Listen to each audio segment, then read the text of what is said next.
Morning, Chair. Honorable Topa, Morning, Chair. Honorable Vessels, Good morning, Chairperson. Honorable Malema, Madume Alessandra Khomo.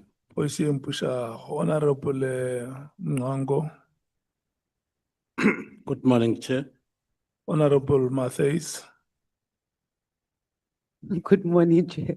Honorable James, Good morning, Chair. Honorable Pambo, good morning. Thank you very much, Chairperson. Good morning, Honorable Mani, Morning, Chair. Honorable Madlala, Morning, Chair. not Madlala. That's my-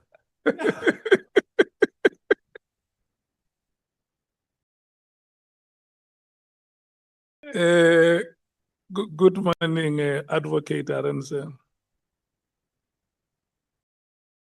Good morning, Honorable Chair, honorable members of the committee, my colleagues, everyone present, and just an apology for Advocate Maria Mkhwanazi. She's not here today.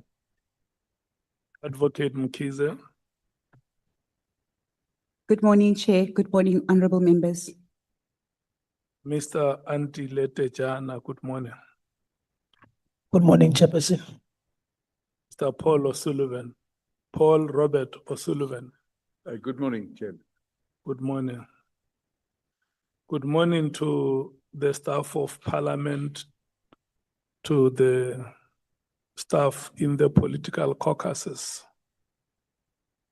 and the members of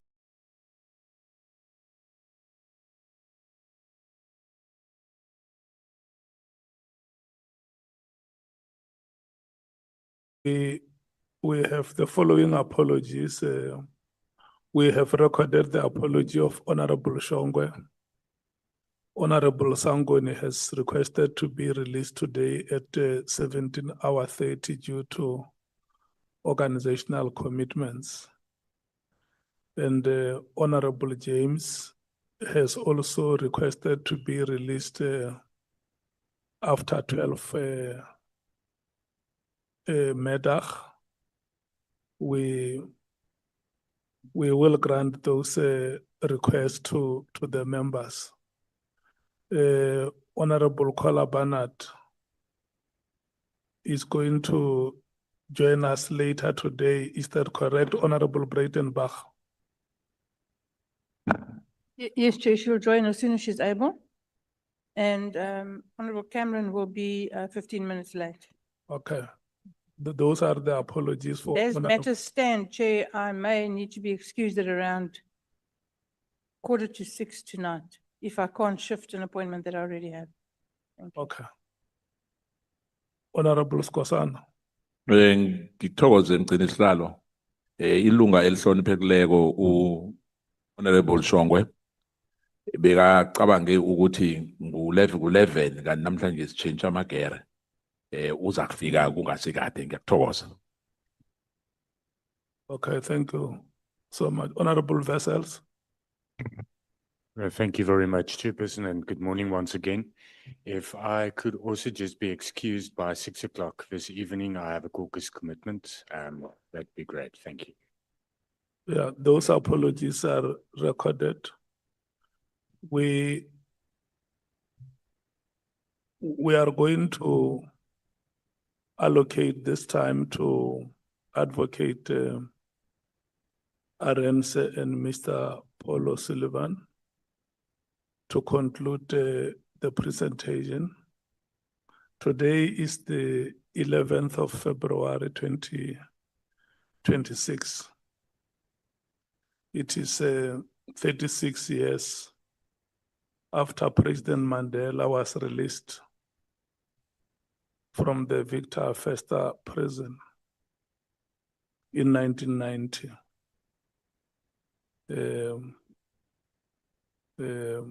Yesterday, I listened to you members when you interacted with Mr. Paul O'Sullivan about the historical context that we have gone through as a country. And I heard you, Chief Whip, saying that you will give more context today when you engage with him about yourself and Honorable Malema, about the political developments that unfolded in the country in those years or in the years preceding that time. So within that context and in that spirit of building a South Africa that will be good for all of us, I'm going to request your cooperation, all of you. The way we ended the meeting yesterday did not give South Africans comfort. There were question marks, there were worries. We are here, all of us today, and let's show the people of South Africa that we are a winning nation. All the best, honorable members, all the best, Advocate Arendse, all the best to you, Mr. Paul Robert O'Sullivan. Thank you so much. Thank you, Honorable Chair, honorable members. Good morning, Mr. O'Sullivan. Good morning. I hope you got some sleep. No. Okay, I'm sorry about that. It's beyond my control. Okay, can I just recap?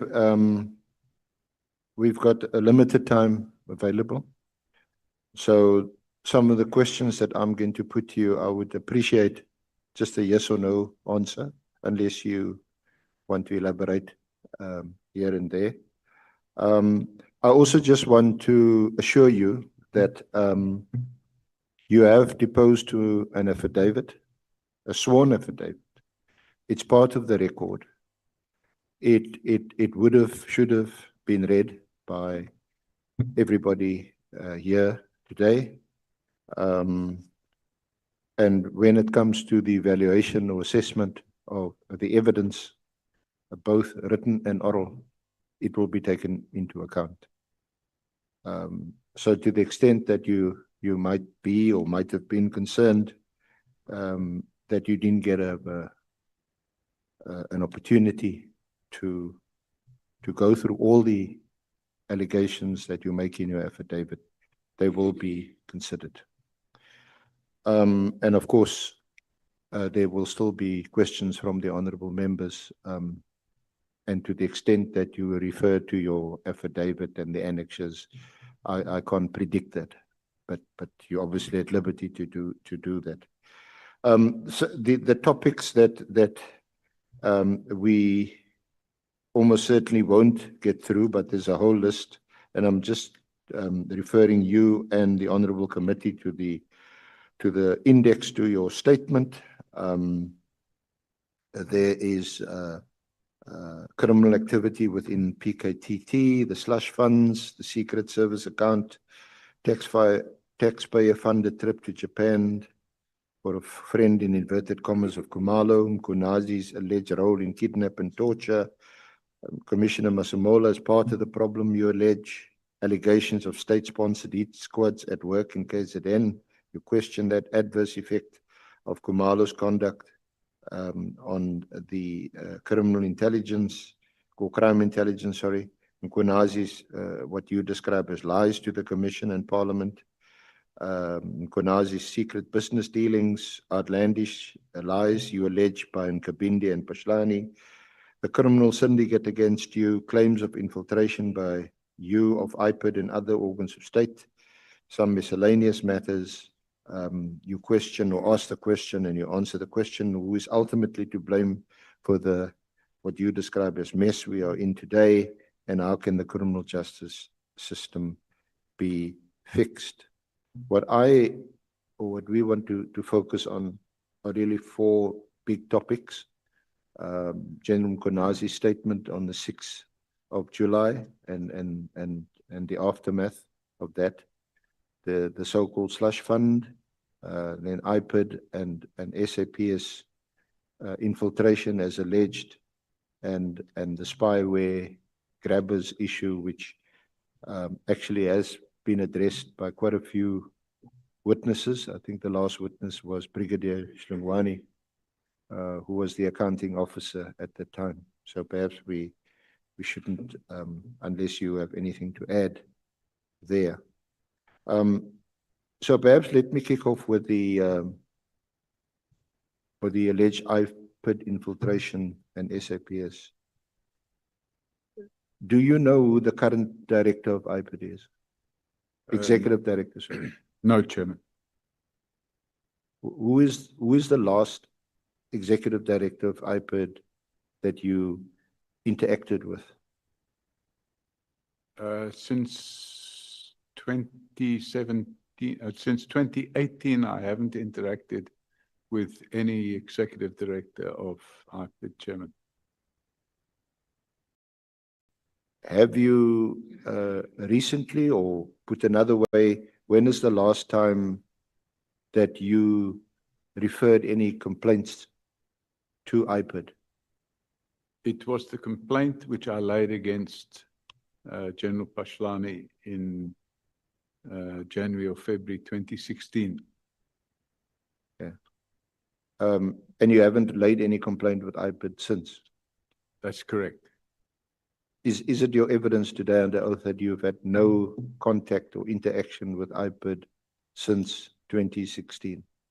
No, Chairman. I had interactions with them until 2018. Now, again, just for the record, you deal with that from paragraph 146 onwards. It's on page 50 through to page 60. Okay. Correct. And so what's your response shortly of allegations that you have infiltrated IPID? Well, it's a blatant lie. I've not infiltrated IPID. What happened, Chairman, very simply, very shortly, was that I opened the docket against Pashlani in February 2016. For 10 months, IPID flatly refused to investigate that docket. And the reason they flatly refused to investigate it was because IPID was part of the state capture project at that stage. When McBride was reinstated after the Constitutional Court found his suspension unlawful, I immediately had a meeting with him and I said to him, I opened this docket 10 months ago. Nothing has been done about it. We have a corrupt acting commissioner of police. And over the next 2-3 months, we brought IPID up to speed with the investigation that we'd done in the previous 10 months when IPID refused to investigate. And then we left them to get on with it. Now, one of the burning issues that has cropped up in our hearings has been the visit by you and members of IPID to the Sable Hills Estate, the house of General Pashlani. In what capacity, firstly, did you visit the estate? I think it's a fact you did. I visited the estate first time in February 2016. And I went there to look at a property that was on... That's at paragraph 147.1 on page 51. Yeah, I went to look at a property there. And I did that because I had information about the house that had been built. I've been on Google Earth and I had Google Earth history and I downloaded Google Earth history. And that's all contained within my statement, which I gave to IPID in February 2016. And I had the dates of the photographs under each. Okay. But just to get to the point, you visited the estate with some members of IPID. I did that in November 2016 after Robert McBride came back. So under whose direction or authority did you visit the estate with IPID members? So, Chairman, what happened was they asked me to show them what I knew. And I said to them, if you get the building plans, Who's them? the lead investigator is the late Nhlanhla Mkhwanazi. Yes, he subsequently was murdered. He was murdered. In fact, they threatened to kill him and me at the same time. And that's in my evidence. Okay, so let's just get back to Sable Estate. So he said, we'd like to meet you at the estate. So we met just down there's like a spa shopping center or something over the street. So we met there, and they had a single cab IPID vehicle. And I said, if we go with this, it means we're going to have to take 2 cars. And I've got a SUV. I said, why don't we go in my SUV and we can all sit in it? Because he wanted me to go and show him the house. And he asked me to go. And he said, you drive the car. I said, no, I'm not the IPID official. You're IPID official. You drive the car. And you show security your badge and whatnot. And then we went in. And then I showed them where the house. So is that what happened? You went in your vehicle? We went in my vehicle. Because it was bigger. Yes, but he drove. And he drove the vehicle. And when you entered the gate of the estate, he showed to the to security, gate security, his badge, his ID, and you went in on that basis. That's correct. So the gatekeeper or the security person there would have assumed that you also part of the IPID contingent. I don't know what the gatekeeper assumed. I didn't speak to him. But what happened was we then went to the estate manager's office. Now, because I've been involved in a lot of property development, I understand how it works. None of the IPID officials have ever been involved in property development. So they asked me to accompany them to the estate manager's office to obtain the drawings. And they asked the estate manager for the drawings of the house. Because I said, if you get the drawings, we'll be able to get the exact square footage or square meter. Did you take photographs of the house? I already had those photographs from when I'd been there with the estate agent. So you'd been there previously? In February 2016. And that was on your own? On my own. With the estate agent? Or Correct. did you meet the estate agent? No, because you can't get into the estate. The estate agent took me in his car. Yes. And then I asked him to drive me around to see how the estate looks. Yeah. Of course, I was there for a reason. I said, oh, that's a nice house. Let me have a look. And I took a picture. Yeah. And that's the picture that I used in my complaint. Okay. And now, subsequently, you were charged? Yes, the Mabula team unlawfully arrested us. And in fact, they charged the IPID members as well. And I think that's very well documented because in fact, what happened was IPID went to court and obtained a court order to stop the counter investigation being carried out by the Mabula team. And they succeeded. They got an order to that effect.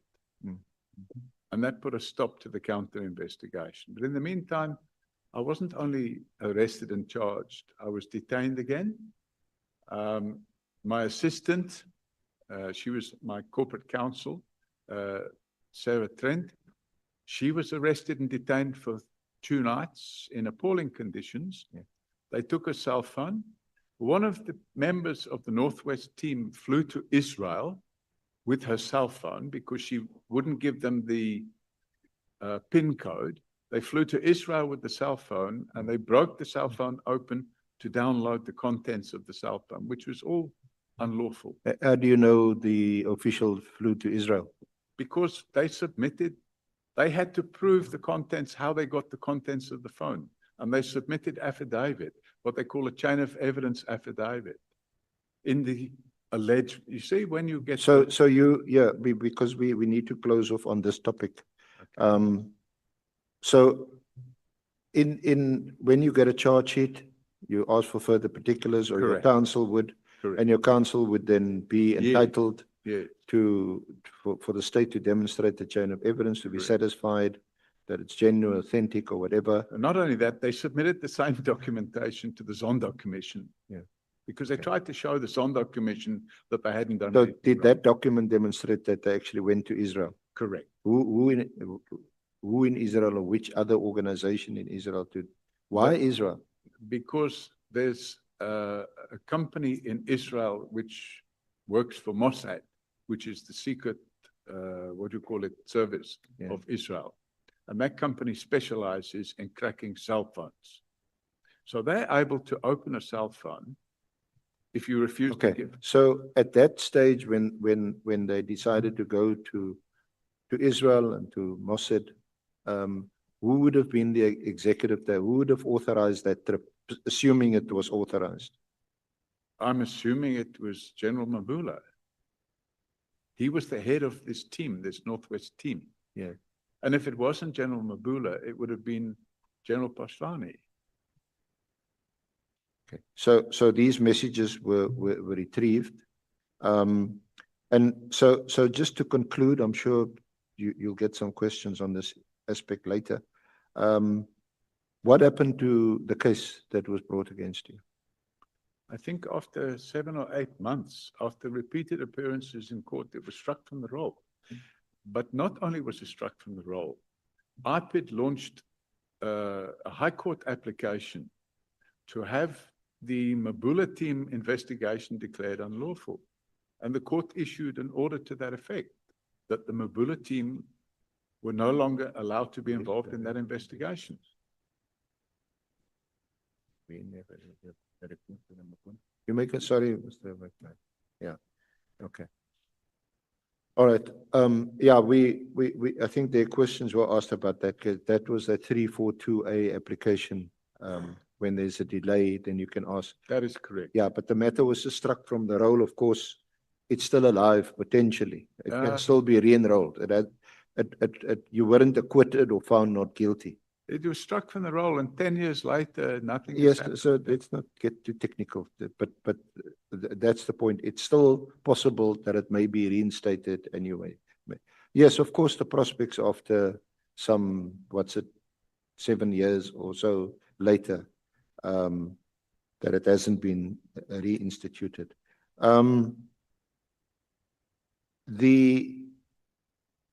The other aspect relating to IPID I want to raise with you is that 147.9.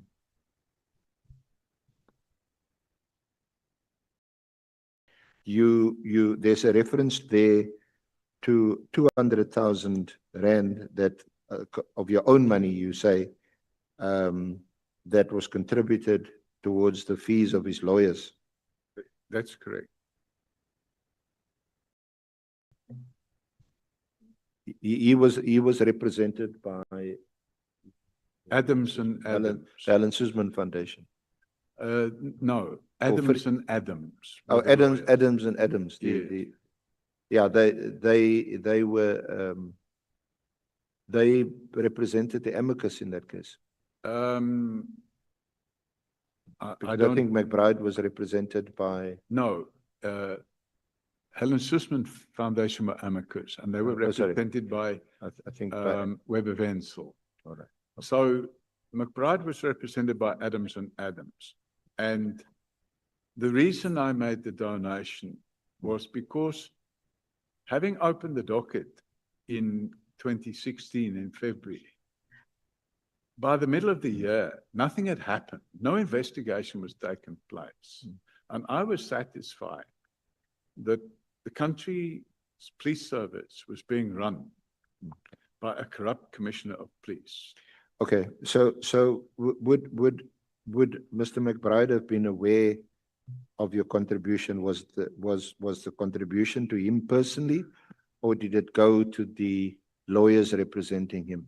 I paid Adams and Adams. I didn't discuss it with Mr. McBride. Because, but I paid the VAT on it as well. It was yes, actually if my memory serves, he 228,000. wasn't aware of a personal contribution No. made by you to his legal fees. No. Okay. All right. So what, in brief, what was your relationship with Mr. McBride? did you in effect, without being officially designated, become part of IPID investigating people like General Pashlani?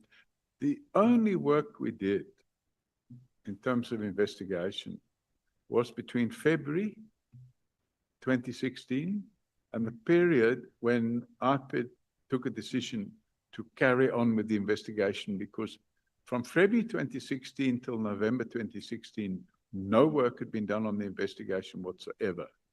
So once they decided to carry on with the investigation, we spent the next 4 to 6 weeks to bring them up to speed. And then we stood back and left them to get on with it. Okay. Now, and subsequent to that, you say or certainly in recent years, you haven't had any contact with IPID, interacted with IPID? No dealings whatsoever. There might have been 1 or 2 cases where we've dealt with regional offices of IPID, for example, in Mpumalanga. There was a case there where we found that there was allegations of a police official receiving bribes, but it wasn't the chief of police, it was a captain. So we helped the complainant open a case with IPID there, but that would have been 3 or 4 years ago.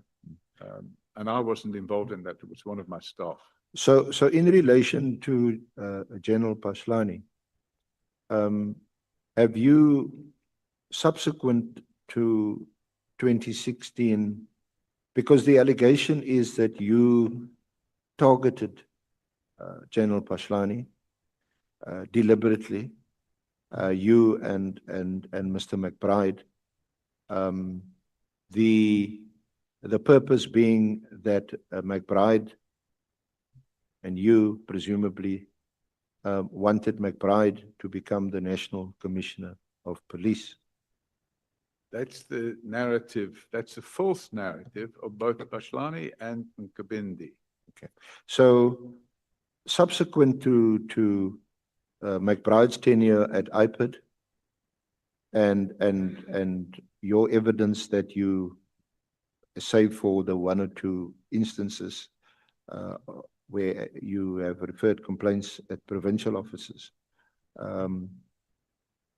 were you involved in any of the investigations against General Pashlani? No. In fact, Chairman, if you look at page 52 of my statement, paragraph 147.12, I explained over the next 4 weeks, at the request of Nhlanhla, that would be the late Mantle Nhlanhla, I brought the task team up to date and then stood back and let them get on with it. During those 4 weeks, I took the task team and pointed out where evidence could be obtained from, which included assisting them identify the building contractor who built Pashlani's house, paid with bags of cash taken from the boot of his car. I tape recorded that conversation with the contractor, where he explained in detail how a checkers bag with 350,000 was taken out of the boot of the car. Okay, so that's all recorded in your affidavit, and I'm sure everyone has read it. But I just wanted to ask you have not subsequently been required or called upon as a witness in any of the matters. As you know, I think it's common cause. General Pashlani was dismissed. There was an arbitration. He took it on review to the Labour Court. That was lost. He took the Labour Court decision on appeal to the Labour Appeal Court. Recently, that was also dismissed. That's correct. It was dismissed. Yes. So were you involved in any of those No. legal developments? No, not at all.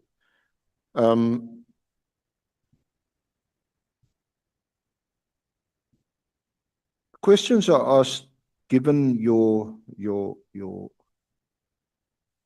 as it were appetite to investigate corruption at high levels. Why have you not investigated Phala Phala? You've known about it, you've read about it. There's been lots of media attention given to that issue.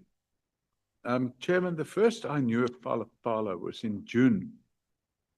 I can't, 23 or 24, whenever an article surfaced in the media written by Arthur Fraser. And Arthur Fraser falsely alleged under oath that I had helped the then president, in fact, the current president of South Africa, to track down the people that allegedly stole money from his couch. But I never even knew about any money being stolen from the couch until I read about it in the media. And I subsequently managed to get from the journalist who wrote the story a copy of the affidavit, because Arthur Fraser, having made the affidavit, published it. So when I got a copy of that affidavit, I then went and opened the case at because he deposed that affidavit at Rosebank Police Station. So I then went and opened the perjury docket against Arthur Fraser at Rosebank Police Station. And once again, nothing has happened to that case. All right. If we can just move to the allegations you make in relation to the PKTT. Can I get the paragraph number? In 62. Sorry. Paragraph 62.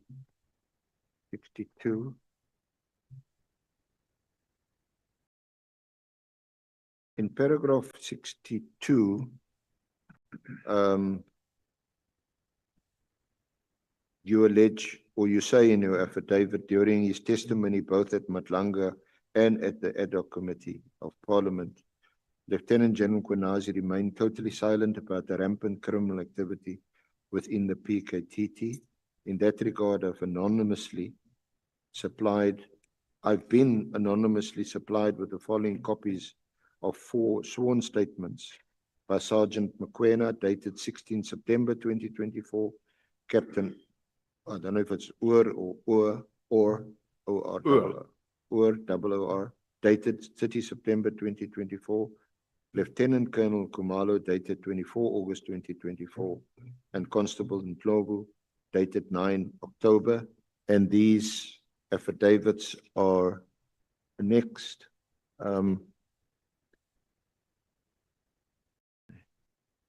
It's at pages 270, 272, 274, and 276. Do you want to highlight, again, it can be taken as read. Do you want to highlight one of those specific affidavits? Well, there's 4 statements there, Chairman. I would say the most compelling statement is the statement of Lieutenant Colonel Khumalo, who admits to having received... Just the page reference? Page 274. 274, okay. He admits to having received 10,000 rand from a person by the name of Plakis. And Plakis was the head of security at the university. So all 4 of these affidavits relate to the PKTT Fort Hare, University of Fort Hare investigation. That is correct. Yeah. And the person within University of Fort Hare. Can continue. The person within University of Fort Hare that the PKTT was liaising with, they had been instructed to liaise with this person, was a person by the name of Plak. And all of them admitted receiving gratification as defined in Act 12 of 2004. And in particular, the leader of this team, this small team, was this Lieutenant Colonel Khumalo, who admitted receiving 10,000 rand, allegedly for purchase of honey, because apparently Colonel Khumalo was selling honey. And Plakis bought 60 bottles, but he paid for 150 bottles of honey. And no honey was delivered to him. And in fact, the money wasn't refunded, which meant Colonel Khumalo received 10,000 Rand gratification. Okay, then can I just refer you to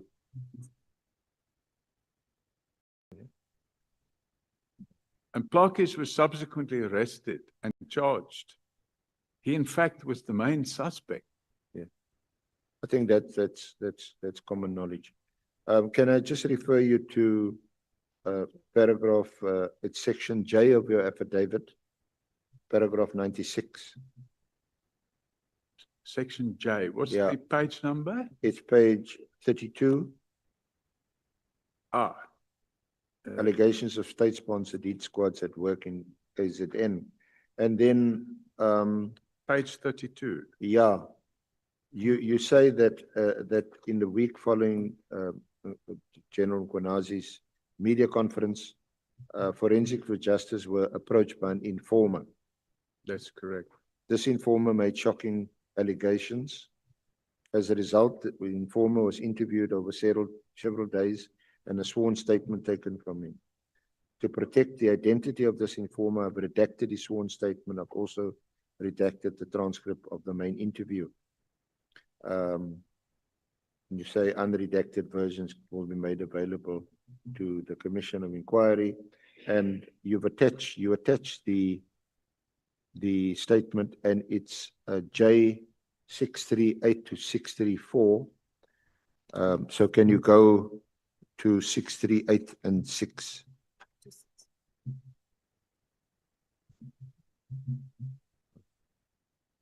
(638) and it goes to 644.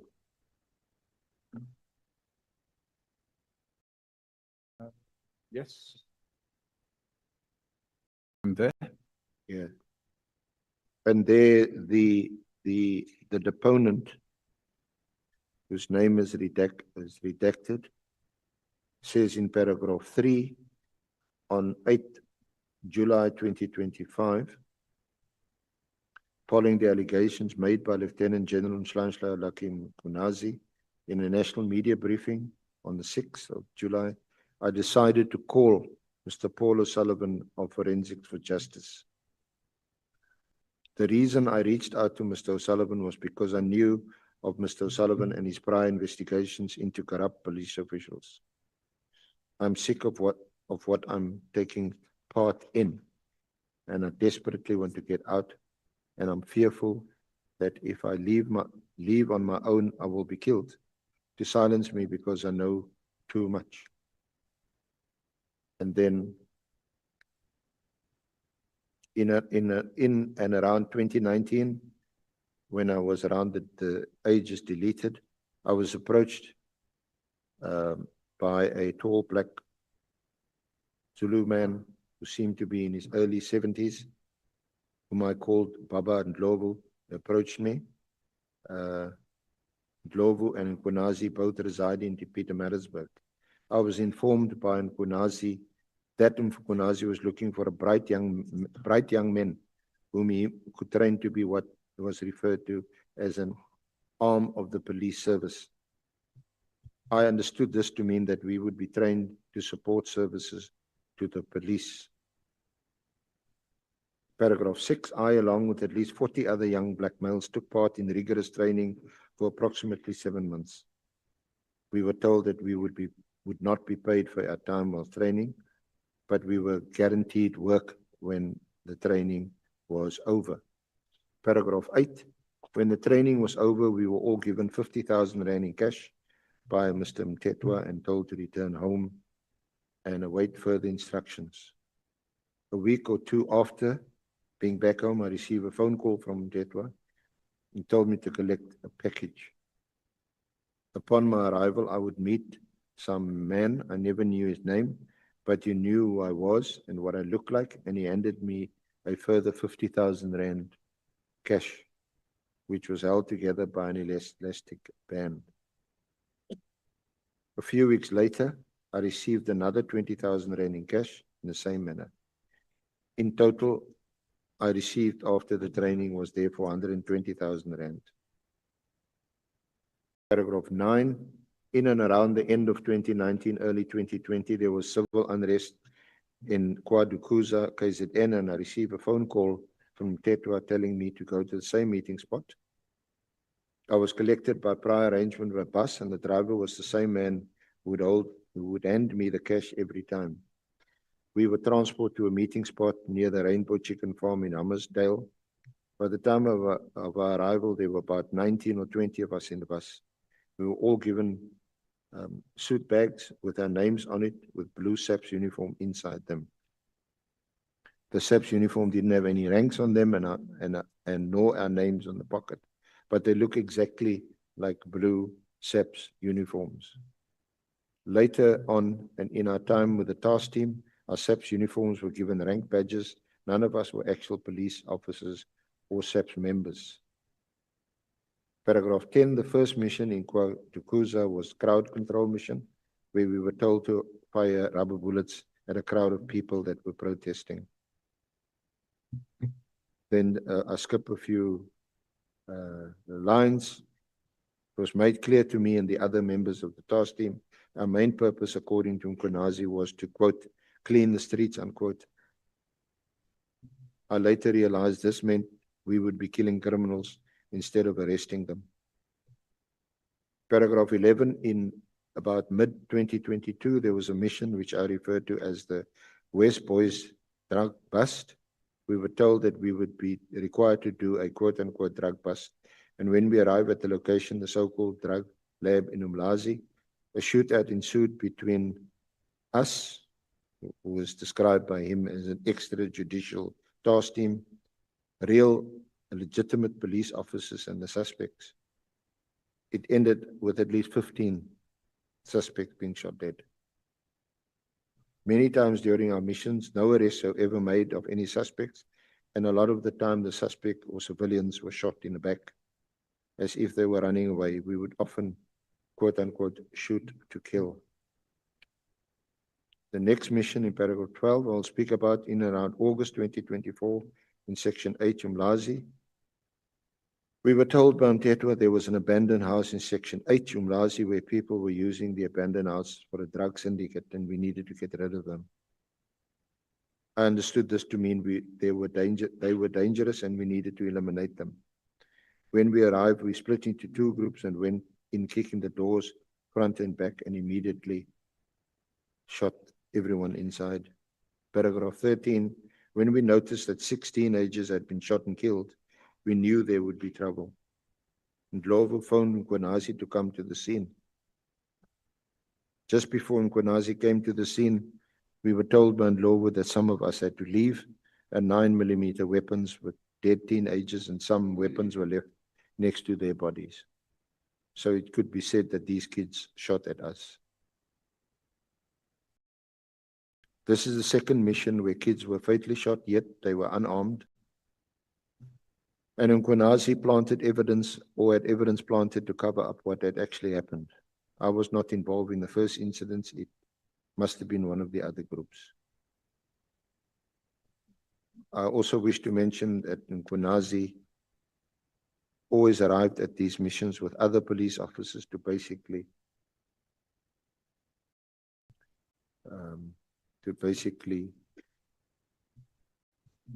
clean up the mess, quote unquote, which either meant that they would remove evidence of us, the task team ever being there, or planting evidence to change the narrative.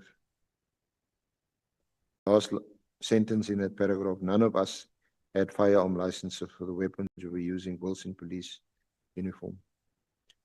Then lastly, paragraph 16, whilst working for the task team, I received 20,000 rand in cash per month.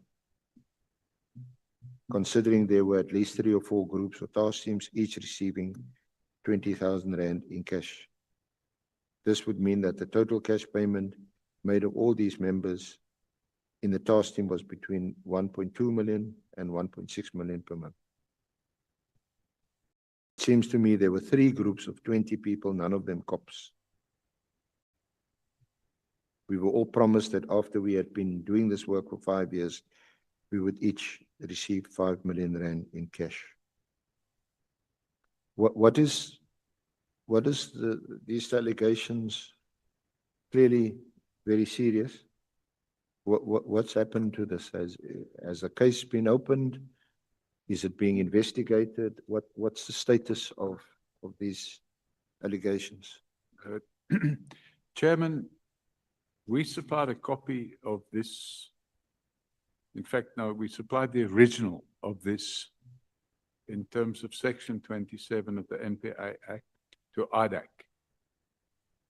And we supplied a copy of this to a senior investigator who works for IPID and is based in KZN. And we have left them to get on with it. So we would have probably pursued it a bit further, but given the fact that I was being accused of having captured IPID and having captured the NPA and having run the country, we decided just to file these complaints and leave them to get on with it. So I don't know what's been done about it. Okay. When is the last time that you made any follow-up or inquiries? In August last year. And this person who deposed to this affidavit came to you, approached you. Yeah, we didn't know him from a bar of soap. In fact, we have a toll-free number. It's 0800 118 118. And that's the toll-free number for Forensics for Justice. And it's an unmanned phone, but people phone and leave messages. And he phoned there, and we've got a tape recording of that as well. And he phoned there and said that he wanted an urgent meeting. And then I spoke to him on the phone and I tape recorded that as well. And in the tape recording, he said that he was involved in killing people and it was getting to his conscience. And him and another person wanted to come and see me. So I met with him first, and the other person was supposed to see me afterwards, but the other person allegedly shot and killed himself the day before he was supposed to come and see me, which only left this person. So that's why I've redacted everything that can be used to identify his name. Do you know where this person is or what the whereabouts, given? Yes, we that- do. And we've passed that information on. So unredacted version of this is with IDAC, the original of it. And if you have a look, Chairman, there's a whole interview of 60 or 70 pages from page 644 right through to page 790 is the transcript. It's a redacted transcript because some of the things he says in there clearly of your interview. Yes, and it was like a 4-hour interview over a long period of time. I think we stopped and then we carried on again. And who was with you when you conducted the interview? The person that was with me, that name has been redacted. One of my staff from Forensics for Justice and a person who I call Peter Piper, because I wanted somebody that wasn't involved with Forensics for Justice to be present. Okay. So I've just called that person Peter Piper, but that's not his real name. Right. And that person was present, and that person's a Zulu-speaking individual because the person we were interviewing spoke English quite well, actually, but he knew, the person that was with us knows about these areas in KZN, so he was able to ask questions about this and that and whatnot. Yeah. Yeah. Our time is really now limited. And to deal with the slush fund, the secret service account, which, as I mentioned, it's dealt with by you in the part which is headed the slush fund, the secret service account. What's the paragraph number? It's from paragraph 64 onwards. Okay. So, And we've also heard some evidence. Obviously, the extent to which we accept it as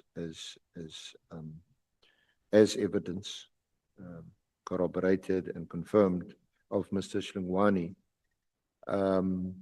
But you make several allegations about General Mkhwanazi and his alleged conduct regarding the slush fund. You raise questions about it, about crime intelligence, involvement in operational functions and so on, at paragraph 80.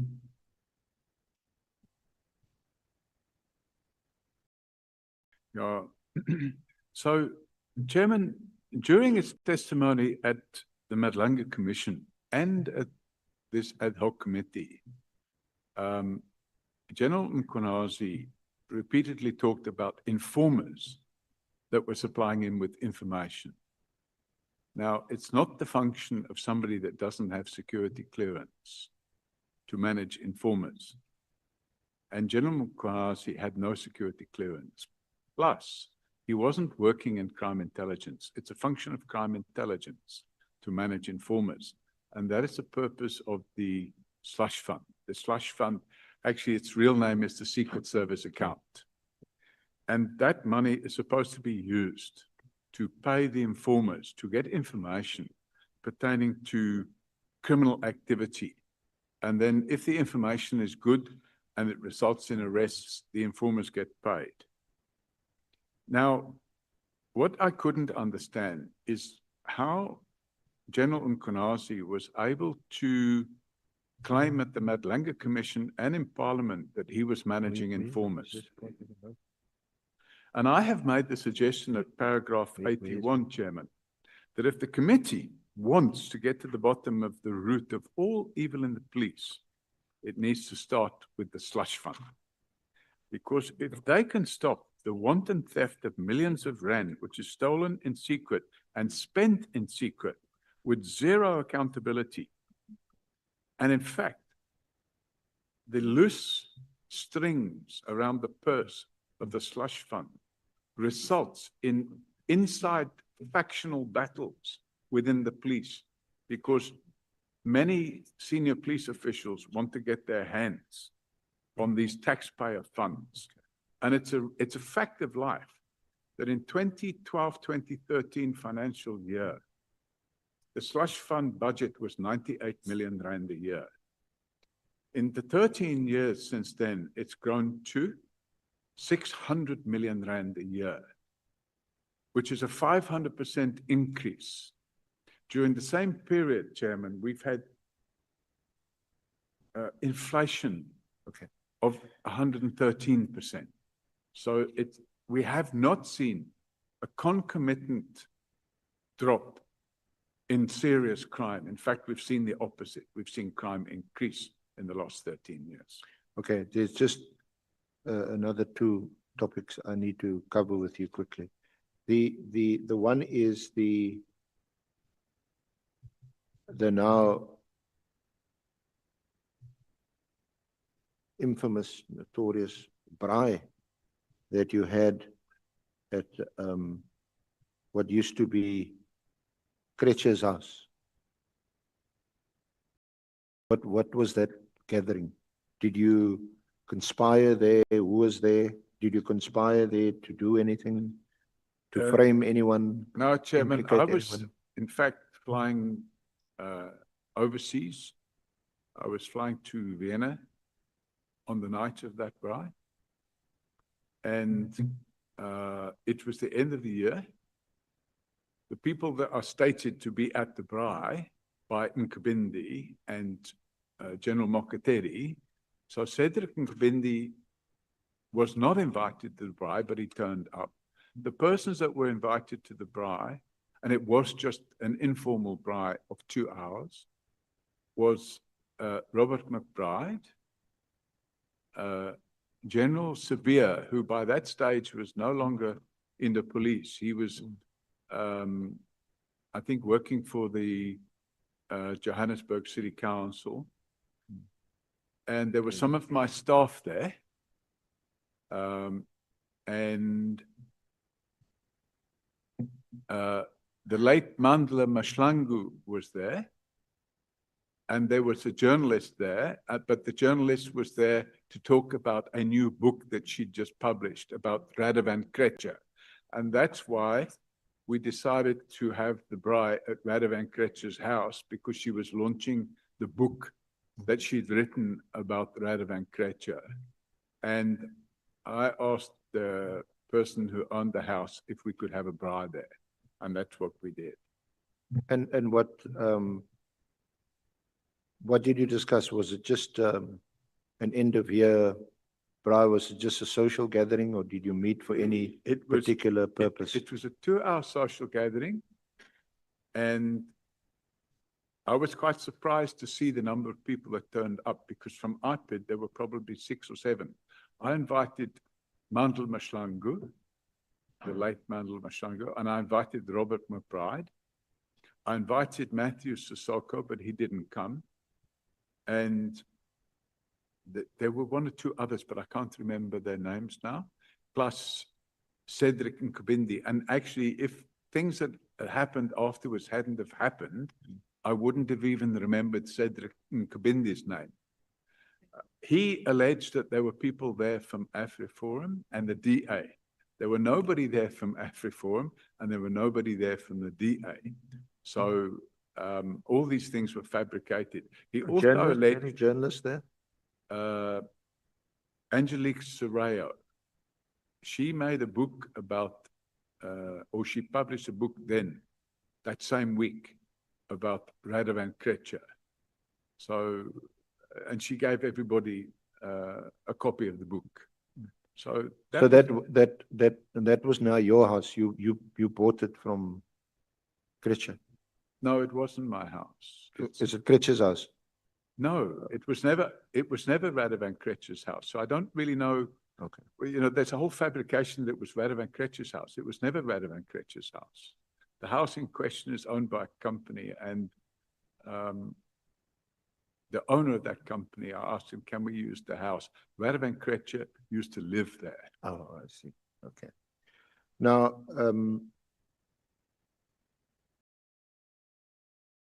the July 6th press conference held by General Mkhwanazi, you deal with it from paragraph 91 onwards.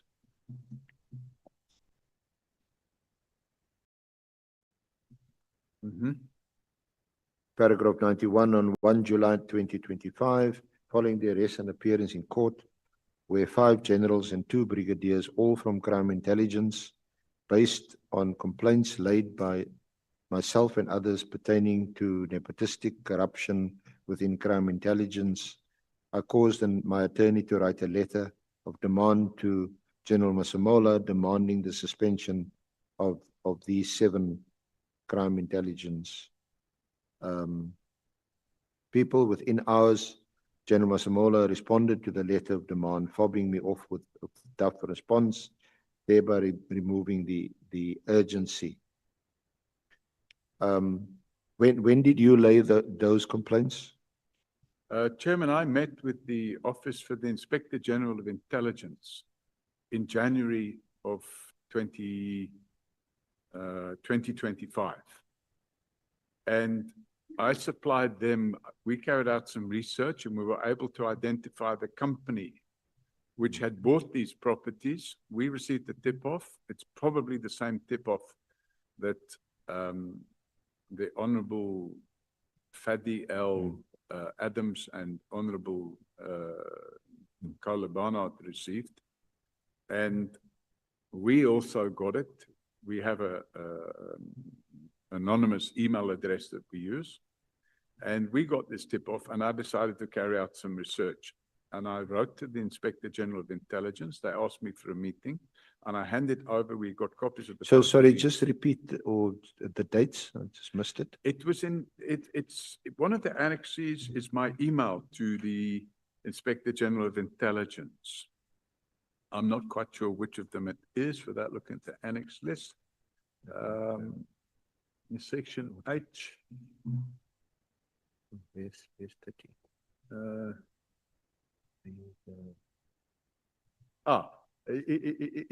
It's page 294. So 294 of my submission is the email that I sent to the Inspector General of Intelligence. This was after the meeting, summarizing. And what's the date of that?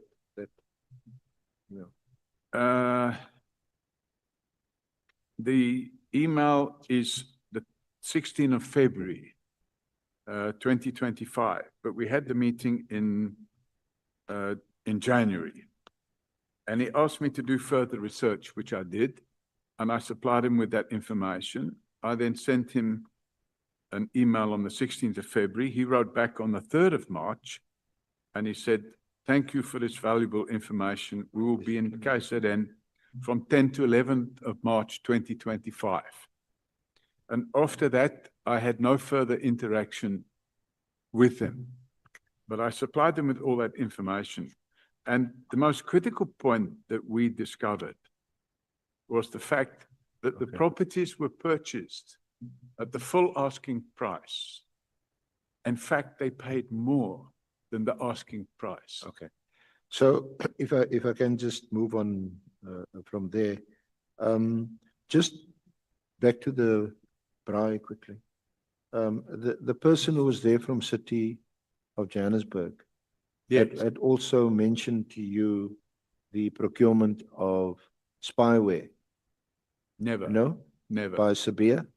I never had any discussion with him. I don't have the ability to procure spyware, whatever. No, spyware I'm not is. saying, I'm not putting that to you. I'm saying it had been mentioned to you. No. No, okay. What was your relationship, if any, with Sabia? My relationship with Sabia first came about in respect of Radovan Krejcir, who's a Czech fugitive. He was wanted in the Czech Republic. He was living here unlawfully. He entered the country on fake passports and he should have been deported, but he managed to play the game and stay here. And unfortunately. So when was that, when was your last interaction with General Sabia? So General Sabia then got dismissed from the DPCI. He took it to the Labour Court and he was later reinstated. And after he was reinstated, he became the Deputy National Commissioner, Detective Services. After he became Deputy National Commissioner, Detective Services, we probably had 4 or 5 meetings with him, maybe 6, to hand him copies of dockets which we had opened relating to corrupt police officials and corrupt prosecutors. And he then handed that to subordinates of his, and we then worked with those people, and those police officials were arrested, and so were the prosecutors, and they're currently on trial. And when last was that? That would have been 24, 25. And subsequently, have you had any contact with General Sabia? I have had contact with him, because when this media release took place of General Mkhwanazi on 6th of July in last year, he made allegations about Shadrach Sabia. So I phoned him and I said, "Listen, what's going on there? Yeah. Are you involved in all this? What's going on?" Of course, he denied everything. And I said to him, "Well, I hope you've got your version of events to put forward." And he assured me that he would be putting his events forward. It's been alleged that I'm his friend. I want to just place it on record that I don't know where he lives. I've never been to his house. I've never been to a restaurant for a meal with him. I've never had any dealings. The only time we ever had a meal together was the braai at the house in Bedfordview in December 2016. I've had no other interactions with him other than work-related.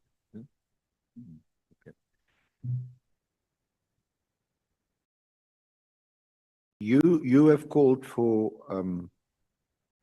sorry, let me just deal with this aspect quickly in the remaining few minutes I have left. You say that on the 5th of July, this is at paragraph 93, in the early hours of the morning, Correct. someone dropped a brown envelope off at my office, which I saw when I arrived at 4:30. Yep. I was truly shocked by the contents, which included the following documents, which I felt to send to Masemola to share with the NDPP, the head of IDAC, and the president, as the documents allege a national scandal being perpetrated by General Masemola.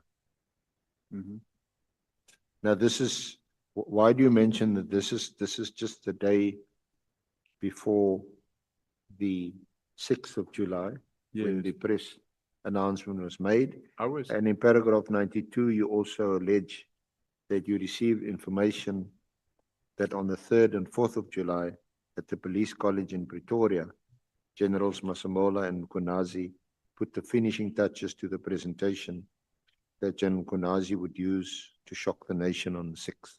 That's correct, Chairman. Although it's in chronological order there, I only found out about that after the 6th of July. Because after the media conference of General Mkhwanazi, some of the journalists there, he apparently did a presentation on PowerPoint. And some of the journalists there said, "That's a nice presentation. Can we get a copy of it, please?" So he instructed his PR or spokesman or whatever you call it to supply to the journalists. And when they supplied that presentation to the journalists, they did it on their computer by converting the PowerPoint presentation to PDF and then emailing it to the journalists. And one of the journalists, because I didn't know about this 6th of July conference until it actually happened. And one of the journalists phoned me and said, "This and this conference took place, blah, blah, blah, blah, blah. What can you comment?" I said, "Well, I haven't seen it. Can you send me something?" And he sent me this presentation. And when I got it, I was shocked. I read it and I thought, wow, you know, it's like 40 or 50 pages of presentation went up. But you're not mentioned specifically in the presentation. I am. He doesn't mention my name, but he refers to a member of the public that called for the suspension. So you inferred it was, can only be referred to Can you. only because he not only says a member of the public has called for the suspension, but he says the member of the public wants the National Commissioner to bypass the HR regulations of the police and just suspend these people. So clearly he was talking about me. But more importantly, and this is an important point, Chairman, this PDF file, we have software which can analyze documents and we can extract the metadata from the documents.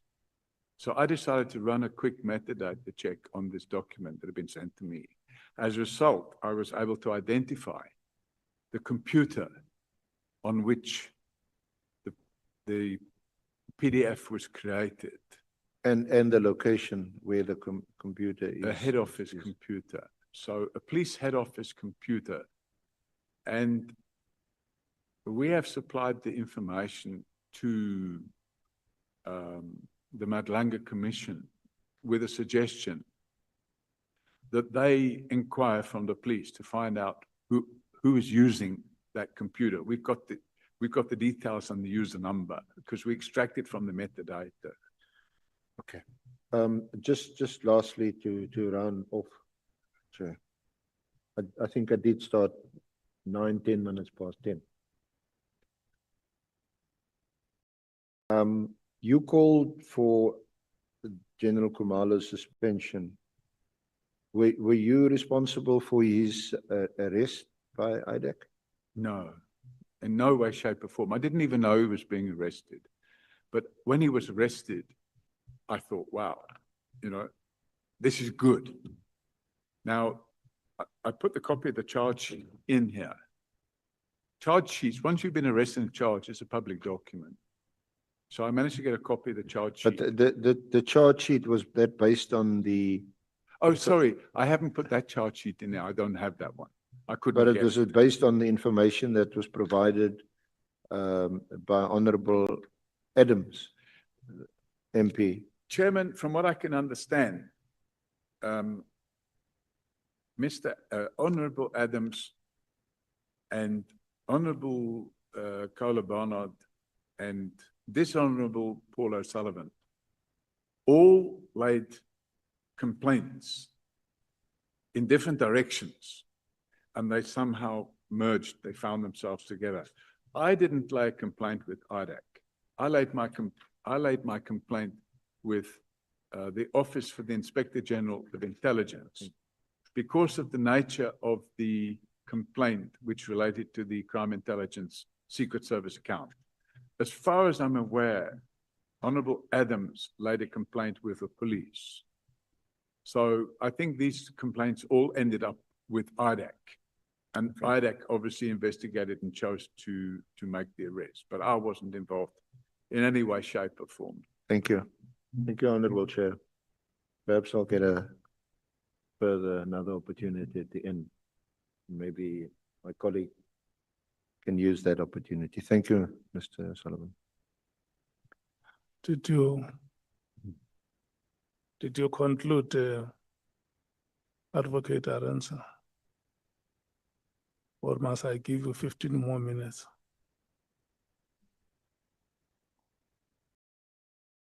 Yeah, I would have obviously preferred more time. A lot of time, to be fair, was also taken up yesterday. Various points, a number of them valid, but didn't form part of the leading of evidence. But we interacted on it, so quite a few hours was spent on that, and would have preferred more time. But in the short time available, we've covered some of the topics that we wanted to cover. Yeah. Thank you. I can give you until 2:30 to raise any other important matter which you feel must be brought to our attention.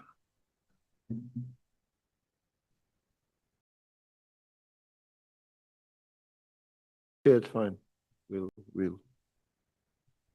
rest our case for the time being. Okay, no, it's fine. If you are satisfied that you have done justice, then it's okay. Honorable James, are you ready? Chair, Are you ready? Chair, we're not giving up our 15 minutes. We'll take it at the end. Yeah. We'll reserve our 15 minutes for the end. Okay. Okay, thank you. Are you ready, Honorable James? I think so. Yes, Chair. Yeah. I'm allocating 15 minutes to alternates. And then 40 minutes to full members.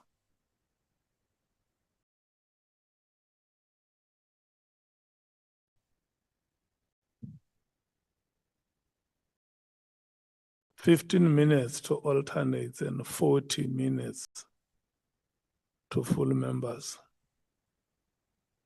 We don't have to discuss Honorable Sokanyile. We have gone past the debate of what an alternate is.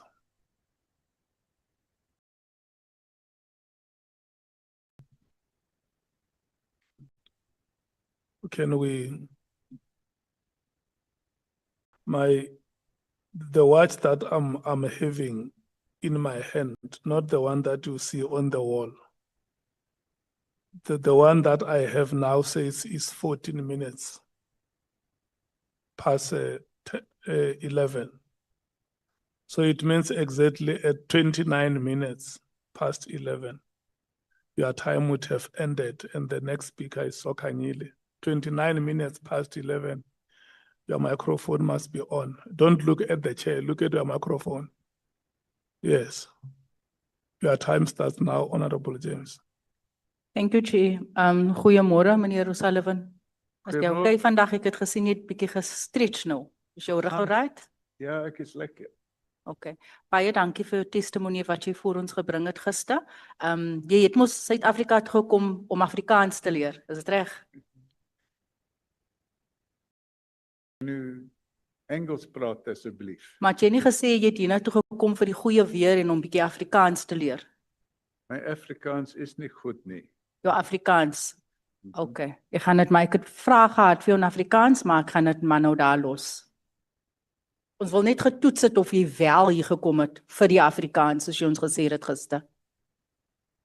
So dis duidelik, jy kan nog steeds die Afrikaans praat. Wat sê jy? Okay, dankie. Chair, if you can hear the Africans, at least let's hear the witness responding. He is too far from the mic. May you please get We're, closer, we're forgiven that part of not knowing African. may you please get closer to the microphone and respond in Afrikaans. Perhaps on. we can speak Irish. So that's a minute of my time added. Mr. Paul O'Sullivan, you said yesterday that you came to South Africa because of the good weather and you wanted to learn Afrikaans. We've just proven that you haven't learned any Afrikaans. So, with all due respect, I could at one stage speak Afrikaans fluently. Uh-huh. But the year before last, there was an attempt to murder me. Yeah.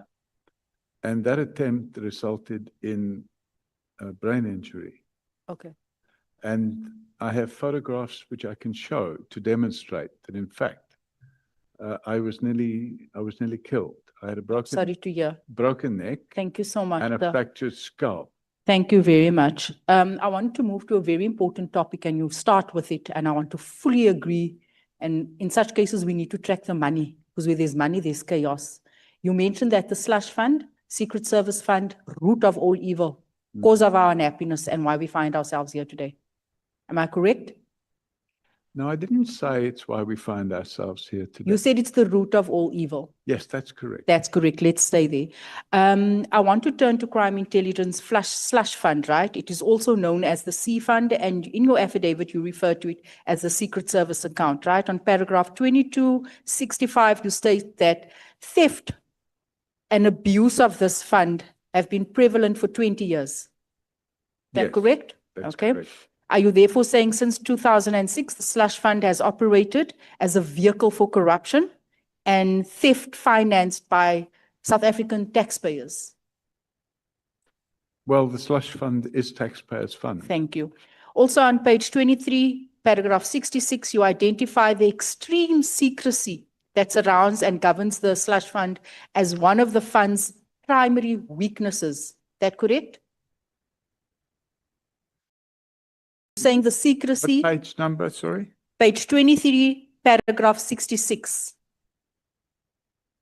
Correct. You yes. identify the extreme secrecy that surrounds and governs this fund as one of the fund's primary weaknesses. Correct? Which paragraph is that? 66. Yes, sorry, that's on the previous page, 22. It is is it your testimony that this veil of secrecy has enabled and encouraged ongoing abuse of the Slush Fund for illegal activities? Without a doubt. Without a doubt, right? On page 25, you describe the Slush Fund as a manna from heaven for criminals. Please explain what is meant by this phrase. Manna from heaven. Yeah, It means a gift. a gift. Yes. Okay. You've also repeatedly stated that, you know, you've done a lot of work, a lot of goodwill for South Africa, and you've never really benefited from any of it, That's correct. right? You have stated that you have not received any payments, not rewards or gratification for the so-called forensic work you undertook on page, this you mentioned on page 64, paragraph 175 of your affidavit. Correct?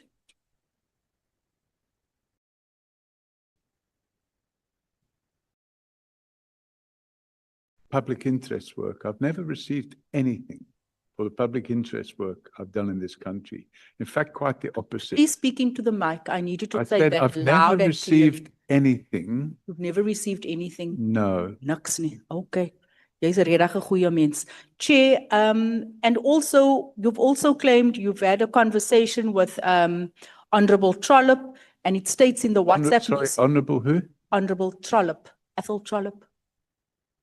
What paragraph is that? No, it's not there. I'm just saying I just believe that you've been in conversation. I have the copies of the WhatsApp. I've And- never spoken to Honourable Trollop in my life. What? Yes. Never spoken to him. I sent him WhatsApp messages, Yes. but I've never spoken to him in my life. Never.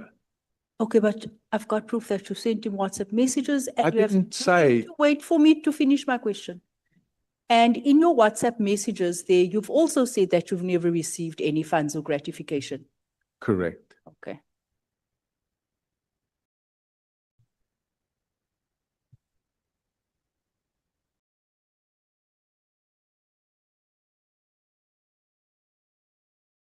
Mr. O'Sullivan, ek weet nie eens of ons jou moet verder question hier vandag. Chair, can I ask the honourable member to use English? Okay.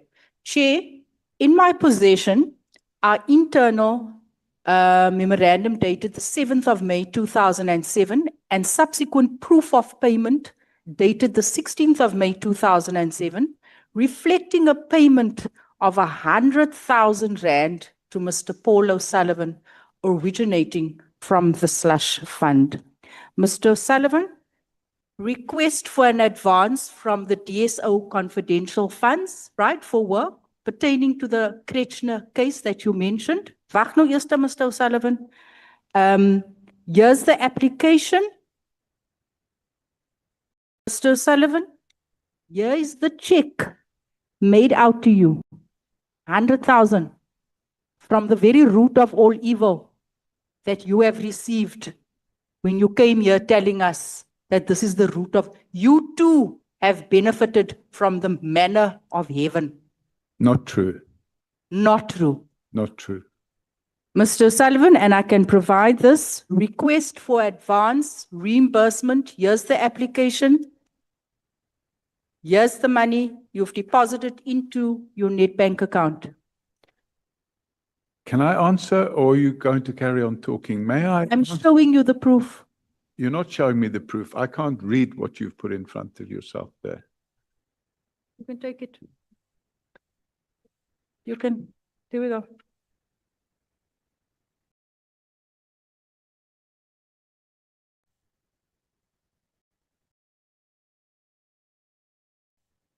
Then you also make copies for honorable members too. Is that the only document that you are circulating? Excuse me, Chair. Is that the only document you are circulating? I can circulate this as well. The team can just come. I can do the application for the 100,000. I can send you the motivation. It's all here. Application for reward for Mr. Paul O'Sullivan. We'll just compile it nicely and then just give to the members. There we go.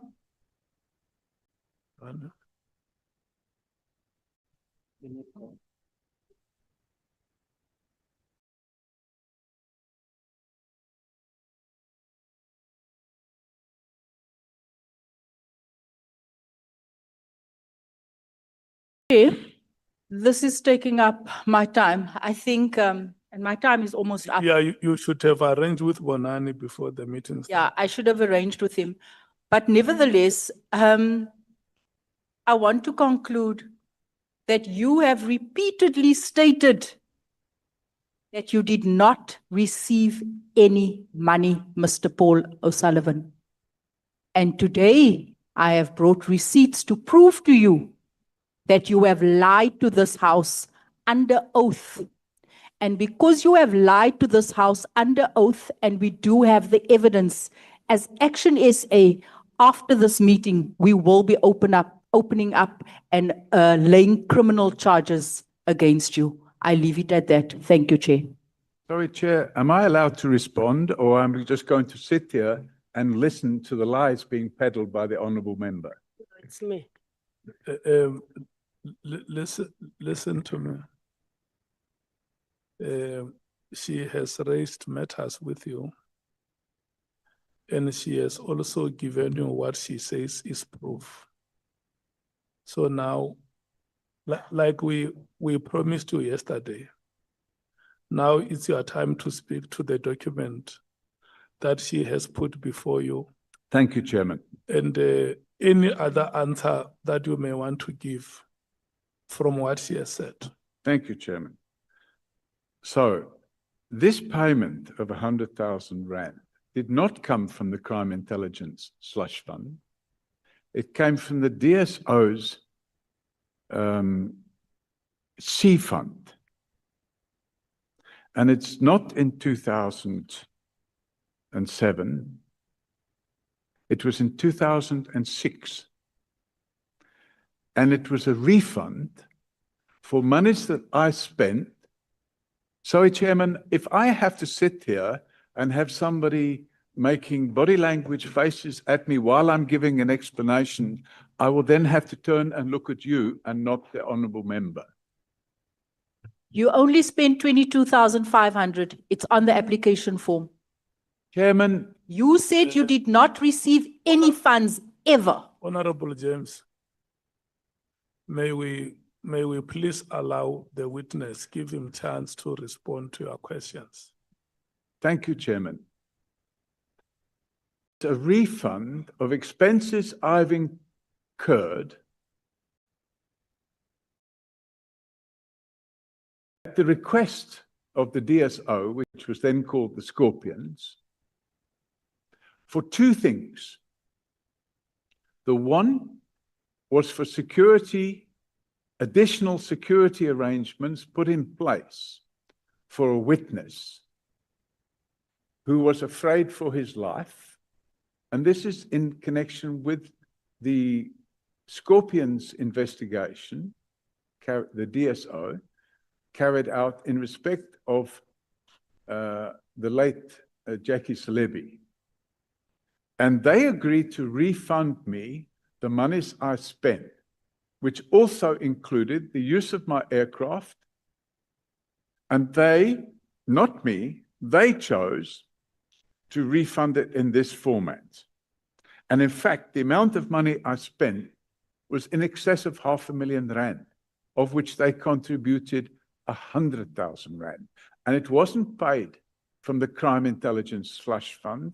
It was paid from the NPA account.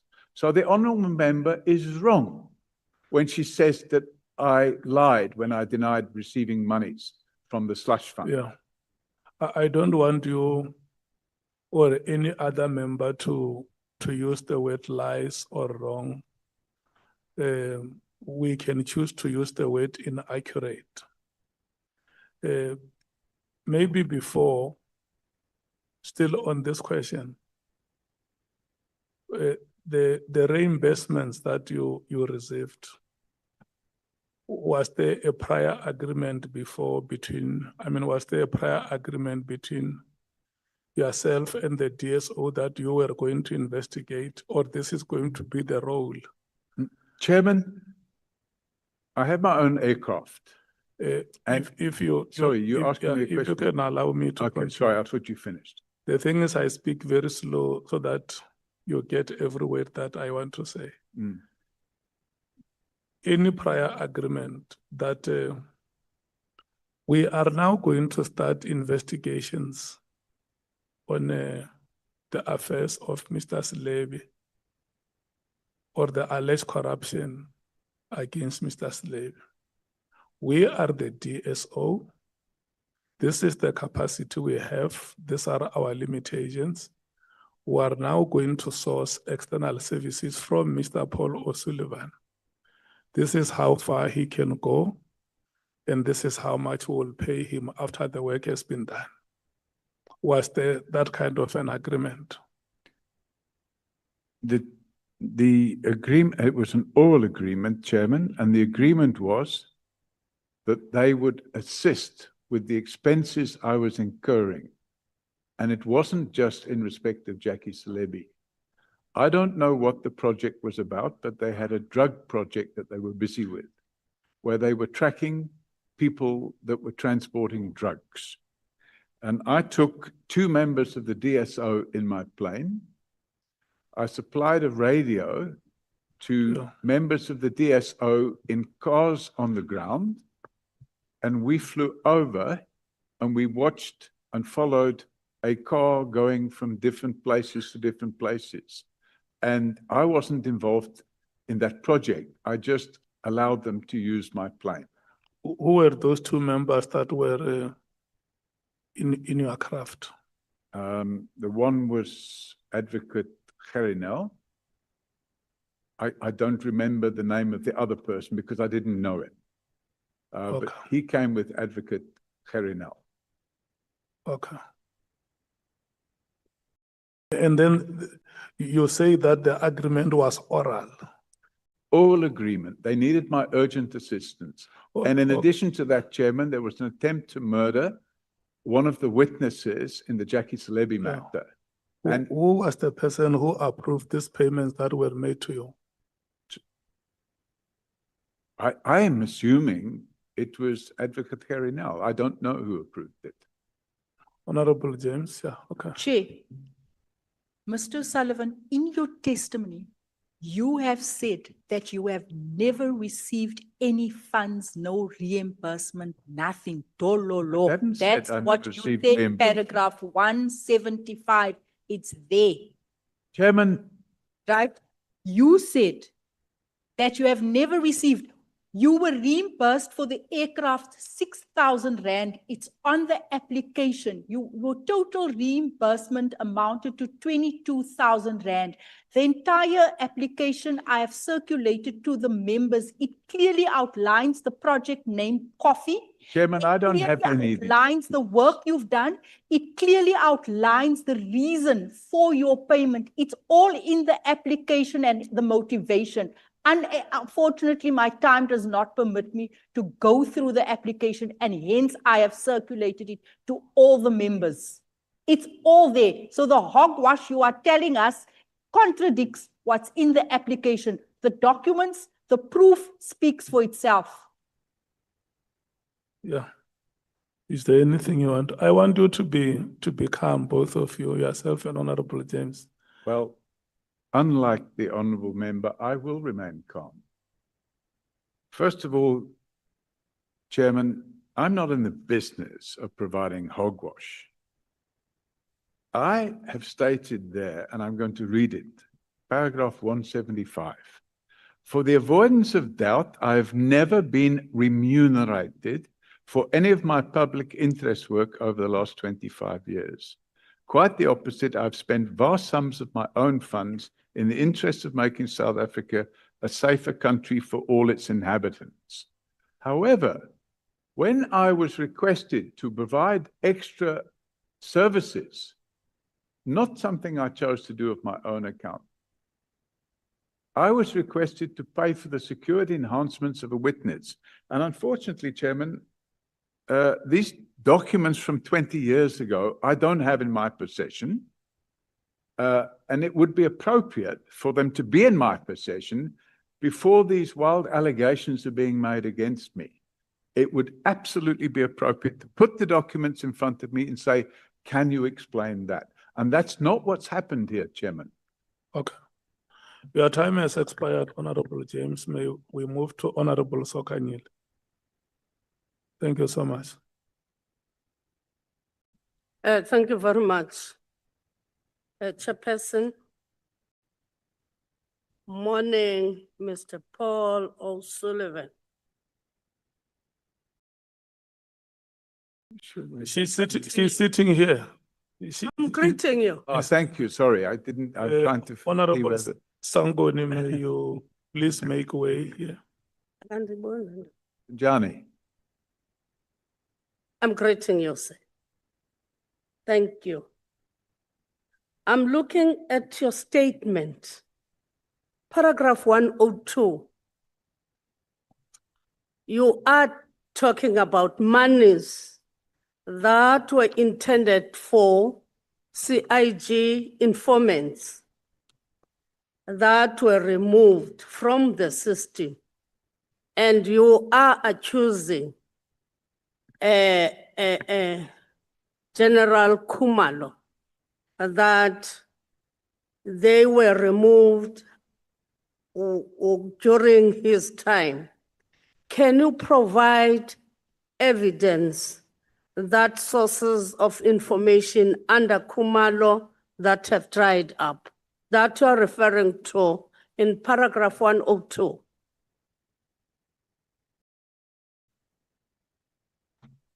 Can you be quick, because 15 minutes of my Chairman, time will go. I'm looking for the reference to the document. It's K 810, 811, and 821.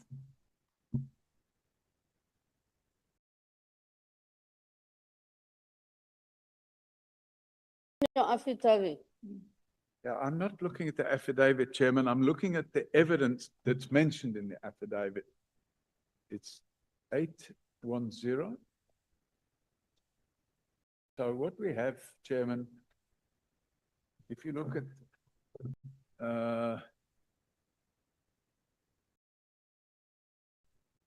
My time is going, sir. if we look at page, you asked, Madam, if I could supply with evidence. So I want to refer to page 792.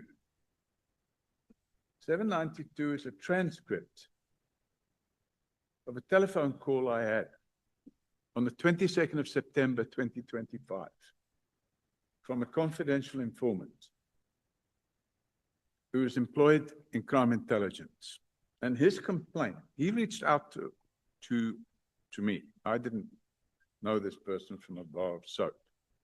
And he reached out to me. Is this informant from Mpumalanga? That's what it says. The one that we're talking about in 803, in Annexure K791? Is it the one? That's correct. Pages 792, 793 is all the transcript of the discussion I had with him. And then I asked him to send me documentation, which he subsequently sent. And that documentation is attached. And that documentation starts at page 811. Okay. And the documentation is a list of people that were employed No, it's fine. in crime intelligence. Okay. And then there's an application for, sorry, Chairman, I have a big problem here. I'm asked an open question and I'm trying to give. No, I'm saying that, can you stop it there? Chair, So that I ask another question. Chairman, I think what we need here is some guidance. I'm asked the question and I'm being stopped before I've completed answering my question. My time will go. I want another question. Chairman, I've been asked the question and I'm being stopped before I've answered the question. And I believe the reason I'm being stopped is because the honourable member doesn't want to hear my answer. So I'm being told, here's your question. No, stop. I don't want to hear it. I'll give you another, because there is a follow-up question to what you're going to say. Chairman. Because on what is written on your telephonical conversation with the informant, you are saying that the informants must go to General Smear.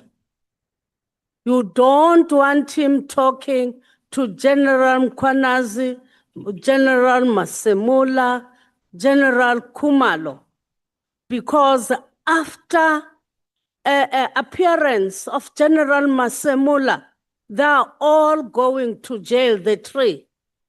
You are planning about that. He must give you that information so that after Masemula on that day, coming out of the Nhlanhla Commission, you are taking them all to jail. He must talk to Smear.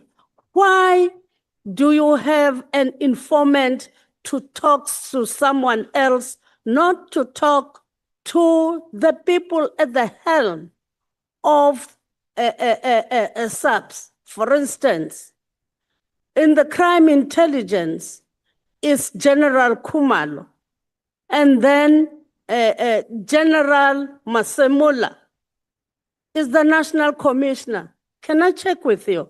Why do you refer your informant to General Spear in your conversation, telephonical conversation?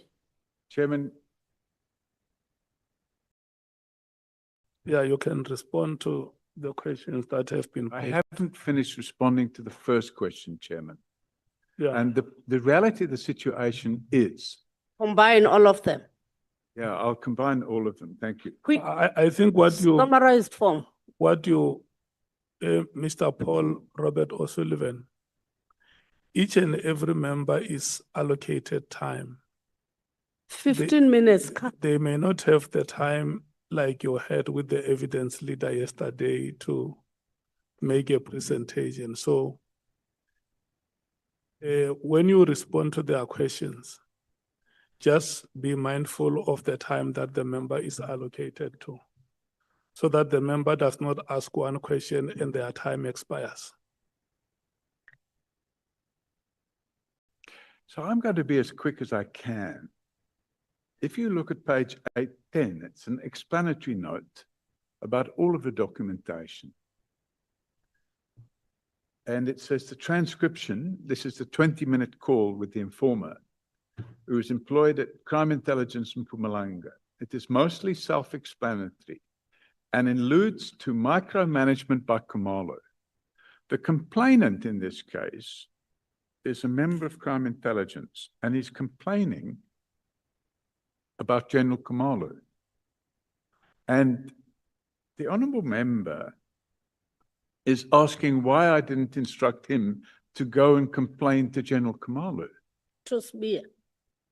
Pardon? You are saying that he must go to General Spear. Why? Because General Sabir at the time was the Deputy National Commissioner of Police. Should I have told him to go and speak to General Khumalo, he would have probably been suspended by now because he was complaining about General Khumalo. Just leave it. Let's leave that, because you are saying that the General Masemola, the Chairman. National Commissioner, General Khumalo, I have a problem. I'm General not finished Phala, answering and I'm being all of them, they're going to jail. General. No, leave it out, because you have made it clear that the person Chairman. in SAPS whom you regarded as the person who must be at the helm is General Spear. It's clear. From what you've written, it's written down. You're telling the informant. It's you yourself. Mr. Paul O'Sullivan, can you tell me why did you decide to disinvest from property in South Africa, and you decided in 2025? Why? Chairman, I haven't finished answering the other question. And what I'm not prepared to do, Chairman, is to sit here, start answering a question, and then be stopped and told, I don't want to hear your answer. I want to ask you another question. And if we're not... Can I say that to Sorry, you? Chairman, I'm talking and I keep being interrupted. Can we do this? She asked you a question about the conversation that you had with your informant. Are you able to respond to that question? Absolutely, and I'm trying to explain it, Chairman. And while I'm trying to explain it, the honourable member starts interrupting me. Now, what I'm saying is... Look, listen here. The time that is allocated is not the chairperson. It's not the chairperson's time. It's the time of the honourable member. You and the honourable member must have a cordial conversation. Help each other and have that conversation succeed. Chairman, how can we have a cordial conversation? Yeah, If I'm trying to answer the question. let's not do that. May you please respond to the question on your informant. That's what she wants to hear. And I was trying to explain that, Yeah, Chairman. let's go, He didn't want let's, to hear. yeah, let's go ahead and explain. So can I explain without being Yes. interrupted? Yes, I give you the time to explain. Thank you. I explain on the explanatory note, which is page 810, exactly what happened and why I decided to make record it and make a transcript. Get to the microphone. So it's a request for assistance. It's not a request for assistance I have solicited. It's a request for assistance that a person has unilaterally decided to reach out to me. Before that person contacted me, I didn't know him at all. I knew nothing about them. He explains that he was busy with an investigation involving theft of 74 million rand from a community property association. And they chose to bypass Khumalo. He chose to bypass Khumalo and go and speak to General Sibiya. It wasn't me that told him. I didn't even know he'd been to speak to General Sibiya. So if there's an allegation that I told him, go speak, he'd already spoken to General Sibiya. And if you read the transcript, it makes it clear that he's telling me he decided to bypass General Khumalo. So we're having a complete misunderstanding of what's being said in the transcript. No, it's okay. And then, No, I sorry, got your Chairman, answer. I'm being interrupted again. I got your answer. No, I don't haven't have finished my answer, time. Chairman. I haven't finished, Chairman. Because you're So- saying Sibiya can be trusted. Why are you shouting at It's me? you who's saying that, Why are you not the shouting? informant. No. Please stop it. I've got the answer now. I got your answer, please. I got your answer. Then I'm going now. I don't think I can work like this, Chairman. Yeah. If I'm going to have to work like this, I'm going to have to say, I'm sorry. This is. You'll have to go. Why? No. Honorable Sokanyile. Oh, I can't go. Wait. Let me tell you something. Let me tell you something that we need to do here. All of us. Number one, I'm going to request that we compose ourselves.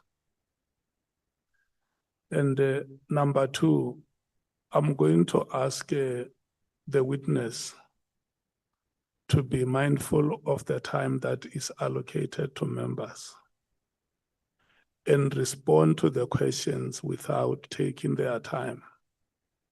And Mr. Paul O'Sullivan, what I'm going to request to you, it's an honest attitude on how you respond to questions, so that behind that attitude, there must never be a threat that if something like this happens, this is not how I'm going to continue, because I want to explain and I'm not being given time to explain.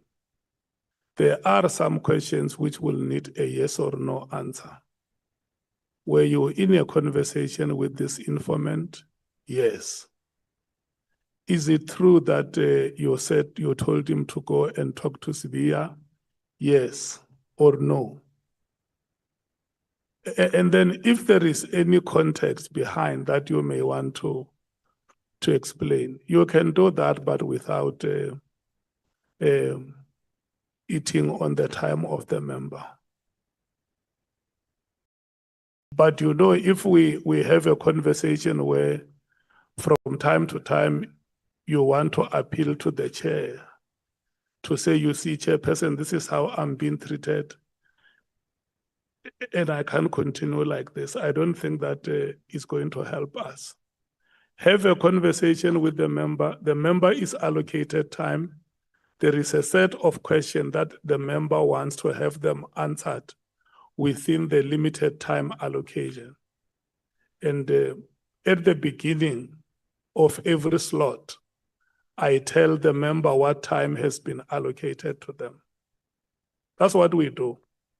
So we must not create an excuse to pull out of the conversation by not answering questions. When we started here, I reminded all of us that today is Mandela's Day. It's the day on which Mandela was released from the Victor Verster prison. And this is a day which all of us must look forward with hope and renewed confidence to the future we want to build in this country. Like you have said that you have very much loved this country, you wanted to be a citizen of this country, and you wanted to be integrated and socialized with the life of this country. Can we do exactly that? Honorable Sokanyile. Thank you, Chairperson.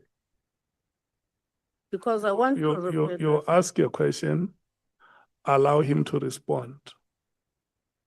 Thank you. I'll also read what I'm Chairman. saying. I I haven't finished answering the question. Yeah, that's exactly what I'm saying. I'll start where I've ended. No, Honorable Sokanyile. Let him respond to that question. Thank you, Chairman. Then how many minutes? Chairman, my submission to Parliament, and you can deduct this from the honourable member's time if it's necessary. My submission to Parliament includes over 1,000 pages of evidence. And it's necessary, if I'm going to be asked questions about the evidence that's included, that I have an opportunity to look at the relevant pages of that 1,000 pages so that I can answer the question properly. Because otherwise I'm going to be put in a position where I'll have to say, I'm sorry, I don't have time to answer that question. So either I must be able to give a proper answer, which means consulting my documents, or I must be allowed to say, I'm sorry, I don't have time to answer that question. Or we can agree that we're not going to get anywhere with this process. And as chairman, I respectfully request you to ensure that when a question is asked, I will undertake to provide the answer as quickly as possible, but not in a way where I'm asking or answering the question and I'm told, no, I've heard enough. I don't want to hear anymore.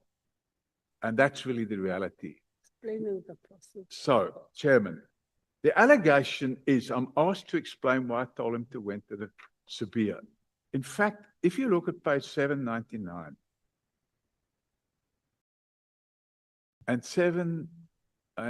and 800, this is the crime intelligence official that's doing the talking. My name is Paul, you can see it there. So he's talking CI. We're talking about millions. Now I think it's billions already. I personally went to the Hawks office in Pretoria, the forensic department, and I had a meeting with some of the generals there presenting this case, and they were happy. Oh, this is a good case. We're going to make a difference, blah, blah, blah. Because I already knew. This is now the informant telling me, not me saying it. Because I knew already Khumalo was corrupt. So I didn't want to go via him, but I went to the forensic department. And I said, And then when we're back, I did all the applications I was supposed to put in, and I sent them there. And the applications went to, who's this guy now? This guy, this Sabir. Is it Sabir, that one is in charge of forensic and stuff? And I said, Sabir is the, what do you call it? DivCom detectives. Yeah, the one that is fighting with Khumalo and Masamula. And then he says, who is Mkhwanazi fighting with a lot? He's saying it, not me. Is it Sabia? I said, yeah. Sabia, Mkhwanazi, and Khumalo and Masemola, they're all fighting with Sabia. Then he says, yes, Sabia. Now, someone told me that Sabia and Khumalo, they are fighting. So then he says, so I went to the forensic department because Sabia is in charge of the forensic department. So it's not me telling him, don't go to Khumalo, go to Sabia. He took the decision to go to Sabia. Yeah, thank you. If I can be allowed to answer in this way, Yeah. we're going to move along much quicker. Yeah, you have, the answer is provided now. Let's allow the member. The two of you must look at each other in the eyes and have the conversation. No, I'm looking at him. You know, I'm just asking a question because it's written. You are reading other lines, leaving out a line that you are saying Sibia can be trusted because he is against Masam. I'm not there. I got your answer and I got your attitude that you don't want General Masemola, General Khumalo, and General Mkhwanazi. You are saying Sibia can be trusted. You are saying that to the informant. Where am I? Also, no. I'm going to another question now. My 15 minutes are going. I'll give you all those lines that are it's from your mouth. Let me go to another question. Why did you suddenly disinvest in property development here in South Africa, especially in 2025? Actually, it was in 2020. Just in a summarized form. Actually, it was in 2024 I started the process. And the reason, Chairman, was because of two factors. The first factor is the July riots that took place in KZN and the damage to the economy of 100 billion rand. And the second factor is the inability of Eskom, due to corruption, to constantly supply electricity. And those two factors caused a marked decrease in the value of property in South Africa. So in 2025, I sold assets and I moved the money offshore for the simple reason that keeping the money onshore was costing more in the long run. And on the properties that I disposed of, I probably lost somewhere in the region of about 10 million rand.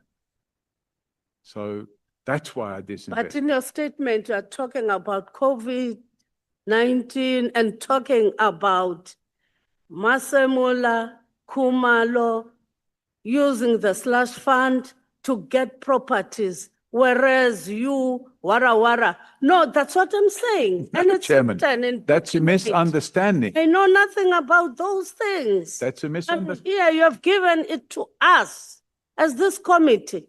Just leave it out. You didn't know that you are going to read that. Surely. You know, to me, coming here in South Africa, under the pretense of saying that you are coming for property development, now I'm looking at you with other eyes, coming here to say that we are coming for property development, but you looked at the whole, at the loophole in our subs, and then you entered, whereby you made yourself the Messiah. And you have removed many generals in our subs under the pretense that you are assisting South Africa to fight crime through your companies. Because if you can go to what is written, your discussions with Sarah Jane Trent, it leaves a lot to be desired. But let me go straight to another. Chair, what is the question there? Is it a statement or a question? During the appearance Yeah, of Mr. she- Kabinde here. She has not asked a question. No, it's not a She question. was just making a I'm statement. just ventilating. Allow her to finish and then you'll come and speak. Just ventilating. I can see that. Yeah. No, Mr. Kabinde, when he was here in the committee, he read out a text being threatened by you. Why did you do that? I You didn't. didn't want Mr. Kabinde to talk to us. Why? What were you afraid of? What was the reason of threatening Mr. Kabinde, the chief of staff of the former or the current minister, whatever? Don't Chairman, look how at do I that know with when, me, how Hello. do I know when I can answer the question? Because I'm getting like 5 or 6 questions, bang, bang, bang, bang. Can I just get a question, one question at a time? Listen here, Mr. Paul Robert O'Sullivan and Honorable Sokanyil. Honorable Sokanyil, may you look at me, please. Don't confuse my witness. Don't. If you want to ask him a question and look at him to respond. If you want to make a follow-up, make that follow-up.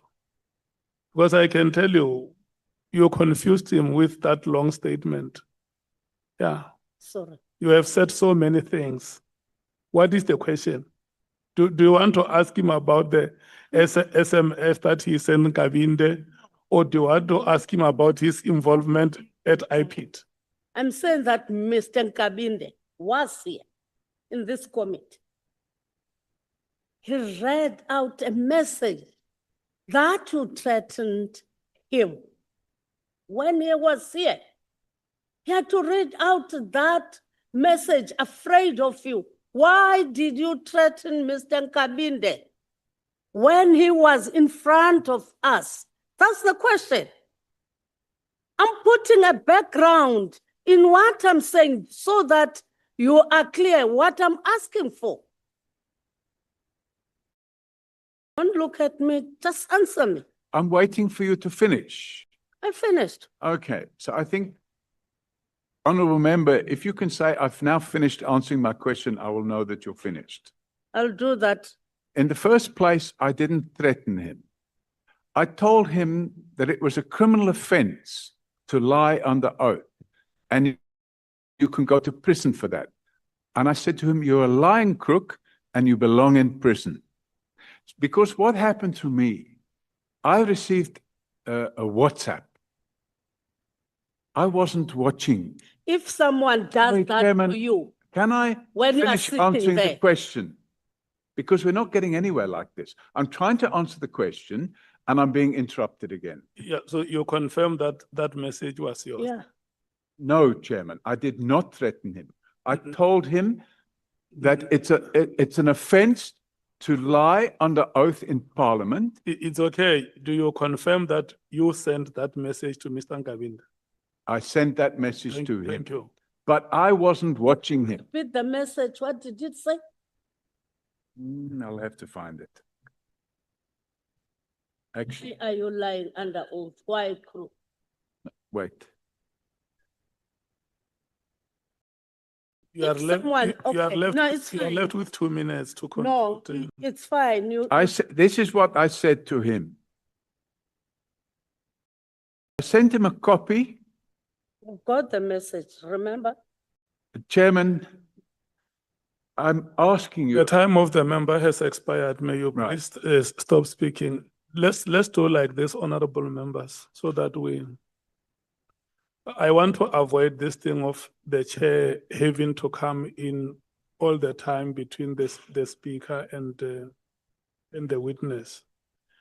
Because I can tell you, we have a long list of honorable members on the queue.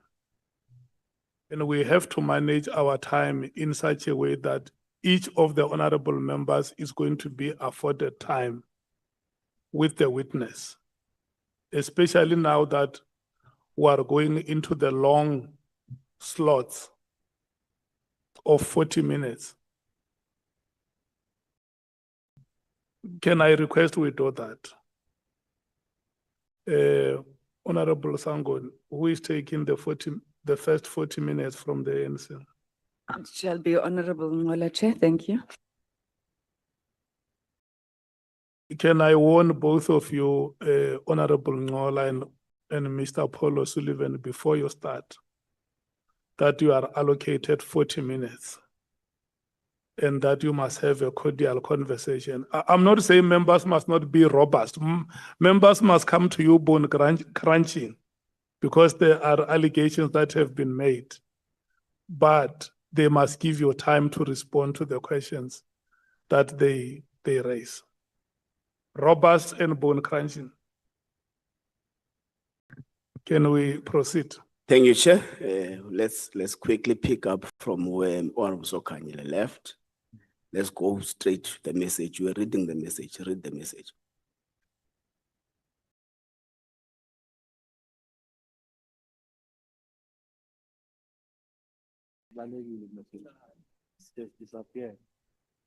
The message, Chairman, says, "Get ready, you lying crook. I'm going to make sure you spend some years in prison.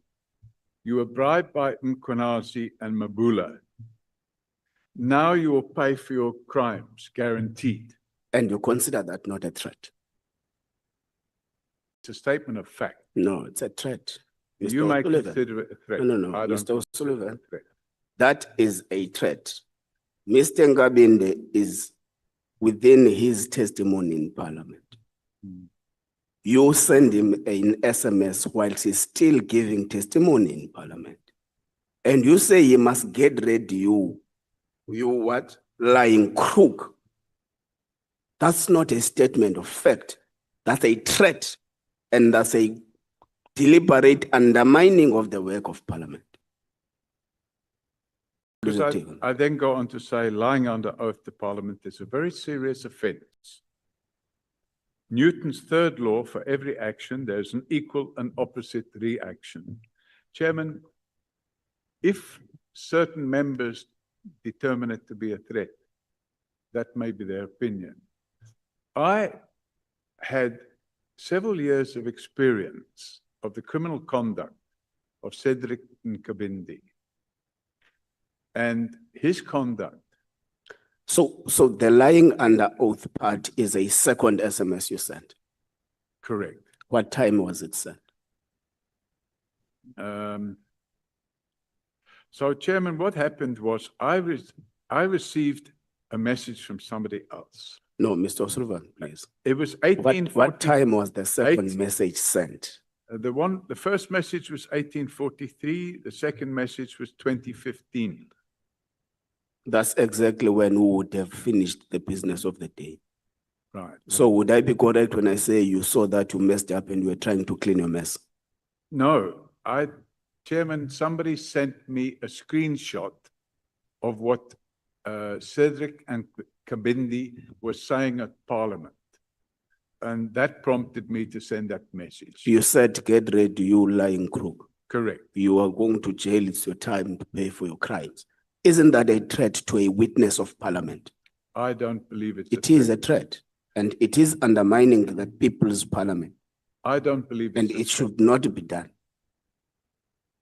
Let's pass this side, this part. You firmly communicated to Parliament your intention of not willing to come and participate in these proceedings before the 20th of February, citing a lot of reasons. Before the 20th of February? Yes. So, citing a lot of reasons. And amongst those reasons, you write a letter to us saying, if we are to take a decision to subpoena you, let's go forward. You are ready to take us to court. What convinced you now to come all of a sudden? Chairman, I raised my concerns with attending this committee on the 27th of November and again on the 2nd of December, where I set out several factors. The one factor is that I was overseas. The other factor is, Mr. Sullivan, sorry, Chairman. here I we go don't again. want to haven't interrupt. finished I don't answering, want to interrupt. But you are interrupting. No, Chairman. I have said in my question with a lot of reason. You asked me. The question is, what then convinced you to change the decision not to come and come to Parliament? Now you are taking us back on the reasons you sent us. We know the reasons you raised with us. Now we are taking us back now on why and this and that and that. The question is, what then convinced you otherwise to change your decision of not coming and suddenly come? That's what we want to know. We know the reasons you raised. Don't repeat them. And I was trying to explain what convinced me. So the issues were, first of all, I wasn't in the country. Secondly, I wasn't planning to be back in the country until the end of February. And then the concerns I raised, I wanted to receive a summons. And the reason I wanted to receive a summons was because I had a legal team standing by to go to the High Court and get an order that would allow me to testify virtually. But I didn't receive a summons. Instead, I received a letter, I think it was last week, from the chairman stating that they would assist me with the arrangements for my personal security. So I took a decision, rather than not be able to place these important facts before this committee, that I would come and attend in person because the summons wasn't issued and I wanted to come here and provide this information. And I need to point out that I sent my first draft of my statement in December. Okay. So I made it clear that I wanted to come here. Okay. Mr. O'Sullivan, are you a habitual liar? Pardon me? Are you a habitual liar? Of course not. Are you a name peddler? A what? Name dropper? Of course not. Are you an information peddler? Absolutely not. Do you hold Mr. George Fivers in high regard? I've never met him. I think I probably met him 25 years ago. But in the statement you say he was the best commissioner. So after him, there was no proper commissioner appointed. Chairman, I did not say in my statement that he was the best commissioner. I never said that. If you can point that out to me, okay, I would be very happy. We'll take you there. Do you know that Mr. Fivers Commissioner Fivers recognizes you as an information peddler, a liar, and a name dropper who went to his office, who asked to live with him to Ireland when he was headhunted by the Irish government to go and be commissioner in Ireland? What? I didn't understand that. What did you say? I am saying, do you know that Commissioner George Fivers regards you as a liar, an information peddler, a name dropper? And he says you went to his office when he was headhunted by the Irish government to go and preside over police in Ireland. This is the very first I'm hearing of it. I never went to his office. I didn't even know he was headhunted to go to Ireland. So I think somebody's fabricating these stories and passing it on to you. And I'm guessing it's probably people in crime intelligence. No, your guess is wrong. Who is it? Commissioner George Fivers said it himself in a public platform called African Renaissance Podcast. I've never seen that. So he's not crime intelligence. So he is lying. I suggest that possibly you have been misinformed. I've never gone to see George Fivers and asked him to go he and is work lying. in Ireland. Can you produce the evidence that he said these things? I can send you a video. It's available. Can I? But I'm saying if he said it, he is lying, according to you. If he said that, he's lying, yeah. So everyone else is lying except you. Who's everyone else? Can you define that? There are a lot of people you are mentioning in your statement that they are lying. So that's everyone else. That includes Masemola, that includes Khumalo, that includes Mkhwanazi, it includes everyone else. So everyone else in South Africa in the world is lying except Mr. Paul O'Sullivan. You making that statement. We can pass it, it's fine. So there is an accusation against you that you captured IPID through Mr. Robert McBride in an attempt to do your own things within the security, the justice, the criminal justice system, of course, focusing on SAPS. Now, you confirm here that you would have assisted Mr. Robert McBride to get his job back. You went to an extent of popping out unprovoked 200,000 rands to pay for his legal fees. Mr. McBride came here under oath and said he has actually used some of your information, if not most of your information, in conducting investigations at IPID. Do you think that any rank and file citizen of South Africa can believe that you have not captured IPID at this rate?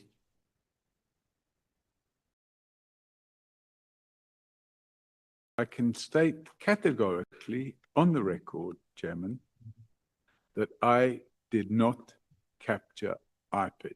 And anybody that believes that to be the case is living in a different world, a dream world. And these facts that I've just provided to you mean nothing to you.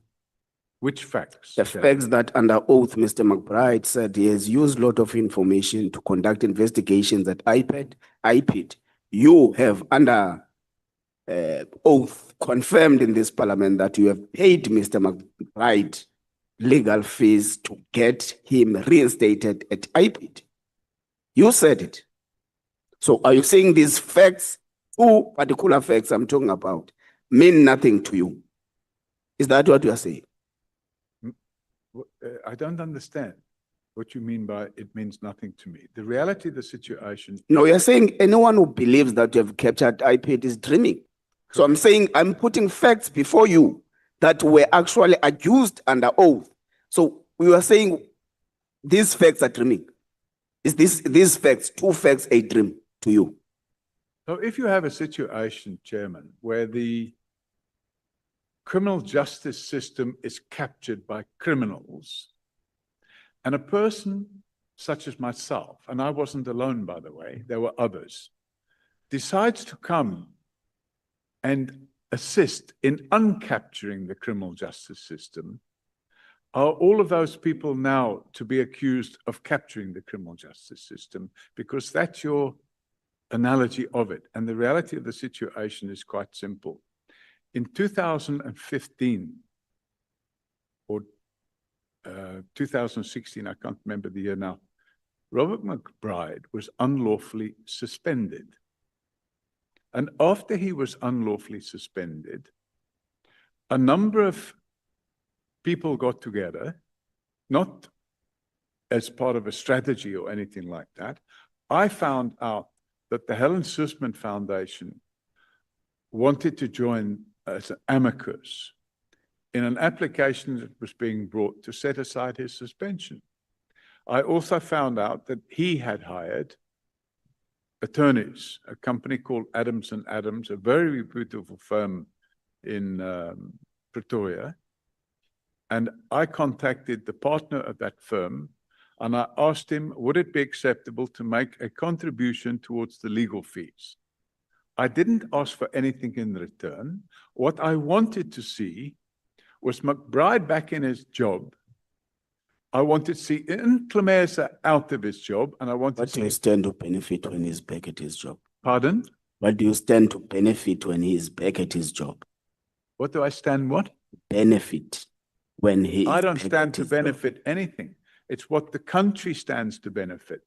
Because what had happened, I had opened a criminal docket against the then acting commissioner of police. And instead of carrying out an investigation, IPID shelved it, and they shared a copy of it with General Pashlani. And General Pashlani then arranged for other police officials to come and unlawfully arrest me, drag me off a plane, assault me, torture me, and then start a process to arrest me and charge me on no fewer than, and I had to go to court on 6 different trials.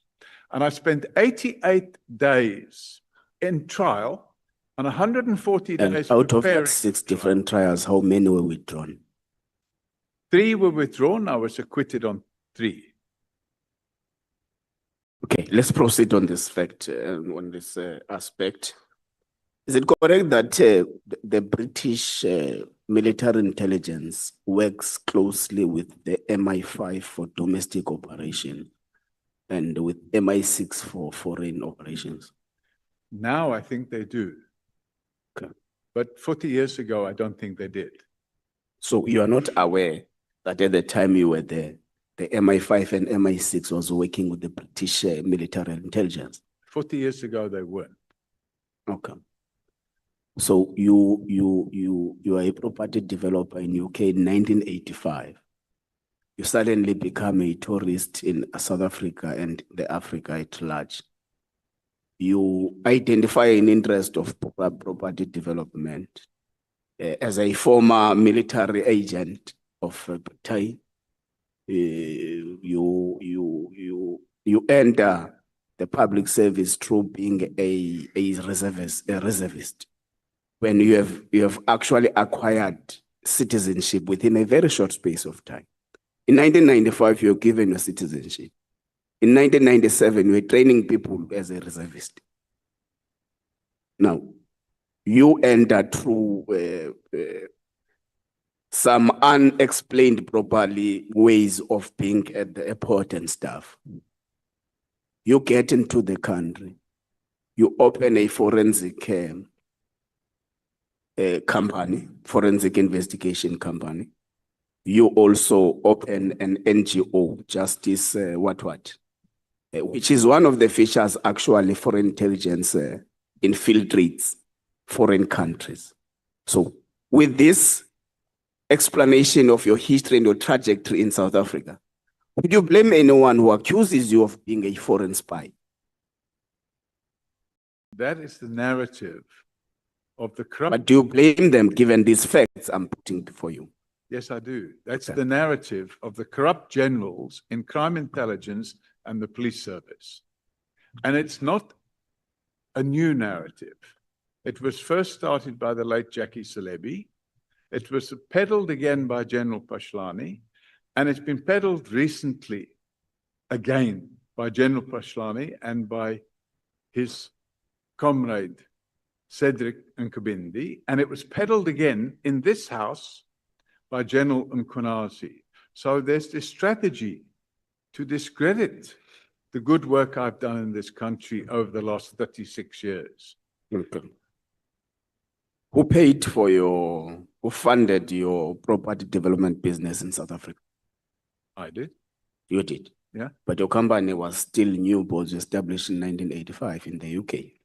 No, Chairman. So are you saying you amassed necessary profit to restart a property development business in a foreign country? Before I came to live here, Chairman, I'd made property investments here. And those property investments were made with cash from the UK because I was busy with property developments there and I made a profit. Okay. And in 1989, when I applied for permanent residence, I was granted approval, and that approval enabled me to bring in funds for further investment, and that's what I did. Okay. Should we not ask Honorable James to bring us more proof of payments? Pardon? No, let's leave it. It was on a lighter note. It's sarcasm. No, it's not. It's not. I was just asking if we can ask Honorable James to bring more proof of payments. So maybe I should lend him my aircraft to go and fetch them. We will also check if the aircraft actually belongs to you. Yeah, we will check that. Yeah, you can do that. Yeah. So IPID investigators are appointed in accordance to IPID Act, Section 22. What business were you doing at Phahla's house with IPID officials? I think I explained that in some detail, but I'm happy to explain it again. And it's covered in my statement in some detail. I opened the docket in February 2016. And after I opened the docket, the acting head of IPID, because Mr. McBride was on unlawful suspension, the acting head of IPID was a gentleman by the name of I think it was Israel Kamanyani.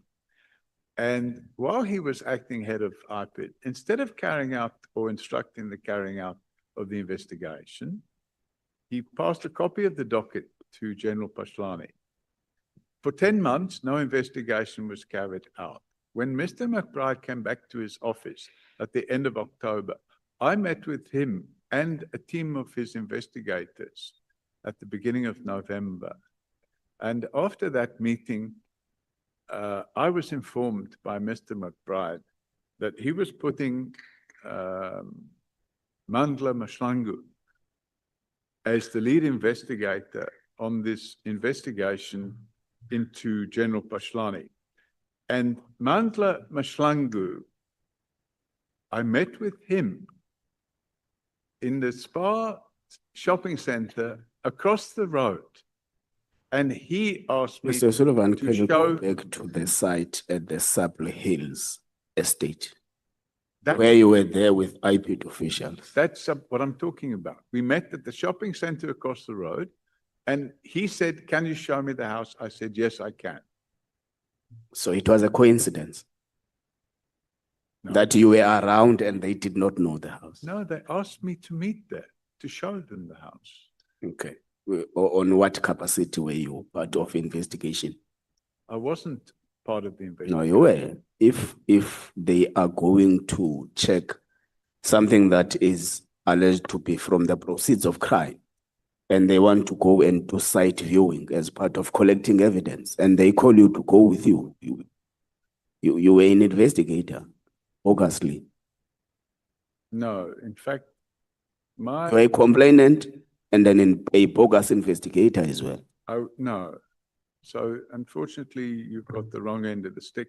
Okay. What happened was I was asked to point out, and it happens all the time, where an investigator will invite somebody to come and point out Okay. where evidence can be Did found. you ask how many cars General Phahlana is using from the security at the estate? I can't remember. It's like 10 years ago. Did you ask how many bodyguards does he have at from the security? Definitely not. Did you ask about the ammunitions? I mean, the guns they are carrying? Definitely not. You remember that? I would absolutely remember that. You don't remember about the cars, you remember about the bodyguards and the guns. So I think we were interested in a particular car. And I think one of the questions asked was, does he have a BMW i8? As by whom? Because he was seen driving a BMW i8. And we were able to get the registration number and find that actually that car belonged. When you say we, you mean yourself and the IPID officials? In fact, I. No, you say we. When I say we, So, I got so the it means information. you're part of the investigation. You're a complainant and the investigator at the same time. No, Bogusly. no. I got the details of the car and I passed it to IPID. So you were part of the investigation. No. So you complain, I then carried you out the direct investigation you for 10 direct the months. outcome through feeding them with information. Let's pass it. Let's pass it. Do you have a grabber? A what? Grabber. No. You don't have a grabber. I wouldn't know one if somebody put one in front of me. I've never seen a grabber. What is your response to the allegation that you have a grabber and you are illegally intercepting information from individuals? That's a complete lie. It's a lie. Yeah. So it's your evidence that it's a lie. 100% it's Okay. a lie. And the person that's stating that, I invite that person to take a polygraph test. Okay. What is your relationship with General Shadrack Sibiya? Again, I explained that in some detail earlier. It's only a professional relationship. I've explained that I don't know where he lives. I've never been to his house. I don't know any of his family members. I've never met any of his family members. The only time ever that I had any social interaction with him at all was in December 2016 when we had a braai, and it was a year-end braai, and he was invited. And at that stage, he was no longer working in the... Who did the braai? At whose house were you? At a house in Bedfordview. Whose house? It's owned by a company. Whose company? It's not my company. Whose company? A friend of mine owns that company. So your friend invited generous beer in a social braai. My friend wasn't in the country. He allowed me... A friend of your friend is your friend. Pardon? No, you can proceed. Pardon? Saying you can proceed. I asked the friend if we could use the house, and there was a specific reason. And the reason was that the house had been originally, not originally, it had been through a number of people, but one of the tenants in the house a few years earlier had been Radovan Kretscher. He was a tenant in the house. It wasn't his house. And the journalist... So Radovan Kretscher is a drug lord according to you, no? I'm saying he's absolutely a drug lord. A drug lord. Yeah. So you coincidentally found yourself and General Spear with socializing with a drug lord in a braai session. He was in prison. Hmm. He had lived in the house 10 years earlier. So he was no longer in the house. He was in prison. Okay. In fact, he was in prison on charges which I laid against him. Okay.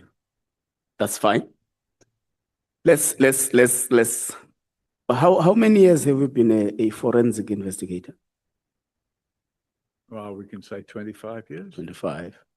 And amongst other things you've been investigating are close to the operations of the criminal justice system, SAPS and all that. No, so we investigate fraud. Yeah. We investigate, that's my firm, we investigate various offenses, mostly corporate fraud. When there's criminal dockets open, we expect the police and the prosecution service to comply with the necessary legislation and to prosecute the people involved. But when you have corruption within the police, which we have in South Africa, the problem is that the people don't get prosecuted. They get away with the crimes. And unfortunately, although we may mainly investigate fraud, there's a lot of other crimes going on, including murder, drug trafficking, rape. And the people that commit those crimes also don't get prosecuted. And that fault lies not necessarily with the NPA, but with corrupt police officials who take backhanders to make the docket vanish, or the docket is sold at court, or they're released on bail and they're never seen again. And those defects in the criminal justice system is what results in 88 murders a day in South Africa. And I decided many, many years ago that if I could do something to reduce the level of crime in this country, it wouldn't only be to my benefit, it would be to the benefit of all South Africans. But in order for that to happen, we need a criminal justice system that works. And it doesn't work if the people at the helm are corrupt. Okay. So in these 25 years of being a forensic investigator, have you ever picked up any existence of any drug cartel that has got a corrupt relationship with SAPS authorities? Yes. You can elaborate? Well, there's a number of samples. There was one drug syndicate when I was at the working for AXA, which is 25 years ago, by the way. We were able to get video footage of drug mills arriving from places like Brazil And instead of passing through the customs area where they could be liable to being searched, instead of passing through the customs area, when they arrived into the country, they were met by police officials. And the police officials were wearing reflective jackets with their details on, and you could see they were police officials. And these police officials would escort the drug mules, pretending that they've arrested them. But in fact, what they did was they escorted them through customs, and then they took them to a vehicle that was waiting outside, and they were allowed into the country. So those are clearly drug traffickers who are working with corrupt police officials. We found in the case of Radovan Krejcir that he was working with a guy called Michael Arsiotis, who's a Greek Cypriot, and they were peddling drugs that were coming in to South Africa and then being shipped to parts of Europe. So this area, the drugs were being shipped up there. And then Radovan Krejcir entered into a corrupt relationship with a general in the police, in fact, crime intelligence. His name was General Joey Mabasa. I discovered that General Joey Mabasa's wife was in business. A company had been formed between General Joey Mabasa's wife and Radovan Krejcir's wife.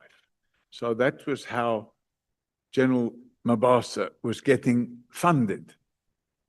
Then we had the situation of the Paparas family, Stefanos Paparas and Dimitri Paparas. And their corrupt relationship was with Glenn Agliotti and Jackie Celebi. Okay, I think those scenarios are enough. You have actually met what I was expecting.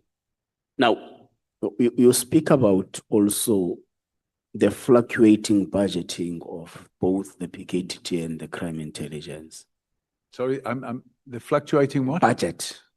That it was 93 million at some point, and I had no knowledge, Chair, of the budget of PKTT. In fact, I didn't even know of the existence of PKTT until the 6th of July last year. Okay, so you have no comment whether it was appropriate at this stage to disband it or not? No knowledge whatsoever. I knew nothing. As I said, I didn't even know of the PKTT. I had no knowledge of it whatsoever. I had no knowledge and still don't have any knowledge of the budget and what they do. Only what I've seen in the media since the 6th of July last year. Okay.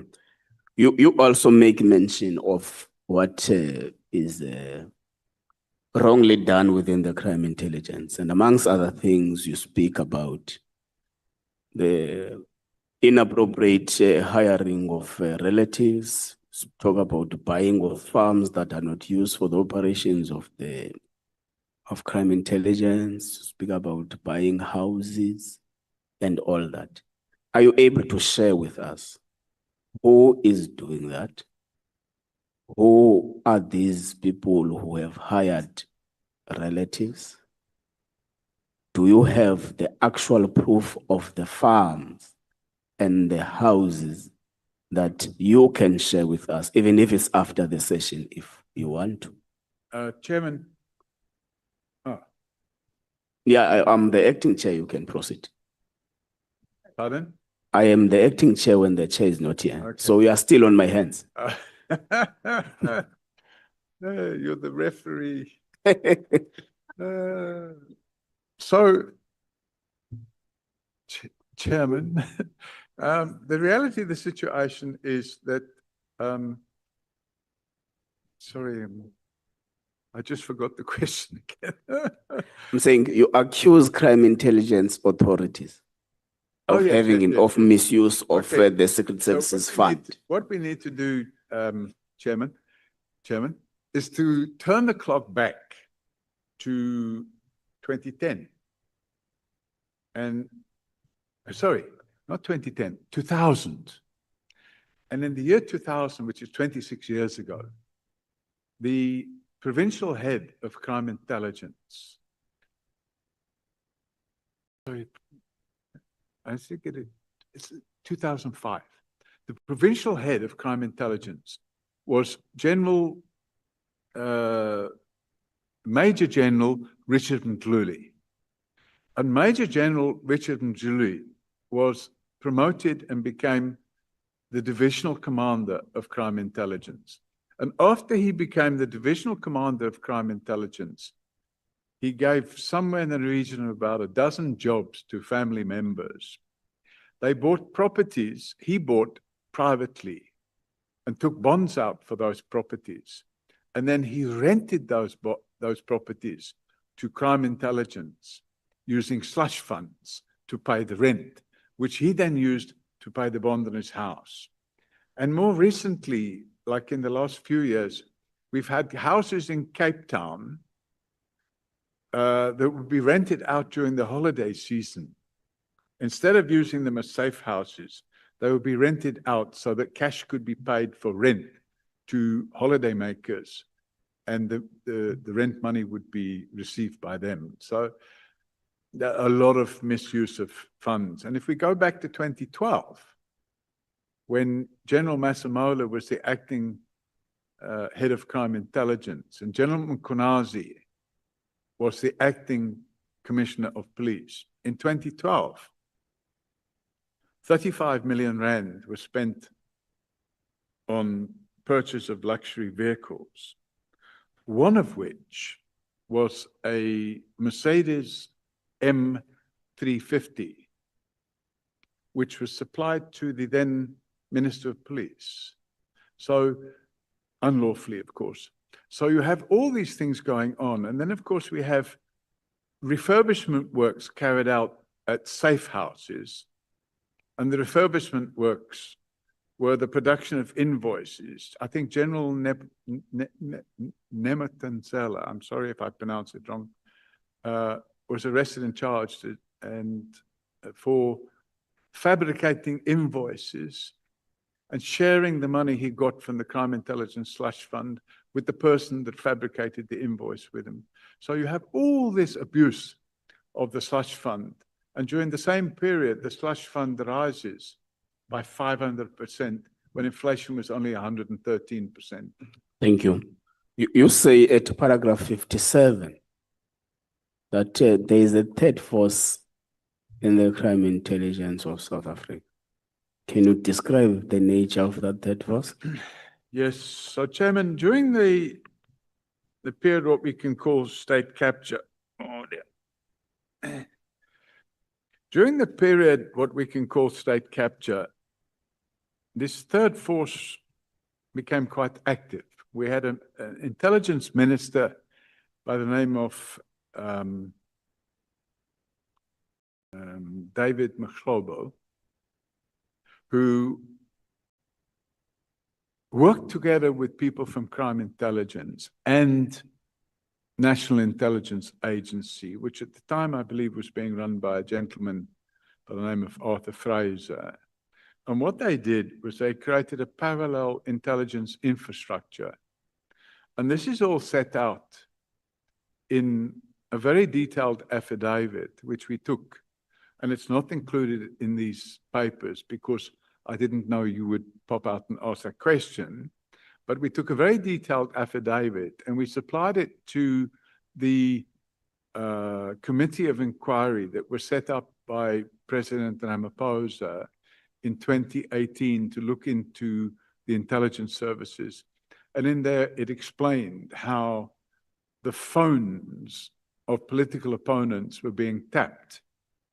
And if we look at the example of Richard, and that was now the National Intelligence Agency and crime intelligence doing that. And if we look at the example of crime intelligence officials putting documents together, what we could say were manufactured using AI and creating false evidence and laying down false evidence trails and paying public funds. We believe, in fact, I now have the details of the person involved, who's running a social media campaign and it's being paid out of crime intelligence slush funds. And I expect we'll be finalizing that investigation within the next week or two, and we'll be providing that information in terms of Section 27 of the MPA Act to IDAC. Can we please request you to provide the ad hoc committee with that information as well? Pardon me? Can we employ you to also provide the ad hoc committee with that information? The you're done. investigation is still ongoing, but we have the information and we're still investigating it. Okay, you say in paragraph 113 that General Nhlanhla Mkhwanazi bought a company from a convicted fraudster. That's correct. Can you identify to us who's this convicted fraudster? Yes, if you just bear with me a second. Which paragraph? 113, I thought you 113. said 130.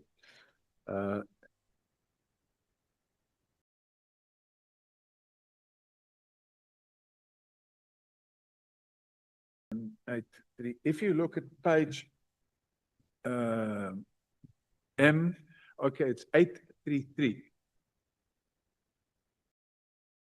So It is now 12:45. May you please stop speaking and pass the microphone to the next speaker?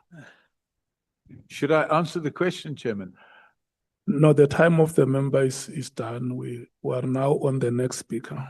That is Honorable Nombala. Thank you very much, Chair. Good afternoon, Mr. O'Sullivan. Good afternoon. Let's start here on paragraph 37. You say open quote. Your time expires at 1:25. Noted, Chair. Open quote. Mr. Sorry, which Mbeki, paragraph? Sorry. paragraph 37 of your statement. Can I read, meanwhile? You are saying Mbeki tried to save Celebi and Thabo Mbeki. Okay, Thabo Mbeki tried to influence Celebi to arrest Zuma. Just quoting only that part. Mm-hmm. Should I understand this to be suggestive of a proposition that President Mbeki used state institutions to settle political scores? That would And certainly. I'm afraid Sorry, that I thought you finished. I think let me say this before we go further. I'm going to cut you because I've got a couple of questions that I've prepared for you. So I would not be meaning, I would not be meaning, yes, I'll ask one at a time. I will not be meaning to be funny when I cut you. It will be out of my genuine panic for time. So can you respond to the first question I've asked? Sorry, you've now broken my chain of Should thought. I rephrase? Yes, please.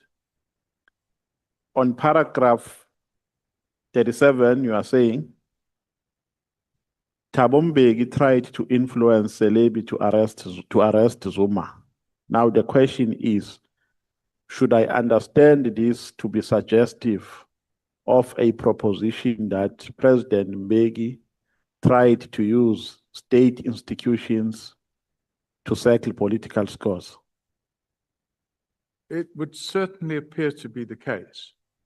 So that is your evidence. So it's, That is your evidence. Chairman, I explained it yesterday. This is based on the information which was available on the so-called spy tapes, which is the conversations that took place between Andre Pienaar and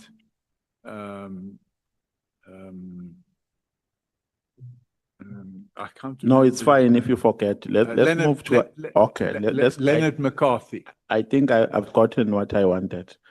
Let's move to the next question. Do you know AfroForum? I do.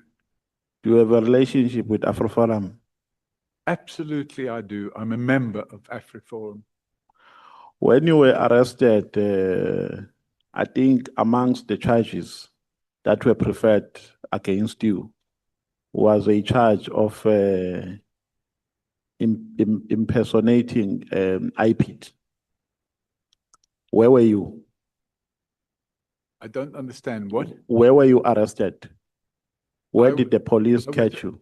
I was arrested in Littleton. Where? Littleton. Is that your residence? No, I'd been to visit attorneys. Were you not arrested in Afroforum offices? Their offices just happened to be next door to the offices of the attorney. That's a coincidence. I had come out of the offices of the attorney. So you were not within the precinct of Afroforum? No, I hadn't a meeting with AfriForum. My meeting was with my attorney.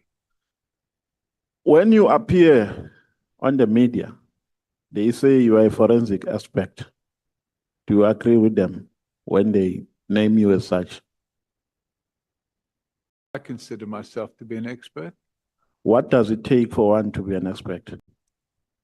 Well, I'm a certified fraud examiner. I've sat the exams, and as I explained yesterday, that's the equivalent of an NQF7, which is a bachelor's degree. So you have to study. Yes. For 2 When years. when you are talking about studying, are you talking about the courses that you have alluded to on paragraph 4? It's a very set structure of courses. No, but the question is, are you talking about the studies that you have alluded to on paragraph 4? You have a look at paragraph 4. Certified fraud examiner, that's 4.2. Yes. Yes. And that's all. Yes. And So that makes you to be a forensic expert. in respect of fraud. So you've got forensic experts that specialize in ballistics. You have forensic experts that specialize in medical. Okay. You know, like, Let me test the authenticity. Pardon? Let me test the authenticity of what you are saying. How do you conduct your forensic work? So, Chairman, to answer that question, we're going to be here for about 2 or 3 hours. Let me try to simplify it like this, or let me break it down like this. Do you work with private citizens? Do you do investigations for them? If I come to your office and say, I want you to investigate this particular matter for me, do you take such instructions? Chairman, we have a number of corporate clients who come to us with fraud investigations, and we're experts, and we carry out those fraud investigations. Do you take instructions from individuals? We do from time to time. So what is the process? I come to your office, how much do I pay on day one? Do I pay for consultation? No, the first consultation you don't pay for. First of all, we want to know the nature of the investigation. Yes. Then we have to take a decision whether it's an investigation that we will charge for or whether it's an investigation that we will do pro bono. Now, let me fast forward. If maybe I come to you and say, I need you to do an investigation about a murder of my girlfriend or of my wife, do you take such instructions?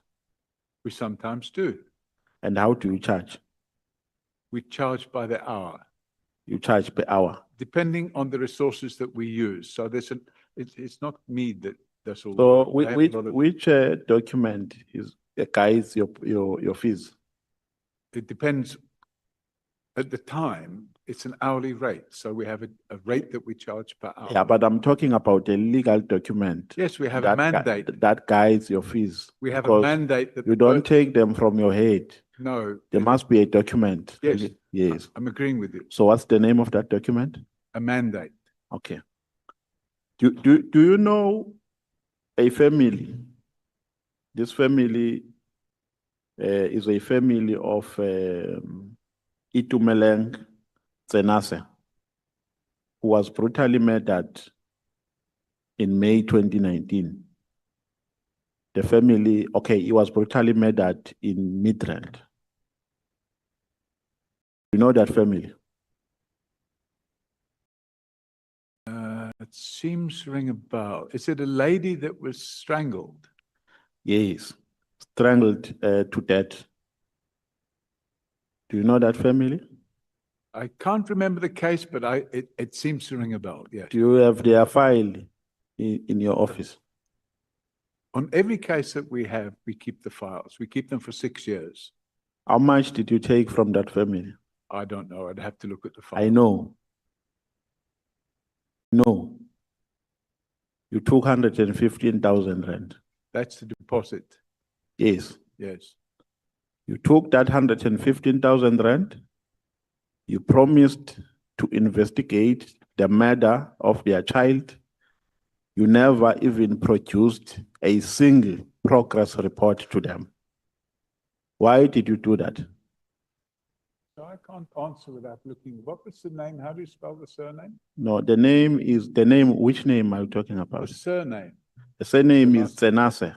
It's Tsenase.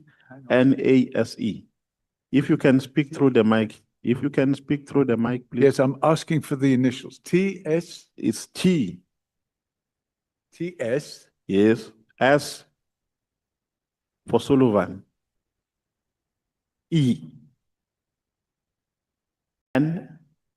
N-A-S-E.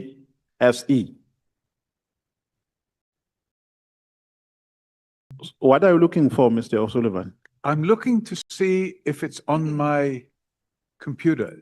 No, because I'm talking about a payment that was made by the family. Yeah, but I'm If looking to see if you want proof thereof, I can give you the POP.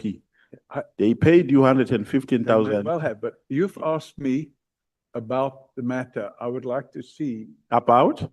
You've asked me, I can tell you exactly what it's about. The lady's name was Rose Tenasi. No. Please don't. It wasn't Rose Tenasi. No, don't be all over the place, please. Here, a person under which you open the file is Rose Ntabiseng Tsenase. That's what I'm just said. Who was a sister to Itumeleng Tsenase. And you took an amount of 115,000. You promised to investigate their matter. You never even produced a single progress report to the family. Why did you do that? That's not true. What happened? If it's not true, then you must dispute with facts. Yeah, well, if you would have told me in advance, I would have been able to look up. Yes, then what happened?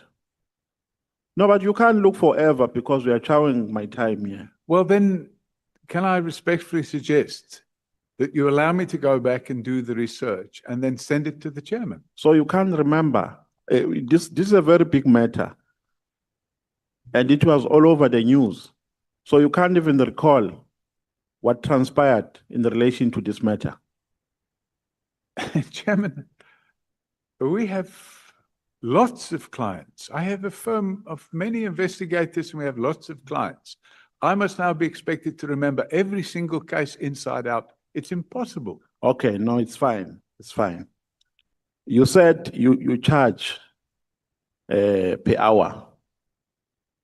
And then this family gave you an amount of 115,000 upon consultation. So how do you justify that? We take a deposit up front, Chairman. A deposit of 115,000? A deposit of 115,000. I mean, where is that regulated? Where do you take that amount from? It's an assigned mandate. Where? A mandate. So it says you must take an amount of 115,000. So if you're going to investigate something,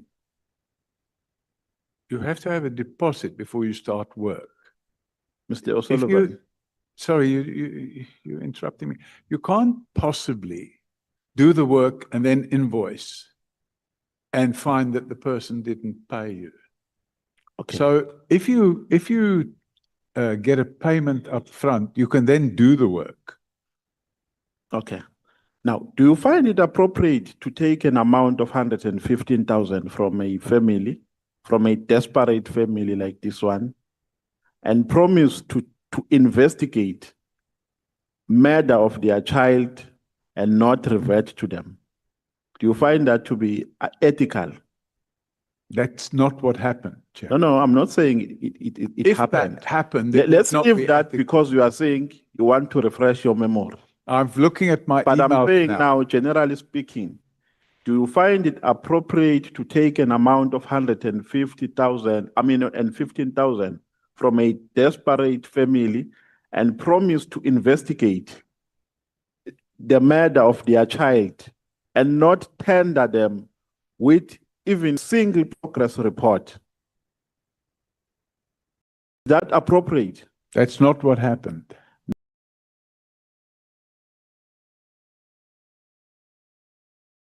No, is that appropriate? Is that appropriate?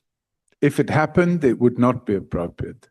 And I won't be wrong if I say that is extortion. No.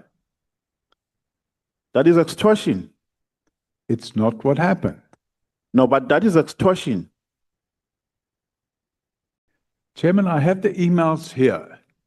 And what the member wants to do is to use his parliamentary privilege to defame me. But he's not allowing me to explain what took place. No, but I've allowed you to explain. No, I'm going to And you explain it said- now because I found the information. Yes, So this is the email that I sent yes. to Ms. Mkhwanazi. What does it say? I'm going to read it to you. You wait a second, please.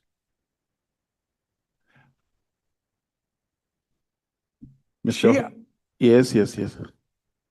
She wrote on the 27th of November 2020, Yes. saying that she wasn't happy with the work that had been done because we failed to bring a person that she believed was a suspect to account.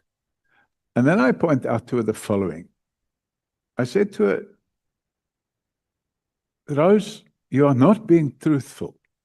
Alternatively, your memory has completely failed you. You know full well that since you have all the proof, many times we sent you the proof that we did a lot of work on this matter. Communication was made difficult because your email box was full and did not send back any message that this was so. We cannot be held responsible for that breakdown, which we only discovered when we put a receipt on your email, a received receipt. Yeah, no. This, Even if you don't finish, it's the work, fine, Mr. O'Sullivan. No, Chairman. No, but this is my The work we did Mr. O'Sullivan. is very well documented O'Sullivan. and includes meetings with yourself.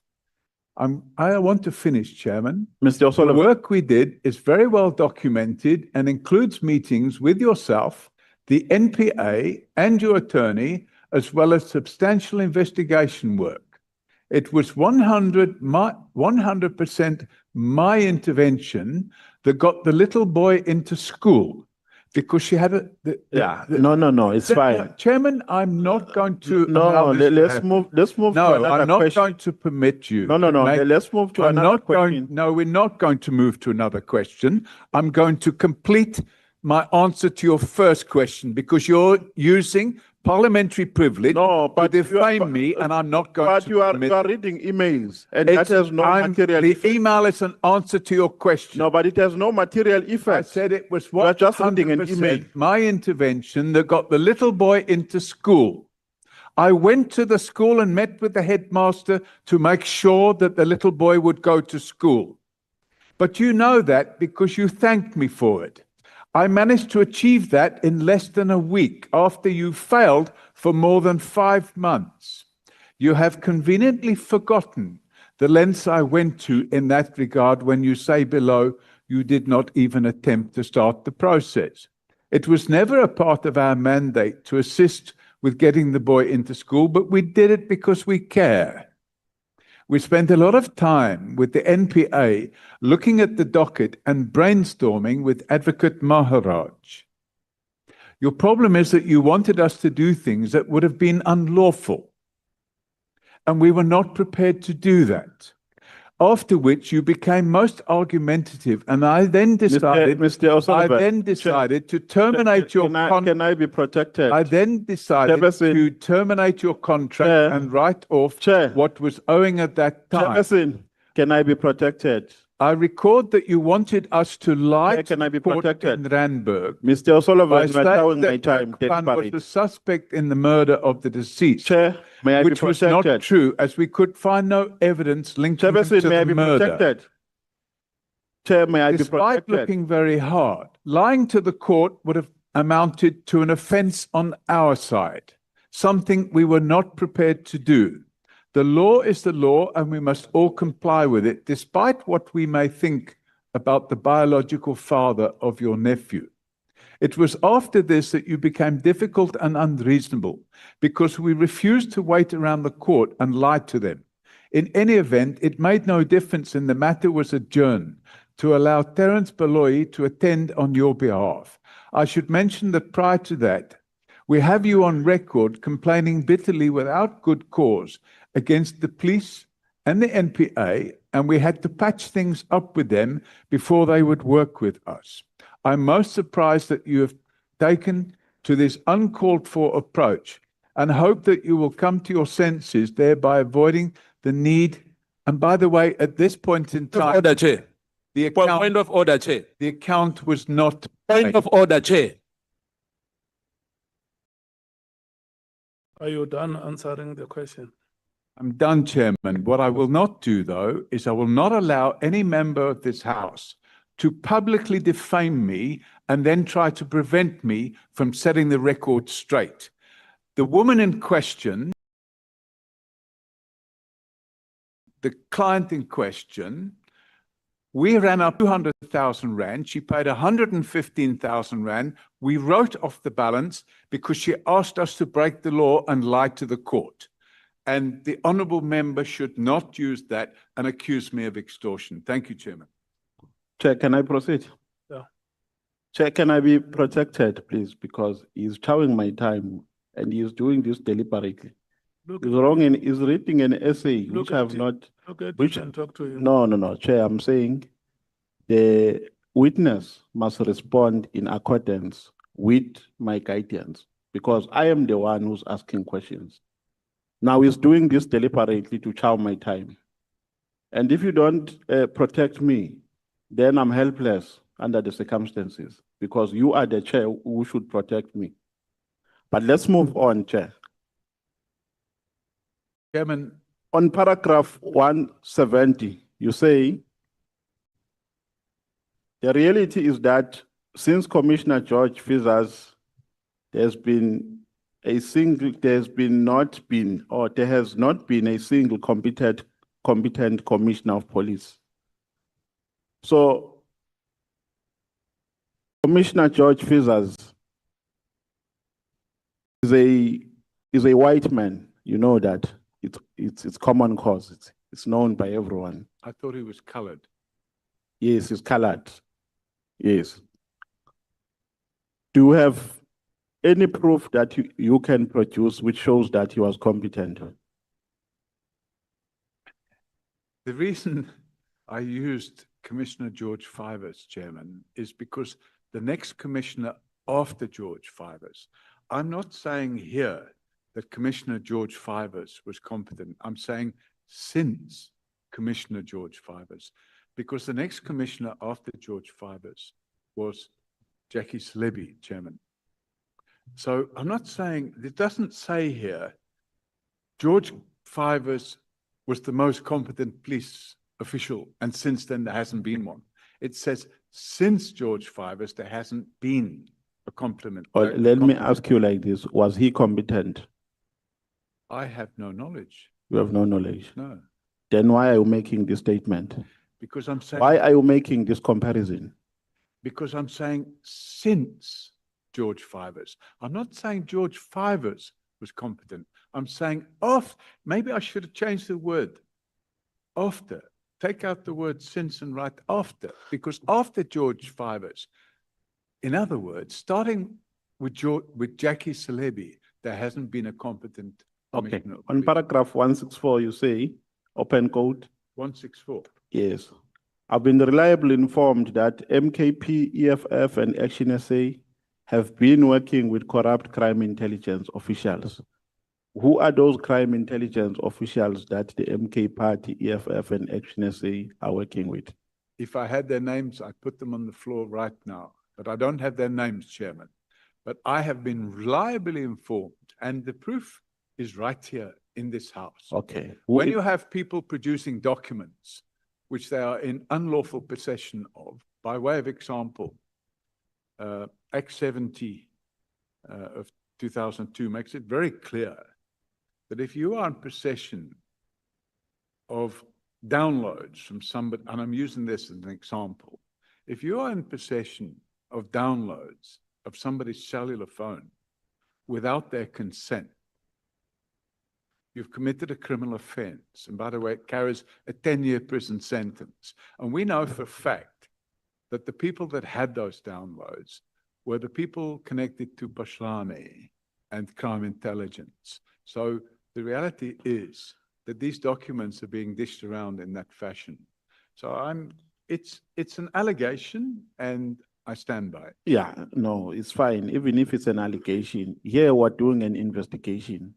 So when you come with an allegation, you must come with proof, because we're not just investigating for the sake of investigating here.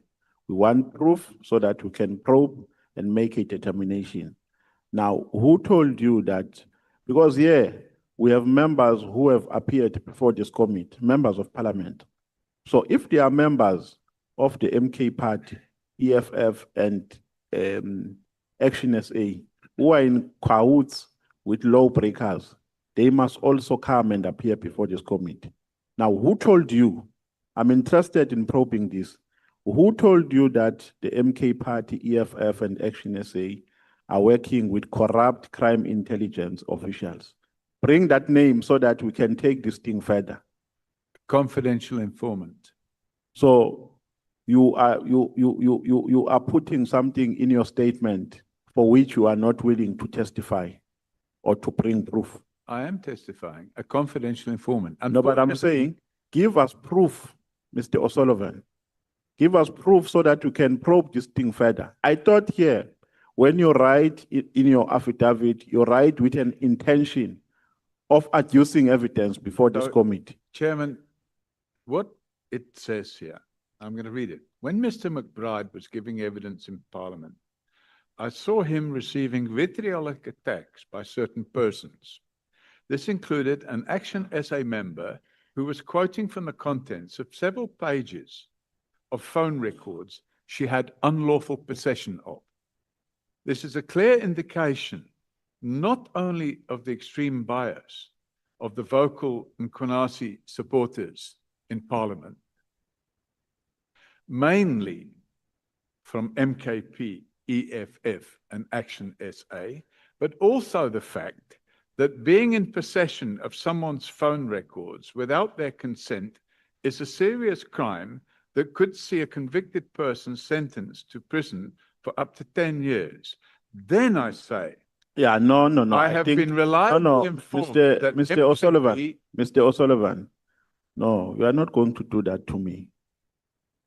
Here, I'm saying to you, you are saying the EFF, MK Party, and Action SA are working with corrupt crime intelligence officials. Now, I'm saying to you, I'm giving you a platform to produce evidence proving that averment.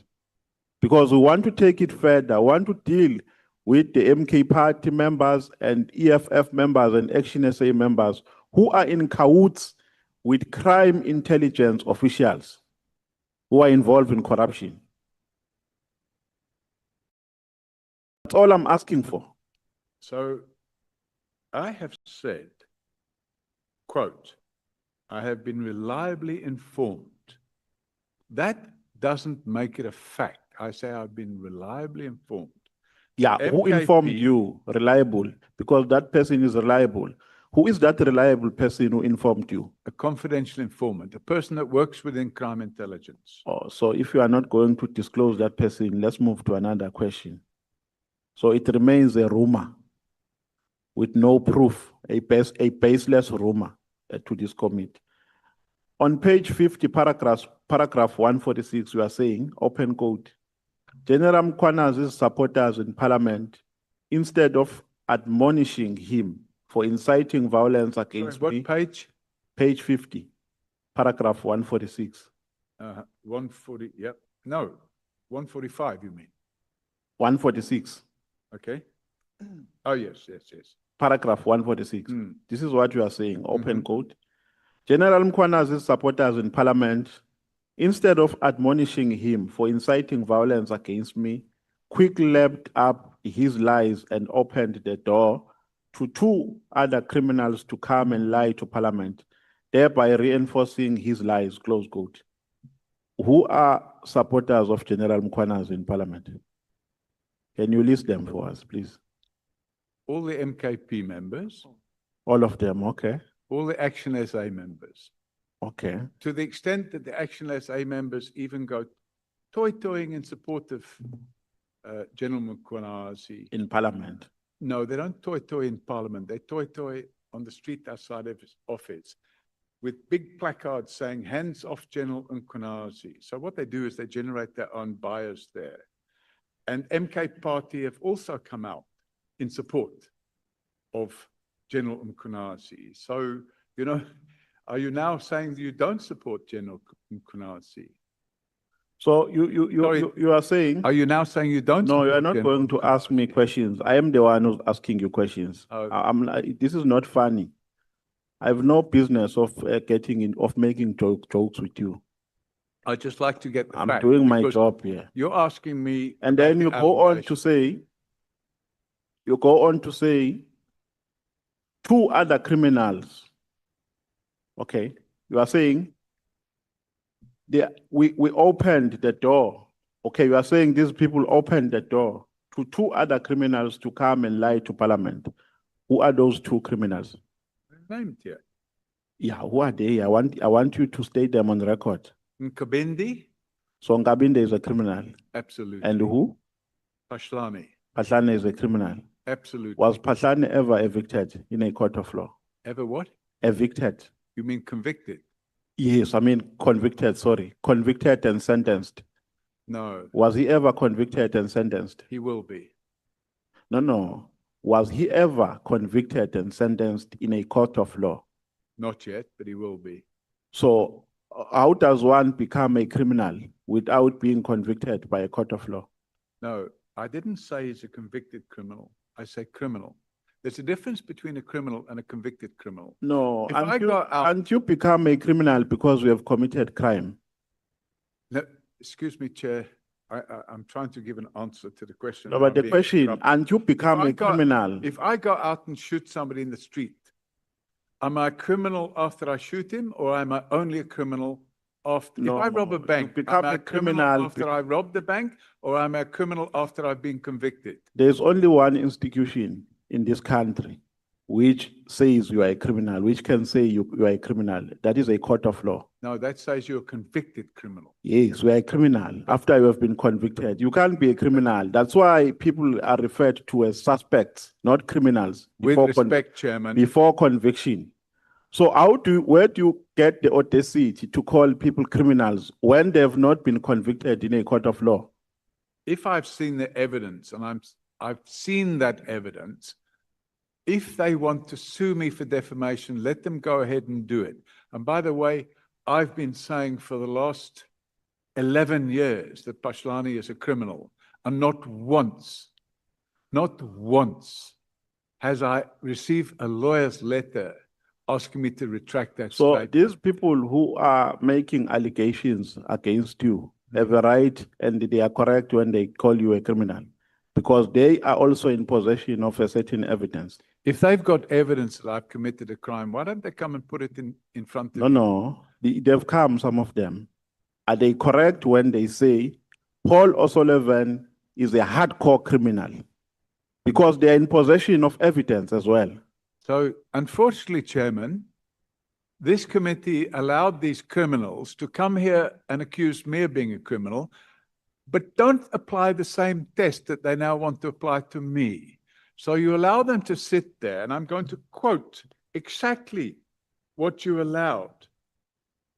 Yeah, no, even if you don't quote, because I'm running out of time. But so on paragraph the reality is 92, the on reality paragraph is 92, that other people can come call me a criminal. on but you don't paragraph question it. 92, let's move to another question. On paragraph 92, page 31, you are saying, open quote, according to information I've received on the 3rd of July 2025 and 4th of July 2025 at the Police College in Pretoria West, Masemola and Mkhwanazi put the finishing touches to the presentation that Mkhwanazi would use to shock the nation on the 6th of July 2025. Who told you this? A confidential informant. So all this information, Mr. McBride. I said, according to information. No. I'm saying to you, the majority of the information you have tendered in your affidavit is based on people who are confidential. You can't disclose it here. You can't disclose those people here. If I disclose it here, if I gave the name of the person that supplied that information here, publicly or privately, that person would either be murdered or he would suffer some form of detriment. So if you think the criminal justice system is so good, so how do that all witnesses are safe, so how do I respectfully request you to read the newspaper. How do we test then the authenticity of what you are telling us when you do not want to share the sources? Because the sources should be used by this committee as proof. Because under normal circumstances, the sources should be also writing affidavits to say, really, this is what happened. Because now you rely on hearsay evidence, and it's difficult for us to test that hearsay evidence. Yeah, unfortunately, that is the problem we have in South Africa today, that many witnesses will be murdered if they give evidence. And if I talk, for example, about the Nhlanhla Commission, we no longer have a witness D and we no longer have a witness F. And it's a matter of time before witness A, B, C, E are not around either. The reality of the situation is that there's so much corruption in the criminal justice system, and there's so many criminals with badges. If it's not stopped, this country will go into a decline that it will never recover from. Let's move to another question. Again, I'm not getting any answer on this one. On paragraph 85 and paragraph 42. Sorry, one paragraph at a time. Paragraph 85. On paragraph 85, we are making an allegation there that Khumalo, in fact, not Khumalo, Madondo went to Japan to a workshop. And you further allege that Madondo has a romantic relationship with Khumalo. Do you have proof showing that they have a romantic relationship, Madondo and Khumalo? The person that supplied the information to us, which is at pages 297 and 298, and 299, and 300, and 301, and 302, and 303, the person that supplied that information. So you have proof. Sorry, that's all. No. I'm saying I'm not saying the person that supplied the information about the trip to Japan. No. I'm talking about the romantic relationship. Yes, but I'm trying to answer you. You have proof. You have the proof. Person that supplied the information. About do you have proof? That is my question. Do you have proof? I'm trying to answer you. Do you have proof? Yes or no? That's what I'm looking for. The person that supplied the information about. Do you have proof? That's my question. Do you have proof? The person that supplied the trip information to Japan gave us information that the two of them. So you have proof? No, I don't have the evidence. Okay, let's go to another question. If you don't have proof, let's go to another question. On paragraph 39, you are making another allegation. 42. You are saying. Paragraph? Paragraph 42. You are calling the late Tutumieni a President Zuma's mistress. Correct. What do you mean when you say he's a mistress of President Zuma? Well, I suppose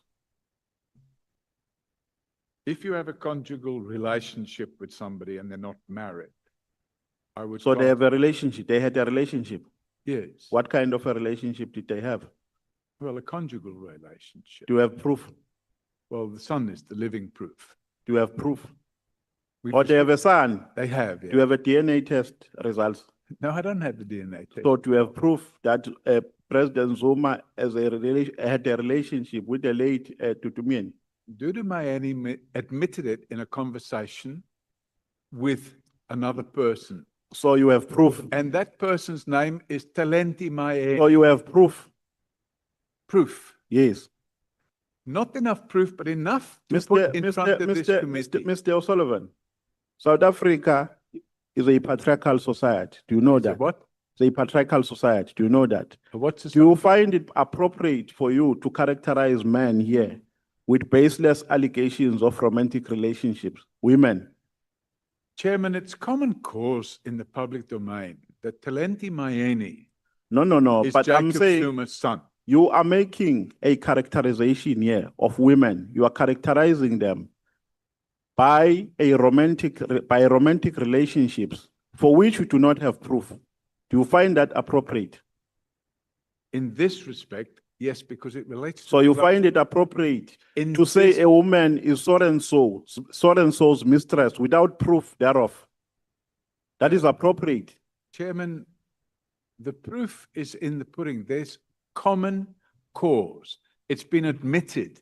Talenti Mayeni lived at Jacob Zuma's Forest Town house. And so that qualifies him to be his son. Chairman, he regularly repeated the fact that Jacob Zuma was his father. Olo Sullivan, Yeah. may you please stop speaking? Okay, thank you, Chairman. It's now time for break. We're coming back at 14 hours. We're going to take the alternate member for 15 minutes from the MKP, followed by Breitenbach from the DA.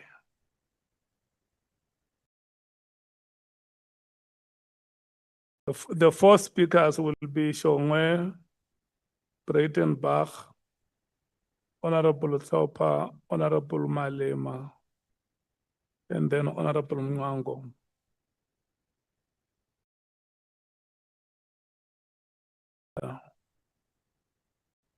May you please rise and leave the chambers?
A Louis Vuitton bag? Oh, you didn't?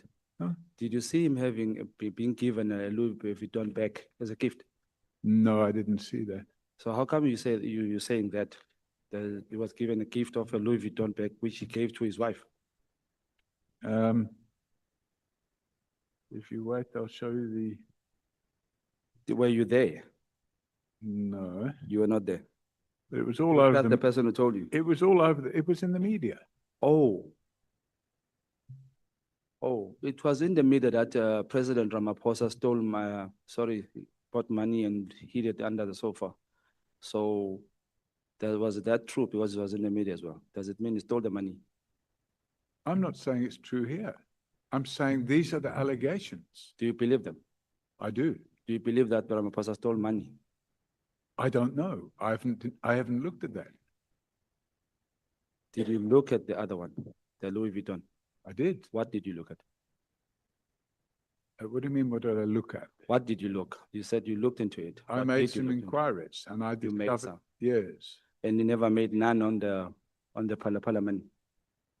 I wasn't involved in that. I wasn't invited to be involved in it. Were you invited to investigate Phahlani? No, So what do you mean when you say you're not invited in the Phala Phala issue? well, nobody phoned me and said, by the way, there was a break-in and money was stolen. Will you assist us with the investigation? Who said you must investigate Phahlani then? Who invited you? I didn't get invited. Somebody approached us with information. How so?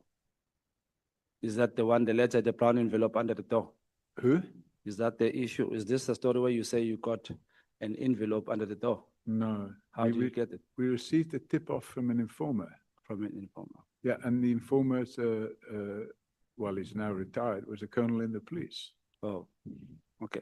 Before we go any further, you said MK members, including Honorable James, were guilty of having information that is coming from intelligence. And you said that's a criminal offense, punishable with 10 years. What's the paragraph? The WhatsApp from the WhatsApps.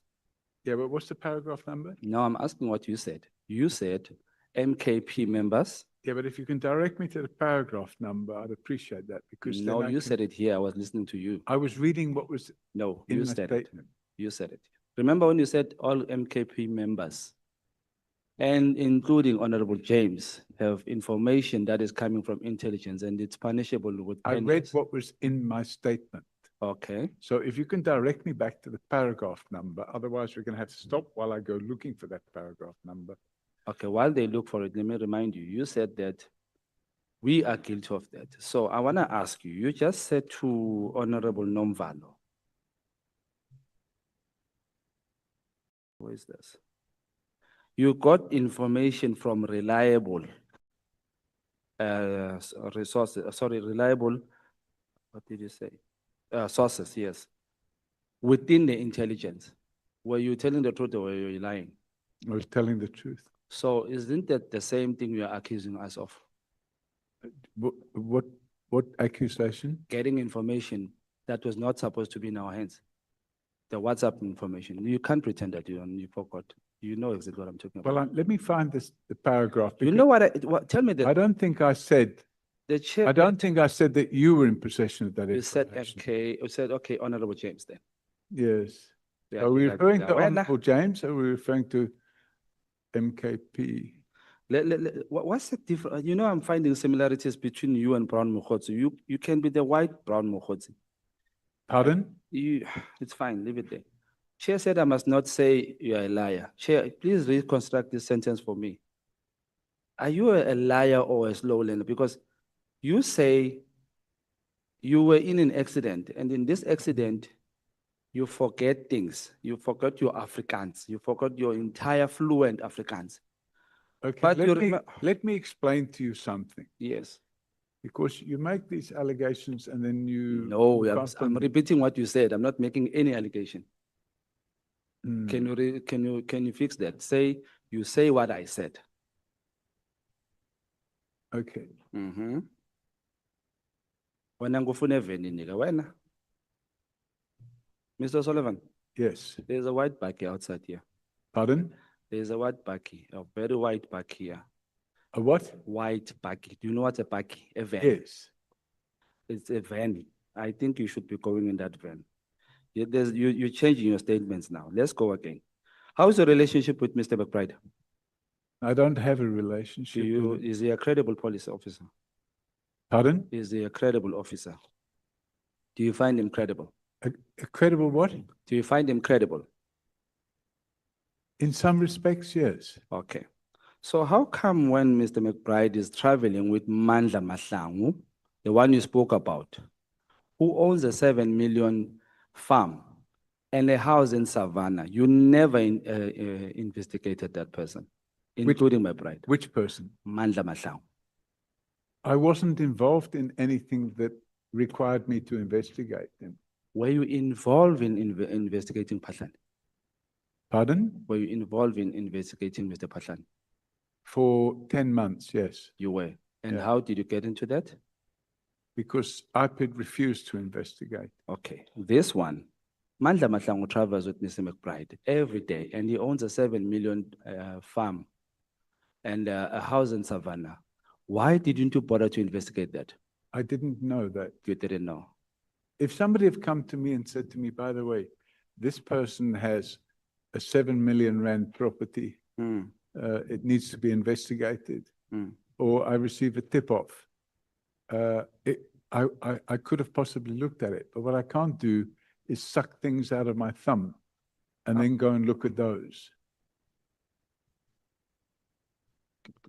I'm asking you because you say you love South Africa. That's why you decided to investigate and help with the security in South Africa. So your love, is it limited to a certain, or is it pointing to certain people? Or can everybody benefit from your love of life in South Africa? Yeah, I think they do, yeah. Okay, when Sbia was appointed in Gauteng without having a competency, why didn't you investigate that one? What was he appointed? I don't understand. General Sibia, the credible officer, the one you said he has, is the best one of the best. General Sibia. Did I say he was one of the best? Yeah, you did in one of your interviews. How do you regard him? I'd say he's a competent police official. Yeah. You know he doesn't have competency. When you say competent, He failed competency. like security Competency, clearance. you mean? yes. I have no knowledge of that. So you have no knowledge of that. So you just took him under your wing and trusted him and. I didn't take him under my wing. Okay, so why didn't you investigate him? What should have I investigated him for? For having no competency, for buying a grab, for upscaling his salary from 1.2 to 1.8, for taking a position that he has not applied for, and paying himself overtime. I have no knowledge of that. You had no knowledge. No. Okay. So when Ramaphosa hides money under the, Mr. Ramaphosa, when he hides money under the sofa, and you heard about it, what did you do? Did you investigate or just left it like that? I only found out about it 2 years later. Did you investigate or you left it like that? I investigated the allegations that were put out by Arthur Fraser, and I opened the criminal docket. Did you investigate Mr. Ramaphosa for putting money under the sofa before you investigated Mr. Fraser, who is a whistleblower in this case? Why investigate a whistleblower where there is crime? Because he wasn't a whistleblower, What was he? a criminal, in A my criminal. opinion. In your opinion, Mr. Ramaphosa hiding money under the mattress or the sofa, was that not criminal? I don't know about that. I knew nothing about it. Again, I'm going to ask. And I can't retrospectively go back and investigate something that happened several years ago where there's no trail of evidence. Do you know Forte University? Do you know about it, Forte? I know where it is. There's a gentleman by the name Oscar Mabuyane, who's a choice to Mr. Ramaphosa. When he was alleged that his education or qualifications in Forte was fraudulent or somehow having issues, why didn't you investigate? Excuse me. I'm still on the love of South Africa. I'm still on the love of South Africa. You said you love South Africa. And South Africa can't be Patani. You asked me a question and then You can answer. Don't allow me to finish answering. I apologize. You can answer. Right. Forensics for Justice is a non-profit company. It doesn't receive any income other than small donations. You can go on the website. On the website are published every year the audited accounts. And you can go there now on your computer and look at it and see it. And you'll see the amount of resources that we have available to carry out investigations. Now, if we were to investigate every allegation against every public official in South Africa, we would need probably 2 or 3 billion rand a year and lots of investigators. We just don't have that. So to sit there and ask me why you didn't investigate that, why you didn't investigate that, why you didn't investigate that, it's just impossible. We have to select the cases where people approach us and say, we've got this information. Okay. Nobody came I have to us. 3 minutes, Mr. Sullivan. Sorry for that. Yeah, but I'm just saying, nobody came to us and told us this Professor, what did you say, Mabula? Oscar Mabuyane, he's a premier in Eastern Cape. Okay, nobody came to us and said, Are you going to investigate since I'm telling you now? Nobody came to us. I'm coming to you now. Are you going to investigate? Well, if you go on our hotline, you can file. It's gonna take And then it will be about. here. Can you, for the love of South Africa that you have, can you investigate that? We don't take all. Okay. Let me ask this one. I'm a South African and I need to learn something from you since you love us. How do I convince a judge or how do I get a judge to give me a court hearing at 12 a.m. and give me a conviction that I can't be arrested within, unless I'm given a note that says within 48 hours I have to be notified? How do I convince a judge to do that for me at 12 a.m.? What's 12 a.m.? Can you define that? Time. Time. At midnight. That didn't happen. How? You got a document that says you can't be arrested and you must be notified within 48 hours. And you got that at night, at midnight. Okay, Is so that if not you, true? If you have a look, Chairman, this relates to Section P. Is it true or not true? No, Did it's it happen? It's not true. It never happened. You don't have such a document. I have such What a document, but it time was wasn't that court obtained at midnight. What time was that court convened? At what time did you get that? It was a normal court day. During the day? Yes. If I have it on record that you are lying, can you hand yourself straight to the police station? Because you are making a mistake. Let me explain to you, Chairman, and I'm going to finish now because you're now accusing me of lying. So I've made it clear that every time somebody defames me, I'm going to respond.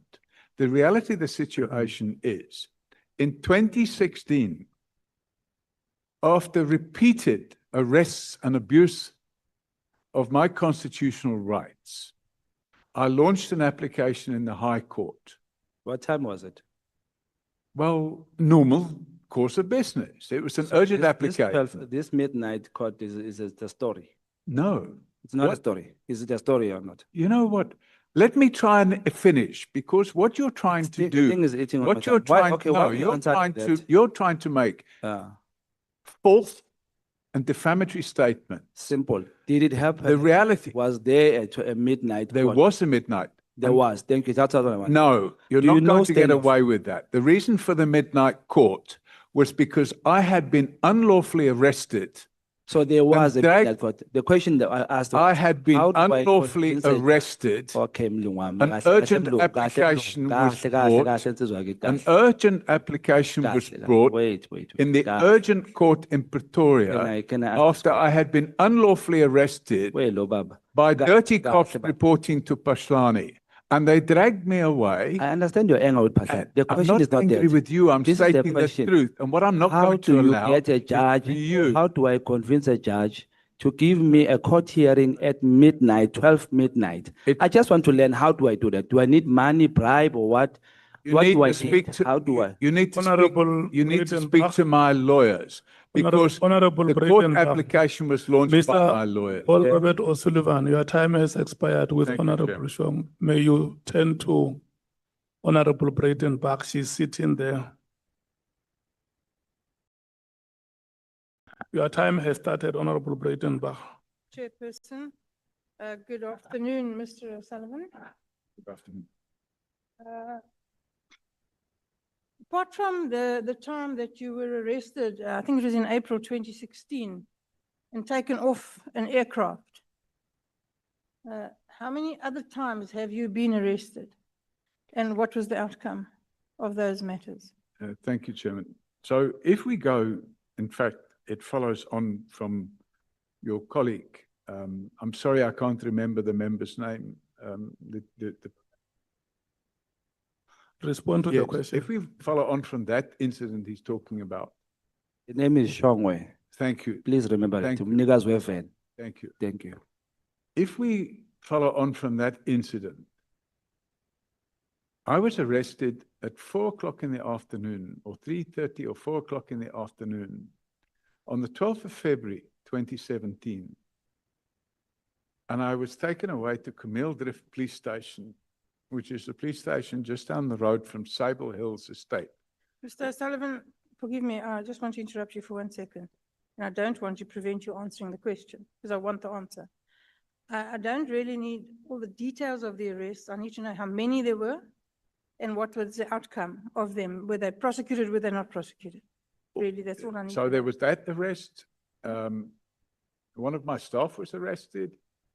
In all, there were 6 trials. And 3 or 4 of the trials I was acquitted, and the others, the state withdrew them or they were struck off the roll. Okay, thank you. So they went nowhere. Went nowhere. Not because of any reason than the fact that they were all unlawful cases. And the DPC, I made a formal complaint to the DPCI judge. Yes. And they issued a report. And in the DPCI judge's report, they made it crystal clear that in fact, my constitutional rights were violated. Yes, I have seen that report. Thank you. In paragraph 75 of your affidavit, I think it's on page 25 of the page numbers, you deal with the hugely inflated slush fund or the COVID fund of crime intelligence. And you mentioned that while it has, the fund has increased exponentially over the years, there's been no discernible drop in crime. Would you, however, agree that this is largely due to the fact that there's in fact very little activity or legitimate activity from crime intelligence? And that the reason we find ourselves in the position we find ourselves in is largely due to the fact that the National Prosecuting Authority and police departments get no input from crime intelligence because they're not doing their job. In fact, that's the point I've made in my affidavit, is that crime intelligence have become neutralized. And the proof of that is the riots that took place in KZN, which took the lives of 305 people and cost 100 billion rand in damage economy. And the then head of crime intelligence in KZN was Major General Khumalo, who's now Lieutenant General. No crime intelligence was received about the riots. A year later, he's promoted to Lieutenant General and placed in charge of the Division of Crime Intelligence. And the money just keeps getting stolen. Well, that's more or less par for the course of crime intelligence, as we're all aware. In 3 very concise points, please, can you tell me what, in your view, are the main causes of the problems we currently experience in the criminal justice system? Concise, please. I'll try and be as concise as possible. The problems are deep-rooted corruption, the infighting within the criminal justice system. At the root of that is the crime intelligence slush fund, and the failure or refusal of successive crime intelligence heads and successive crime intelligence finance officers to be held accountable for the use of the crime intelligence funds has resulted in the reality that crime intelligence has become neutralized and it's no longer serving its purpose. Okay, I'd like to go to the document that Honorable James handed to you. Do you have it? It is a photostat copy of what purports to be a deposit slip for Nedbank. Yes. And another smaller document. I'm not I sure don't what have that is. the other document. I only got this. Oh, no, this is all I need. It's all I'm going to refer to. So you're a certified fraud examiner, Correct. and I take it then that I may assume that you're somewhat of an expert on documents. Can be sometimes. Okay. Depends on the nature of the document. Well, let's have a look at this one. This is a photocopy. Yes, well, of course, that's the first thing. It's a photocopy of a photocopy. It's not even a photocopy. Mm. So its provenance is in doubt, and its veracity, the weight of evidence that it carries is not great in the normal course of events. Well, yes, you're quite right. But So would you have a look at that document there? It says a total of cash, postal and money orders. pardon me? It says there a total of cash, postal and money orders, and it says 100,000 Rand, right just under the date. Oh, yes, yes, You see it? yes, Then there's a Nedbank stamp on it. yes. And then in the total block, it says R1 million. Yeah, and I think that's not correct. Well, it can't be. It must either be 100,000 or R1 million. It can't be both. Yeah, exactly. It's a problem. Mm. And you see that depositor's name and or reference is AN other. Correct. Oh, so a bit of a joke. Absolutely. Yeah. So I don't know where the document comes from, and I assume it emanates from the DSO files somewhere, because this date refers to DSO operations. But there's the deposit slip in itself is, in my view, deeply problematic. From my experience as a prosecutor, I would have had an issue with this document. Yeah, I've never seen the deposit slip until today. So I'm not sure of its evidentiary value. You were involved in a matter regarding a number of articles published by Amabungani. You will recall that it was alleged that Amabungani was in possession of documents that had been allegedly stolen by one van Niekerk. Correct. Yeah. I'm aware of that now. And you testified on behalf of, I think, the Moti organization. They're clients of ours. Yes, that the documents had in fact been stolen. In fact, the person that stole the documents is now on trial. Yes. For stealing those documents, and a court order was granted that the documents must be returned, and the accused is currently in contempt of that court order. Well, no, that court order was overturned at some point by Judge van Nieuwenhuizen and said they must be kept in the offshore location where they were kept and not altered or damaged in any way. That was the result of that. Judge Holland Muter issued the order to say return them, and then it was overturned. No, the order that they must be returned was taken on appeal, and the appeal was withdrawn, and that order is now valid. I see. And you say that Mr. van Niekerk is on trial? Correct. And what is the position with that trial, do you know? I think discovery took place in December, and to my knowledge, the trial should be starting either in March or April. But in that affidavit, which is the point I want to get to, is you in your affidavit discussed the issues of the metadata and how that would demonstrate that the documents were in fact stolen. Correct. Now, are you yourself an expert on analyzing documents to the extent that you can sensibly discuss the issues of metadata? We have the software that enables us to download. No. Are you sufficiently an expert to do that? I consider I've done it for more than 15 or 20 years, so I have the experience. There is no specific qualification that says this is the qualification you need. No, of course not, Mr. O'Sullivan, but I have been a prosecutor in 1 or 2 trials. And in order to demonstrate expertise, you need to demonstrate a long period of proficiency and qualifications and expertise, and to discuss issues of metadata. In my view, you need to be, sorry, Angeli, could you just sit back, please?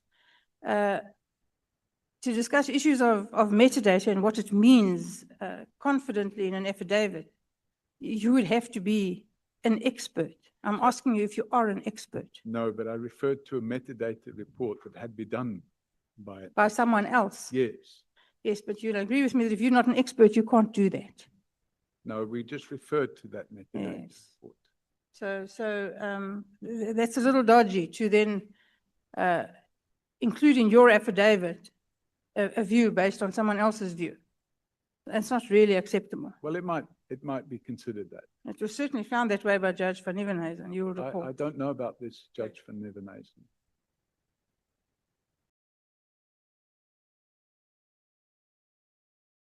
You mentioned Mr. Mkhwanazi from Crime Intelligence and his employment of his family members. Correct. While he was in charge of. Now, Mr. Mkhwanazi's travails are many, and in my view, transgressions also many, but that's not what we're here to discuss today. But as far as you're aware, are his family members who were employed, qualified or otherwise, still employed at Crime Intelligence? My understanding is that some of them were dismissed, but some of them are still there. And despite all of the time that has passed, no one has managed to get rid of them? That's my understanding. Okay. Thank you, Chair, I'm done. Thank you so much, Honorable Reitenbach. You have requested that you may want to be released at some stage. I'll be back. I just want to go If through you feel the pressures of time, you must know that I have granted you permission to leave and come back. Honorable Thopper, your time starts now. Thank you very much, Chairperson. You- Mr. O'Sullivan? Sorry, Chair? Are you participating as a full member or as a? No, as an alternative. Okay. Chairperson, paragraph 164. Mr. O'Sullivan, you make quite that bold allegation that there's many members of parliament who are involved with corrupt crime intelligence officials. Were you saying earlier that you can't or you don't want to say who you're speaking of? Yeah, I explained that the informant is a confidential informant. So this is an allegation. It's not an allegation that I can present with any evidence. I can just state that I've received the allegation. Right, so you're saying there's no evidence at your disposal currently? Only in information. I said I've been reliably informed, which means it's hearsay evidence. Thank you. In paragraph 152, you speak of General Phalala's interference with witnesses by interviewing them yourself or that he was interviewing them himself or he had other people interview them. Is this correct? That's correct. The documents in question were submitted at the High Court. Thank you. In paragraph 147.17, you then stated there that the salesman, I believe it's the salesman of the expensive sound system, was identified and interviewed by yourself. Is that correct? Sorry, what's the paragraph number? 147.17. Yes, to be interviewed, but he wouldn't give me a sworn statement. But you interviewed him yourself. Yes, because when it became apparent. And then am I correct in to say that you were the complainant in that case?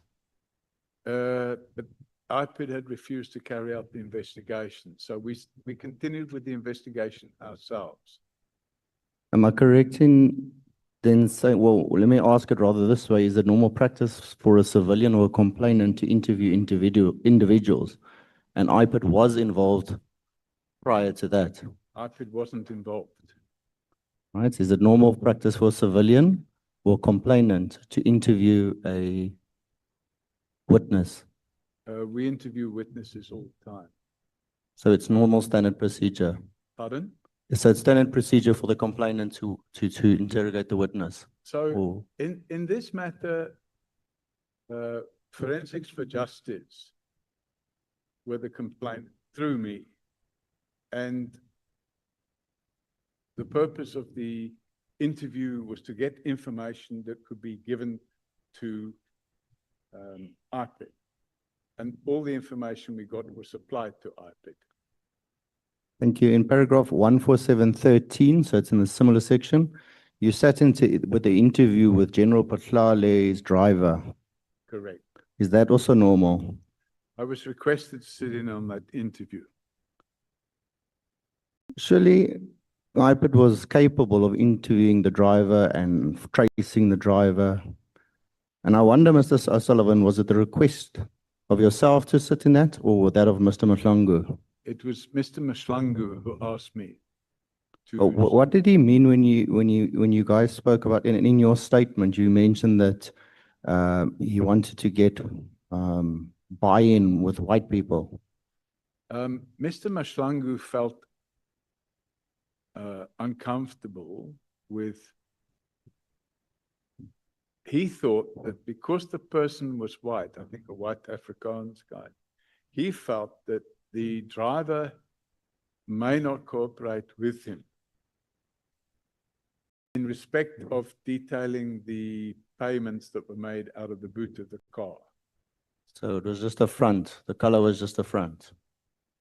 Well, he felt that if a white person was in the interview, he might be more cooperative. Thank you. In paragraph 18, you spoke about leading from the front. This is paragraph 18. Drug trafficking, human trafficking. Paragraph 18. Let me just find it. You spoke about leading in the front, from the front, drug trafficking, human trafficking, etc. Correct. You also stated that you were requested to donate 8 hours of your time. Correct. And that you were doing about 40 hours per week. And I do understand that you had the financial means to do so. The question, though, is again, is it normal for a reservist to lead such a mammoth task? And is it normal for a reservist to lead such a mammoth task when there are people in the SAPS chains that must have been proficient at the time?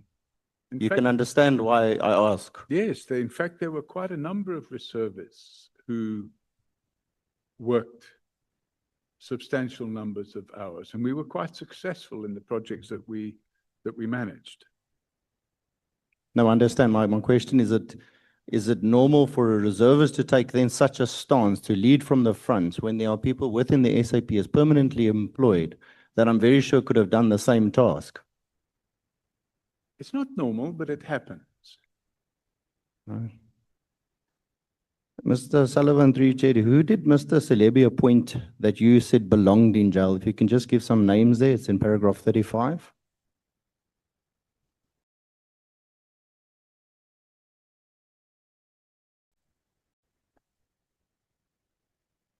Well, the one person was in jail, that was Richard Nhlanhla. Is there anybody currently employed? Did you say paragraph 35? I think so, yes, paragraph 35. No, I can't see it then, paragraph 35. I could have a wrong paragraph number by accident, but it is where you speak of, I can't even get this one open now. Where you spoke of Celebi appointing people that belong in jail. I mean, if you can direct me to the paragraph. So that I I'll can come see back it. to that one, just for time constraints. I think paragraph 37, it seems that you're saying that the once former President Zuma became the president of the ANC. I think it was in the December 2007. It is the ANC under his leadership that called for the closure of the Scorpions as they were effective against corruption. Is my understanding correct? I'm not sure I understand what your understanding is. It was under President Zuma's leadership of the ANC that the Scorpions were closed. Yes, I believe that. And they were effective at the time because they were going for politicians and high level.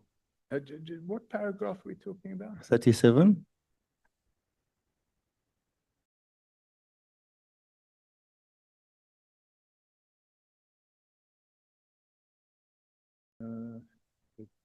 This is after Polokwane.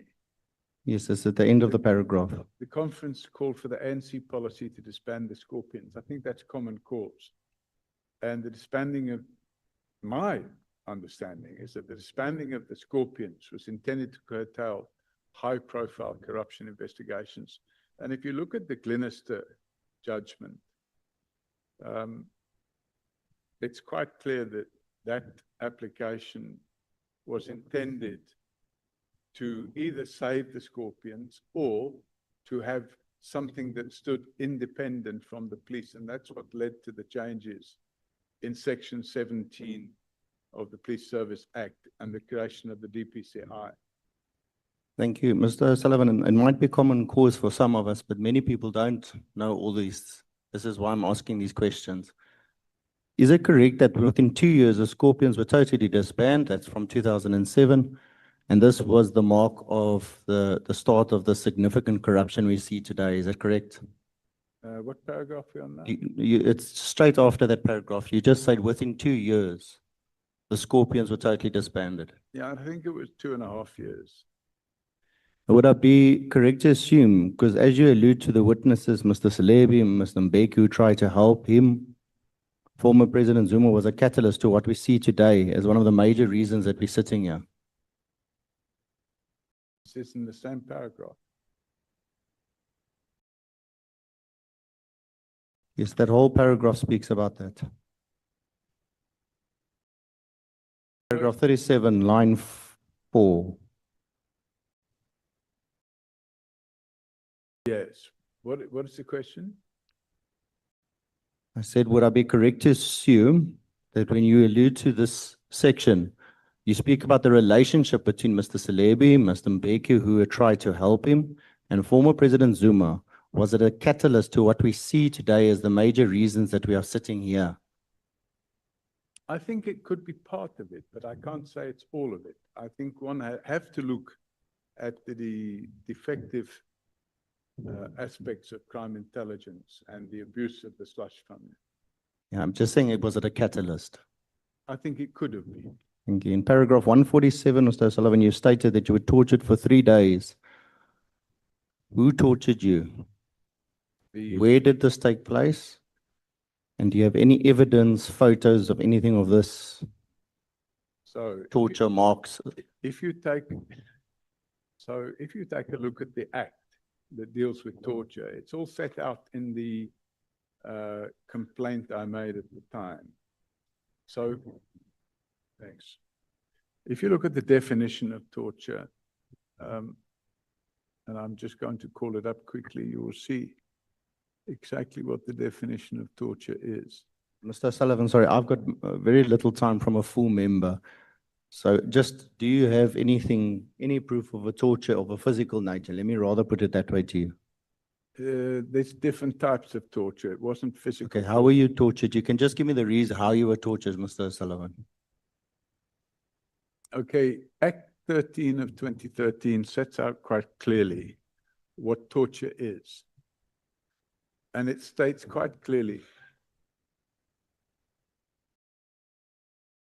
torture has a meaning assigned to it in Section 3. And it's defined as, the purpose of this act, torture means any act by which severe pain or suffering, whether physical or mental, is intentionally inflicted on a person for such purpose as to either obtain information, punish him or her for an act he or she or any other person has committed, or intimidate or coerce him. Thank you, Mr. Sullivan. I understand. I'm asking, how were you tortured then? If you can explain to me. Okay, so I was taken and placed in a cell with rats running around and sewage on the floor with nowhere to sit. And I was repeatedly told that I'd be in prison for the rest of my life. I will be charged with treason. And that process went on for 3 days and nights. And I wasn't allowed to sleep. Thank you, Mr. Sullivan. And I'm asking these questions, not that I'm saying you're saying the truth, I'm not saying the truth. What I'm saying is many South Africans go there, and it's why we're sitting here. Because I think many South Africans sit in cells that are dirty, sewage on the floor. And that's exactly what we do as oversight. And we need to better on that. In the same paragraph that you spoke about this, you also spoke about your phones were tapped. Who was responsible for tapping your phone, and do you have any proof of that? Crime intelligence, and there's a sworn statement that's not included here, but there's a sworn statement by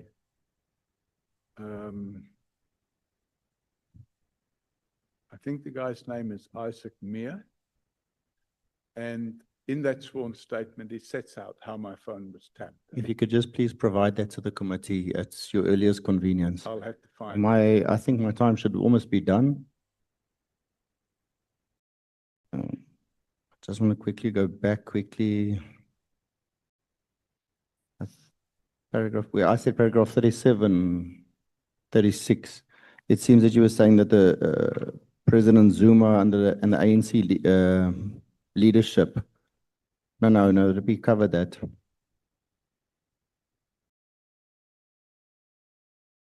Pardon, which paragraph? I think it was paragraph 36. I asked, would I be correct to assume what you have alluded to now in the witness statement is that you, Mr. Salebi, Mr. Mbeki, who you said to try help him, and former President Zuma was the catalyst? I think we're just clarifying that that was the paragraph we were alluding to early on, but you did answer the question. Paragraph 150, you mentioned you received death threats. You wrote to General Palani to inform him. I guess you believed he was making the threats, and you copied President Ramaphosa. And you do say then that you had no doubt that President Ramaphosa will say he was under the spell of Zuma. What did you mean by this? And what did former President Zuma have over President Ramaphosa? Well, and is this your opinion? It's an opinion. Or was it something that was communicated to you? No, it's an opinion. And if you have a look at page 1082, that contains the actual threat where they threatened to kill me.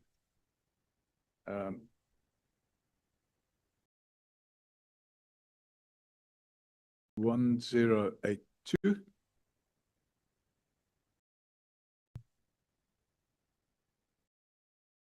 If you have a look at page 1082, it says,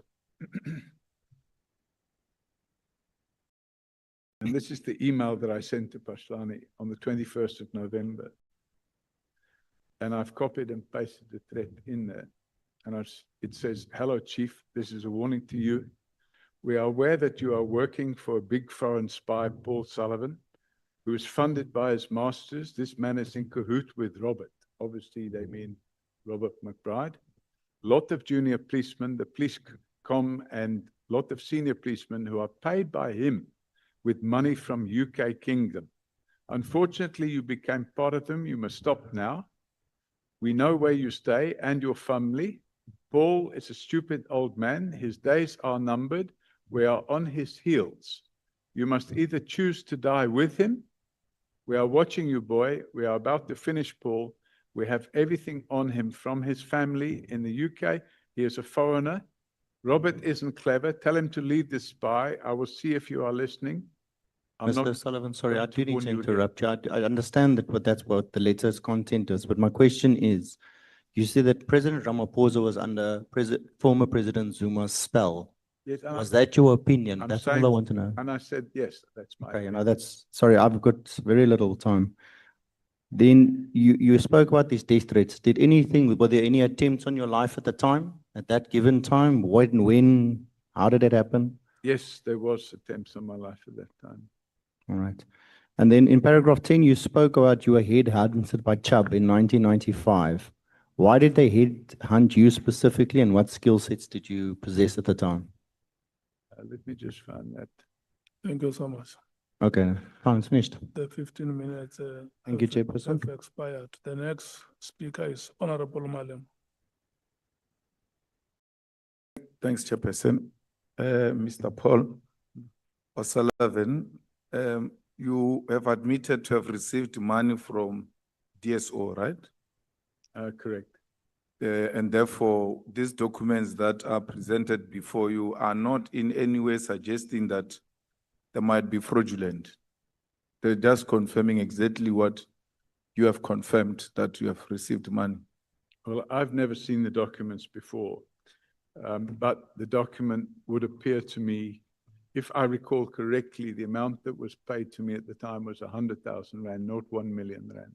The question was not, have you seen the document before? The question was, what is reflected on this document is exactly what you have experienced in your account. Yeah, but not the 1 million. Why, no one has said 1 million. 1 million, says the what- person was trying to. It says 1 million. No. There's no one who says 1 million. The No one. document says. No, the document doesn't say 1 million. It does. If you look at the printed Yes. statement, it says 100,000. Correct. Yes, Yeah. that's what it's saying. Yes. So to try and delegitimize what looks like a legitimate document is unacceptable. I'm not trying to. Not you, I'm just saying, following up to what was the impression that was created here, that this might not be correct figures. Why were they giving you money? As I've said to you, they were refunding some of the expenses I'd incurred. They're nowhere the written refund. There's no way. The first document says a request for an advance from the DSO confidential funds. I haven't seen that document. Have they not shared the document with you here? That's all I've got, just that. I've not seen anything else. Yeah, there is a document here from Scorpions I've not seen that says I've only seen it. they're giving you advance. I've not seen And there's two documents. The one says request for an advance from the DSO confidential funds. And then the other one says application for reward, Paul O'Sullivan. I've not seen it. Nowhere do they suggest that you are being refunded for anything. Thank you. So in a way, you are part of these people who have been benefiting from this slush fund. Chairman, that allegation was made earlier. The slush fund I was talking about was the Crime Intelligence Slush Fund. Any payment that's made by the NPA or the DSO is not being made from the Crime Intelligence Slush Fund. No, it's the same thing, Chief. It's the money that they don't account for. The DSO confidential fund. Oh, I know nothing It's about police. This is Police money. This is the first Government time, money. It's the public money. This is the first time I'm seeing this document.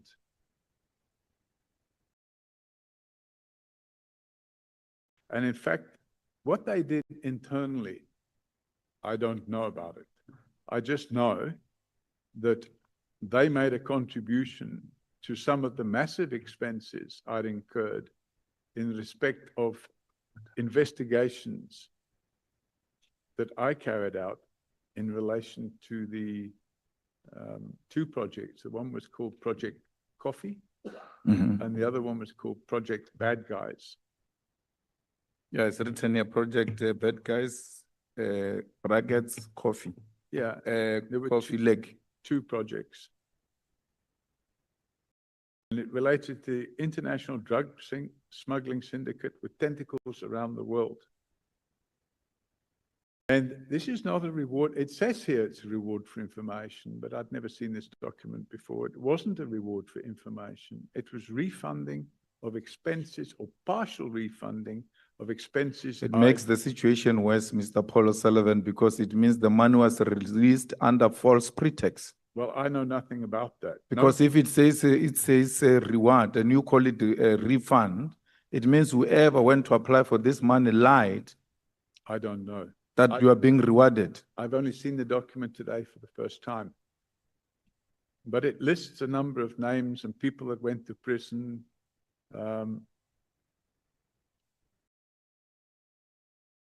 So, yeah, I'm seeing it for the first time today. Okay, let's leave that one. At least we confirm that you have received the money. We're just not finding each other about why you received the money. I just want you to assist the committee in relation to your professional background. So, did you complete O level or A level? O level and 1A level. 1A level. Yeah. What that is equivalent to what in South African terms? I don't know how you equate it. I suppose it would be something like a matric. So you've got matric. They don't have a matric.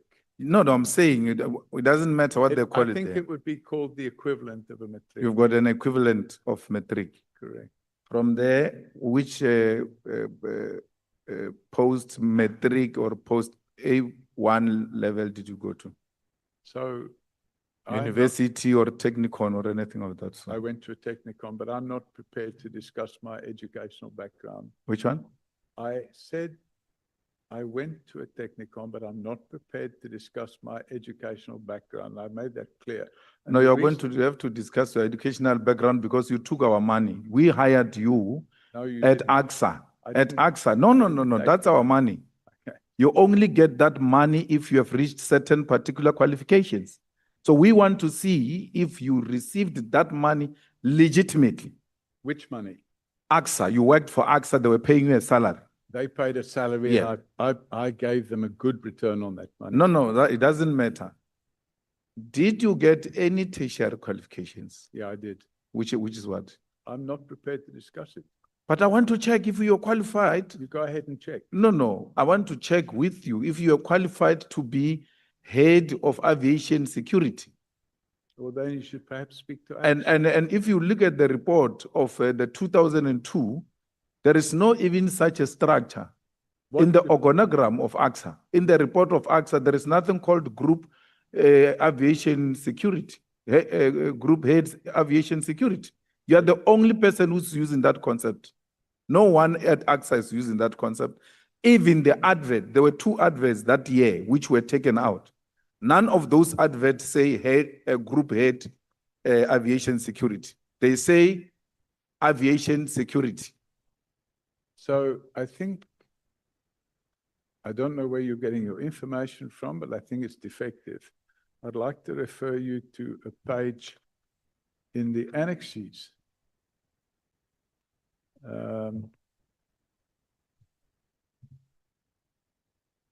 Come to the page number now.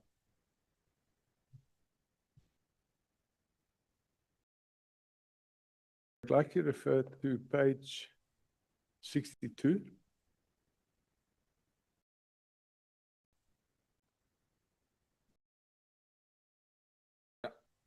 And page 63. Yeah. And page 64. So on page 62, it's addressed to Mr. Paul O'Sullivan, Director, Executive Group Security. Page 63, it's addressed to Mr. Paul O'Sullivan, Group Executive Security.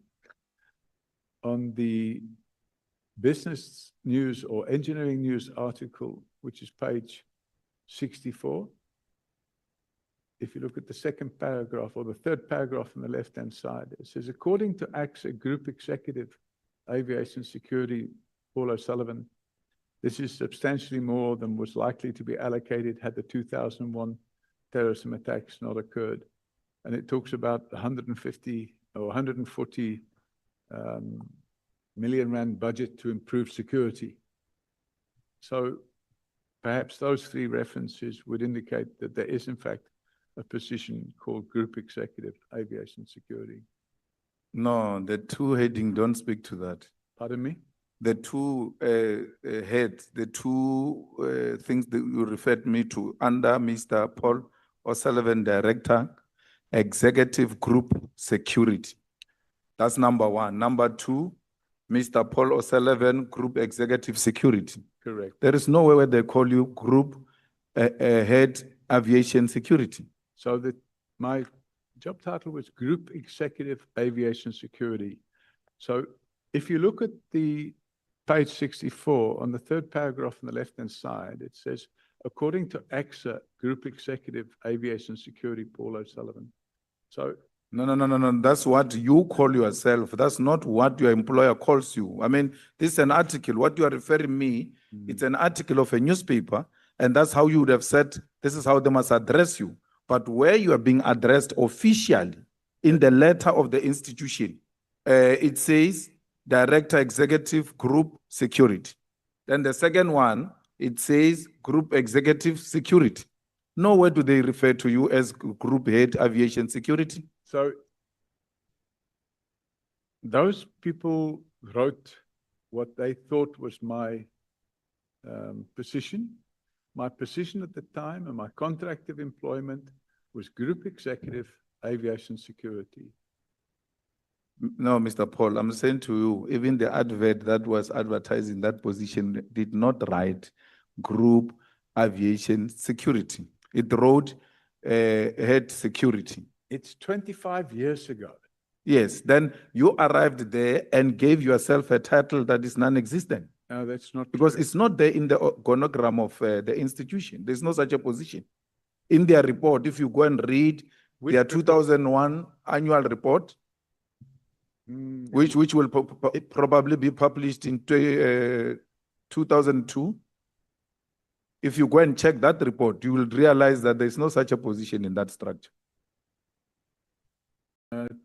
Chairman, But let's pass that. I'm just making the point that I was employed at AXA and I was employed in the position of Group Executive Aviation Security. But say, I'm going to have a problem because you cannot refuse to tell me what are your tertiary qualifications, yet you occupy a head aviation security position, which it's equivalent now, as if you look at the adverts this year, they require master's degree and some 5 years experience. So I could imagine during your time, there's no way, even the one that I'm referring you to, it says it requires a degree or an equivalent. That's why I want to check your qualification to match it with the requirements so that I can make a determination that you are indeed employed through your qualifications. And am I correct in thinking, Chairman, that that's in the terms of reference of this committee to look into the qualifications of a civilian that has nothing to do with it? It has got everything to do with it. We're going back, no. We're going back more than 20 years. Okay, and my qualifications were obtained 40 years ago. So I am not going to get into a debate. I have rights, and my rights include the right to privacy. And you would know from the Constitution. And my right to privacy, I will maintain. And you can dig into my right to privacy if you want. I'm here voluntarily, and I'm not going to submit myself to providing information which I believe you're not entitled to. So you can repeatedly ask for it, and you can make all the assertions you wish, but I'm not supplying you. You know why you're making this a big issue is because you lied yesterday and told us about a technicon that is non-existent. Oh, really? Okay. It's not there. You did. You told us that you went to some Manchester engineer or something. The chair can confirm that. Okay. You said that yesterday that you went to Manchester Technicon or something. And then when we went to research that institution, you said you went to a training in engineering. Yeah.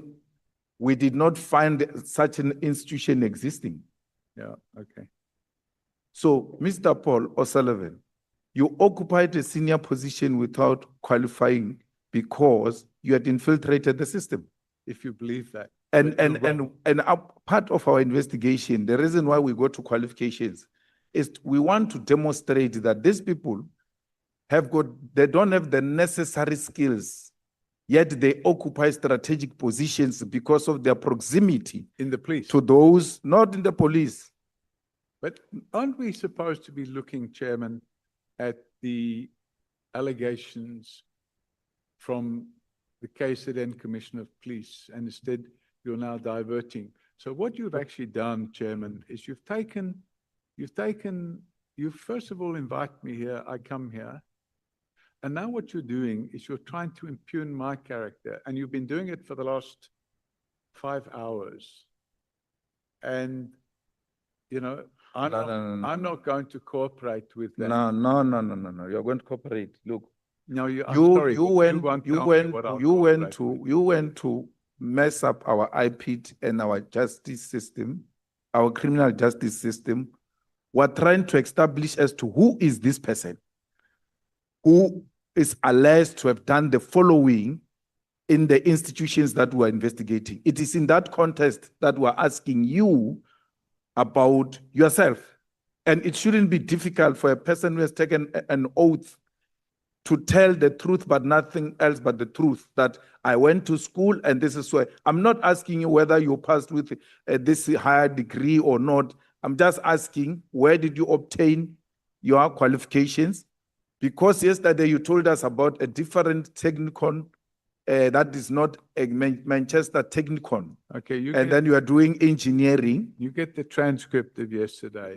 Now I think today, you'll find your mistake. And Chair, can you please intervene and perhaps remind him of what he said? Mr. Paul Robert O'Sullivan, you went to Manchester Technical. no, I said I studied at Manchester, and somebody said, "Is it a technicon?" If you listen to me, so Okay, that sorry. you know what you are going to respond to. You went to Manchester Technicon and you obtained a higher certificate in electronics. That is the evidence that you deposed here Yes, yesterday. that's correct, and that is correct. Okay. But it's absolutely not called Manchester Technicon. But you know, somebody said, "Is it a Technicon?" I said, "Yes," but it's not. But anyway, You see, you are now changing that. Now that you are no longer prepared to talk about your qualifications. But I just demonstrated to you, you spoke about your qualifications yesterday. And you were not qualified to be employed as head of anything at AXA because you didn't possess the necessary qualifications. Number two, which I want to ask is, after you went to, is it military intelligence? Did you work anywhere else except when you left the military intelligence? did I work anywhere? What? Did you work anywhere after you left military intelligence? Yes, I did. Where? I'm not telling you Why? because it's none of your business. It's none of my business. So, okay, that's fine. You don't have an answer. And I know you don't have an answer because the question after that was going to be, where did you get the money to invest in the property investment? Because you were just from school, went to military intelligence, and then the next thing you come to South Africa for tourism, you love the place, then come back to South Africa to invest in property development, and not only in South Africa, but in different kind of countries. Where do you get that money from? Because military intelligence will not have given you such pensions. No, pension. I don't get a pension at the age of 26 or 20. That's what I'm saying. Where did you get the money? Property development, and I made profit. Where did you get the money to invest in the property development? The first development I did, I borrowed the money from the bank, and I made it a profit. And I reinvested that profit in another property. And I made a profit there. And I reinvested that in another property. And I made a profit there. So that's how property development works. No, I don't buy that story. Mr. Paul O'Sullivan, property investment is a very expensive investment. My suspicion is that you were given money out of the military intelligence to go and be an investor in different countries to continue saving them, inspiring those countries on their behalf. But you must look like you are an investor. With respect, Chairman, I think the honourable member has been watching too much TV. Why? Because you're speculating. You have never worked to get money to qualify to engage in property investment. How do you know that?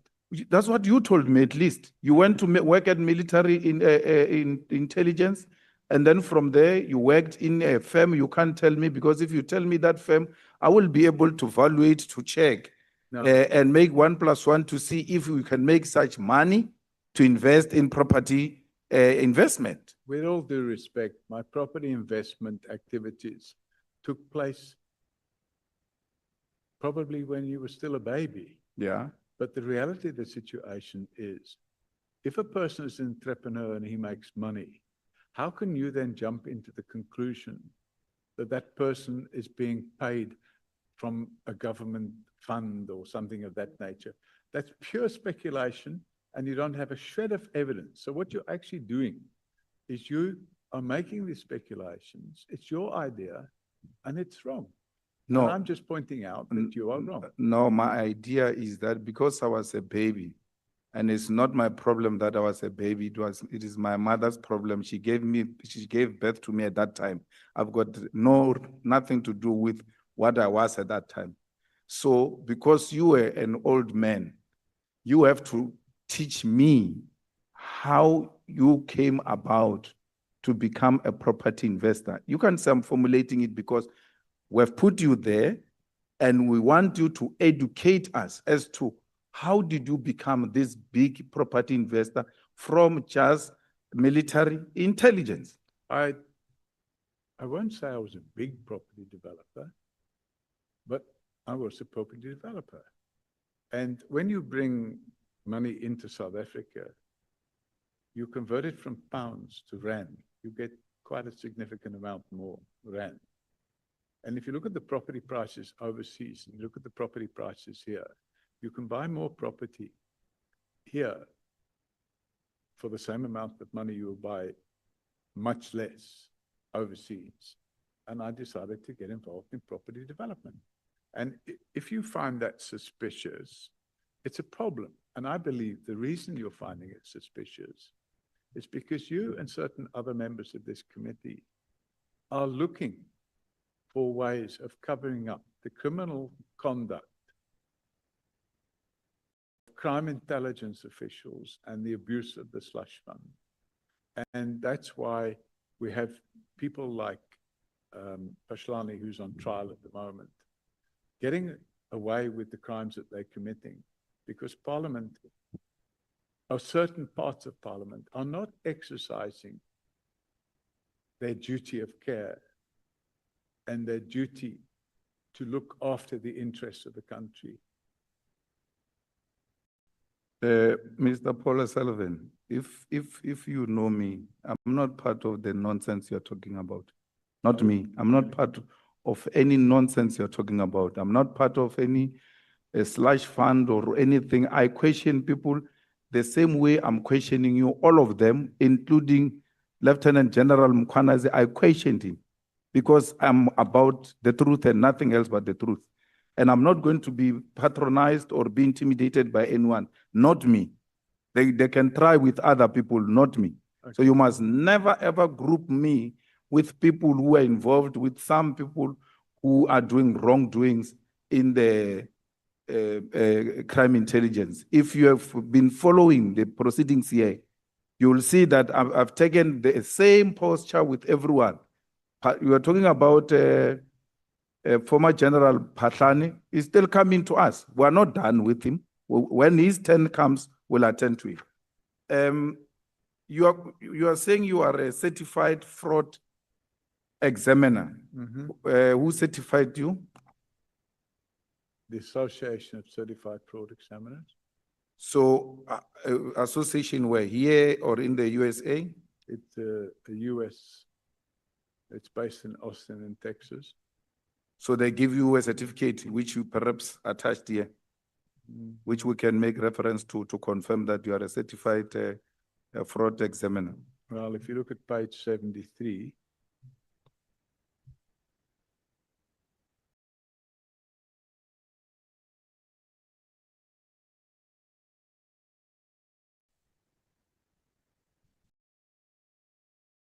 yeah.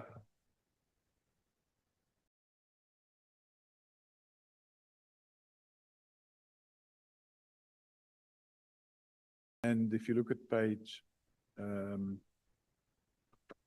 67. So page 67 says Association of Certified Fraud Examiners, South Africa chapter number 91. ACFESA, Certified Fraud Examiner of the Year, 2014, was awarded to Paul O'Sullivan for his contribution to the fight against fraud and white-collar crime.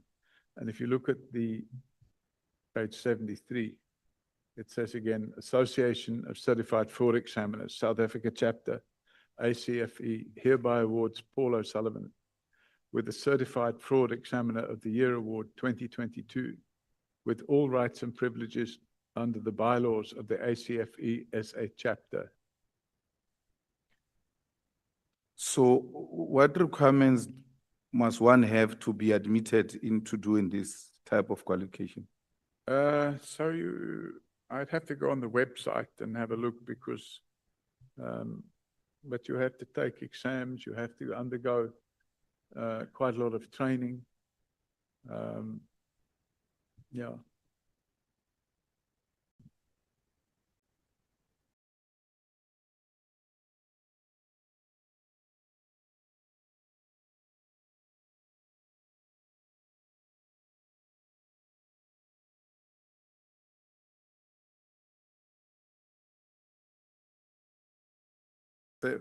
Now, what I want to understand is that were you expected to have some pre-qualifications before you entered this? I think so, yeah. You'd have to go on the website and have a look at what the requirements are.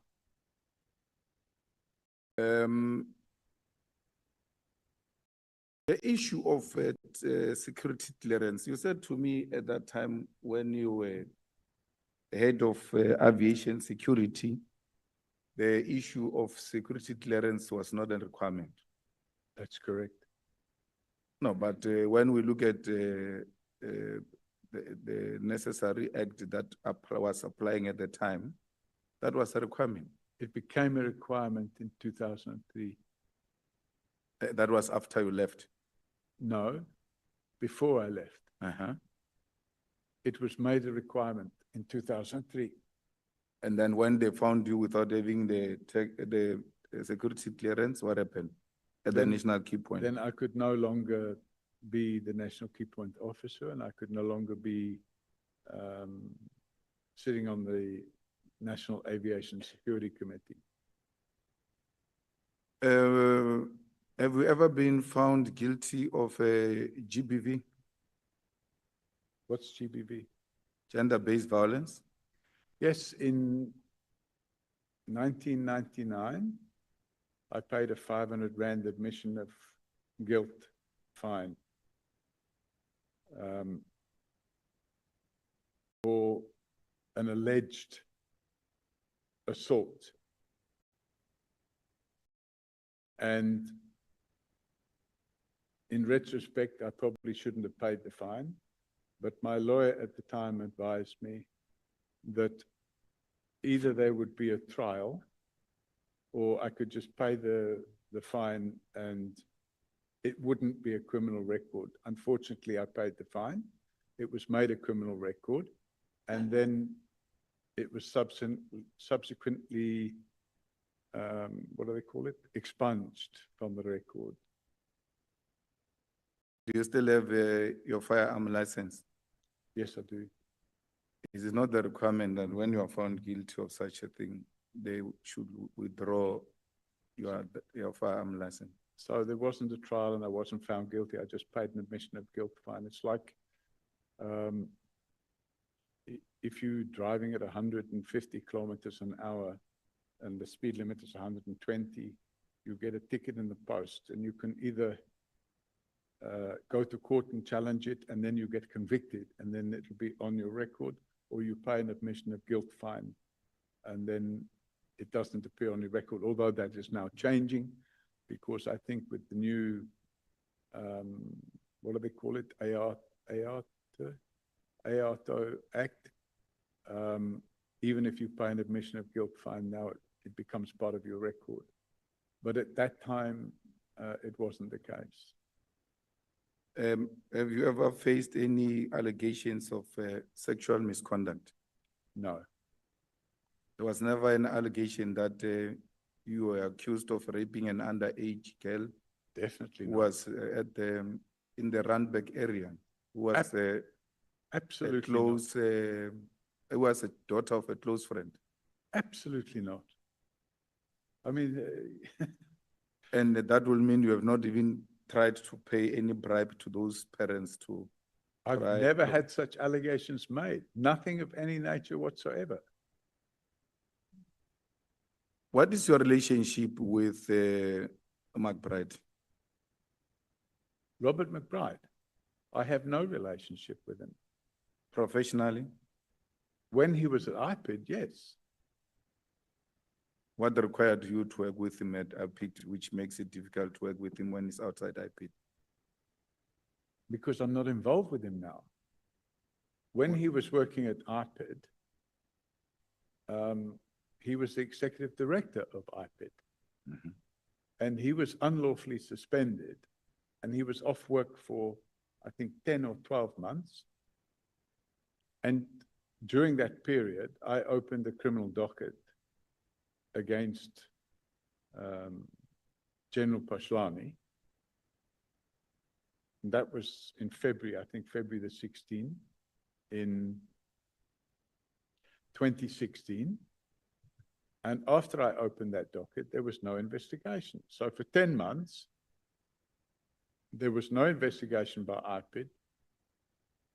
And because they refused to investigate, I continued gathering evidence myself. But after March, I refused to supply any of that evidence to IPID because they were leaking it to General Pashlani.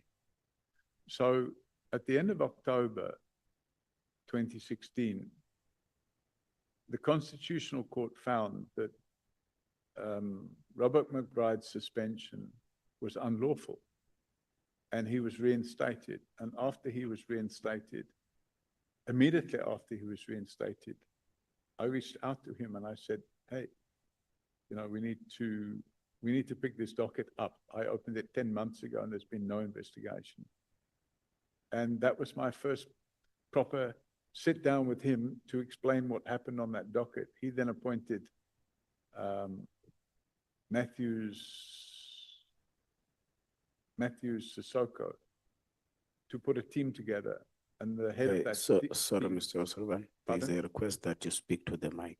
Oh, sorry. So he put a team together. Let me just move my chair. He put a team together and the investigation was carried out. And during the process of that investigation,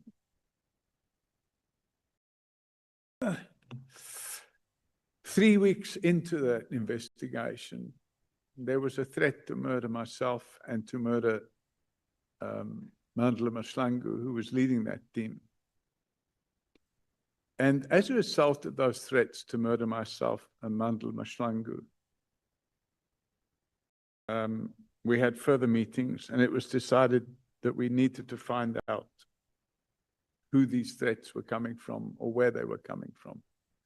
And they managed to trace the phone to a police official that worked at OR Tambo, but the police official claimed that he lost his phone the day before the threats were made. So it never got anywhere. And I mean, then what happened? So that was in November, towards the end of November 2016. On about between 10 or 12 or 13 of December, we had a braai. It was a year-end braai. And Nhlanhla was there, Robert McBride was there, Cedric Nkabindi was there. There were two other guys, I can't remember their name, from IPID. And I was there. Some of my staff were there. I think 3 or 4 or 5, maybe 6 of my staff were there. And we had a braai, and it was a year-end braai, and that day I was flying overseas.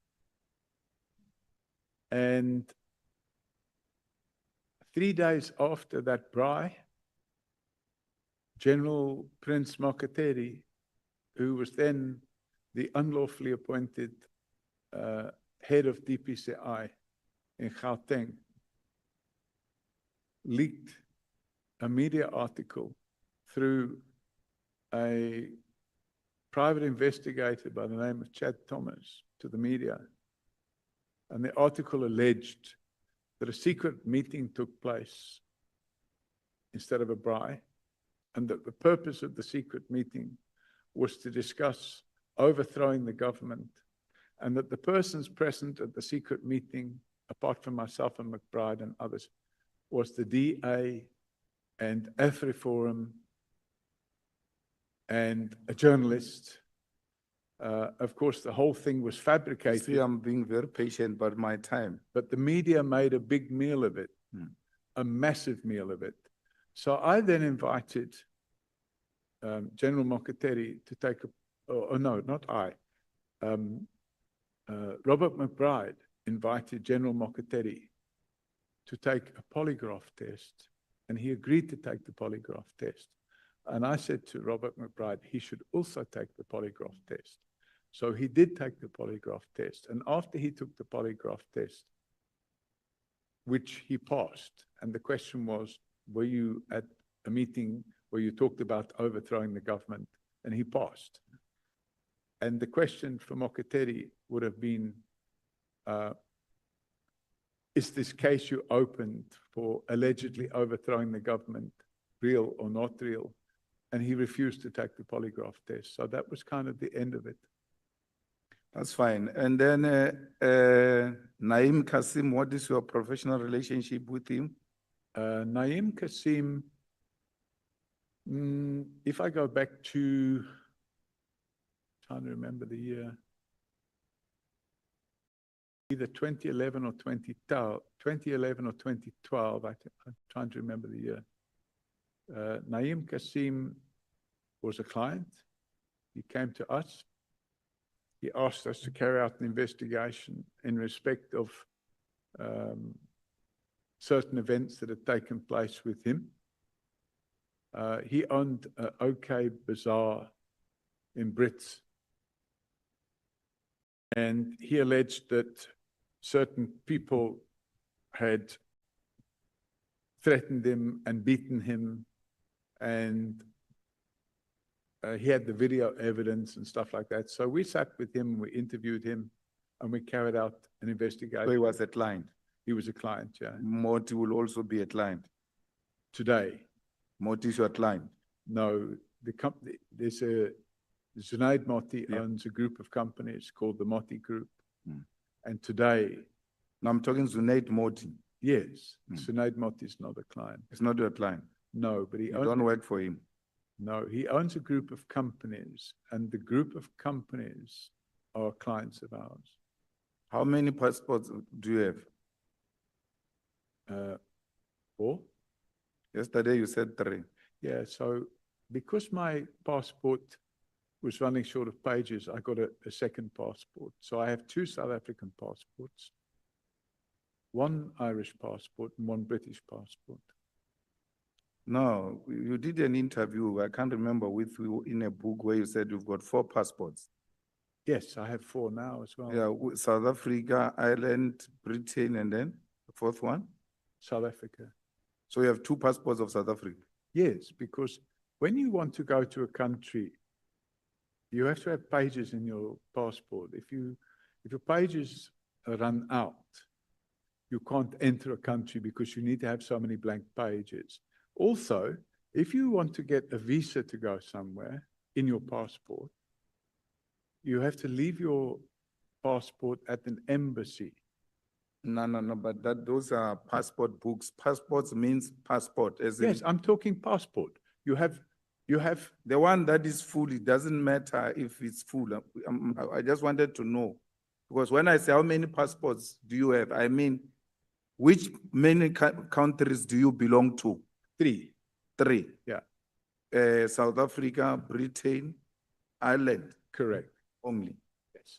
So you have 3 passports, not 4. Actual passports documents, I have 4. I have 2 South African passports, obviously valid. Thank you so much, honorable members. That time has come to an end. Honorable Matthys. No, I'm not taking, we were pressed for time. I don't want to come and find myself in trouble with the latter speakers. Honorable Matthys. Thank you, Chair. Good afternoon, Mr. O'Sullivan. Have you ever applied for security clearance in any country? Only in South Africa. In fact, what happened was when I filled in the forms and I handed them in, And they said to me, but you've got dual nationality. And I said, yes. They said, then you can't get security clearance. So did you submit your application though? I handed it to, I can't remember the name of the person now, a general. And when you hand it, you have to be, when you hand it in, you have to have a sit-down meeting with them and they go through your forms. And when I sat down, this would have been back in 24, 25 years ago. And when I sat down with him, he said, oh, but hang on a minute. You have dual nationality. And I said, yes. He said, then you can't get security clearance. So there was no process that followed? No, it stopped. Have you sent any messages or communicated with Denayo Mokwela? Who? Denayo Mokwele. Mokwele. I don't know. Who's that person? You've never sent her any messages. She's the one that has been arrested with General Khumalo for apparently submitting illegal qualifications. Ah, the brigadier. Yes. Yes. Did you call her a little girl? No. Okay. I requested a meeting with her because we wanted to find out. And she said to me, I'm not prepared to speak to you. You must speak to HR of the police. And then you didn't say anything. You didn't refer to her as a little girl. No. In fact, I sent you an email, I think. Can I pull up the email and read it to you? I don't think it's necessary at the moment. If you're saying you didn't, it's fine. We will move on. Have you ever been charged in any other countries for? Have you ever been charged in any other countries? No, So you've got no convictions in any other countries? none at all. When you left South Africa now recently, when did you leave? I can't remember the date, but it was last year. And then when did you return? I came in and out. So I went to, I think so I went to the UK, I came back, I went to Australia and then to Fiji. I came back from Australia and then I went back to the UK. Just kind of asking you, when did you come back? I can't remember the dates. So we can confirm with Home Affairs. Yes, you can confirm with Home Affairs. No problem. Did you provide a security clearance certificate to Parliament? Or you just wrote to us saying that your life was under threat?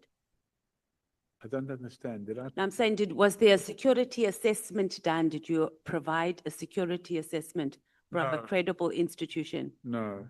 So it was Parliament acted and provided state resources for your security based on your email saying that you have a security,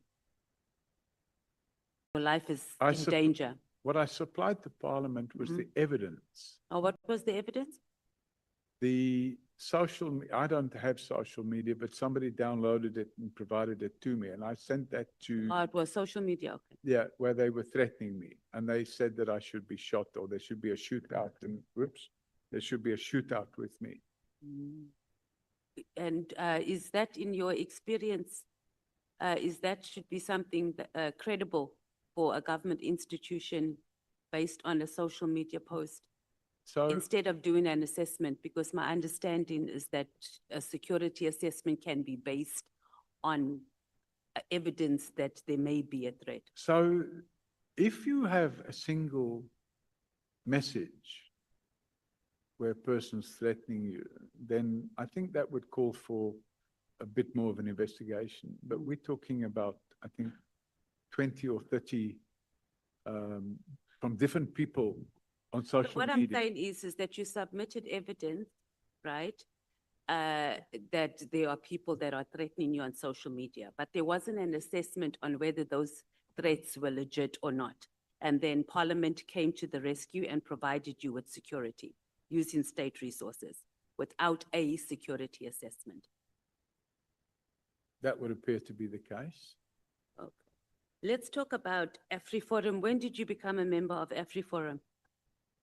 In 2016? 2016. Do they fund you? No. So, and then beyond you paying your membership fee? I pay 120 Rand a month. 120 a month? Yeah. Must be nice to be AfriForum. And then do you fund them for anything else outside of your membership fee? No, I don't. For cases you have never given them any money, donations in kind? I think I might have given them a donation. More or less, how much, do you remember? I think it was a bottle of Jameson whiskey.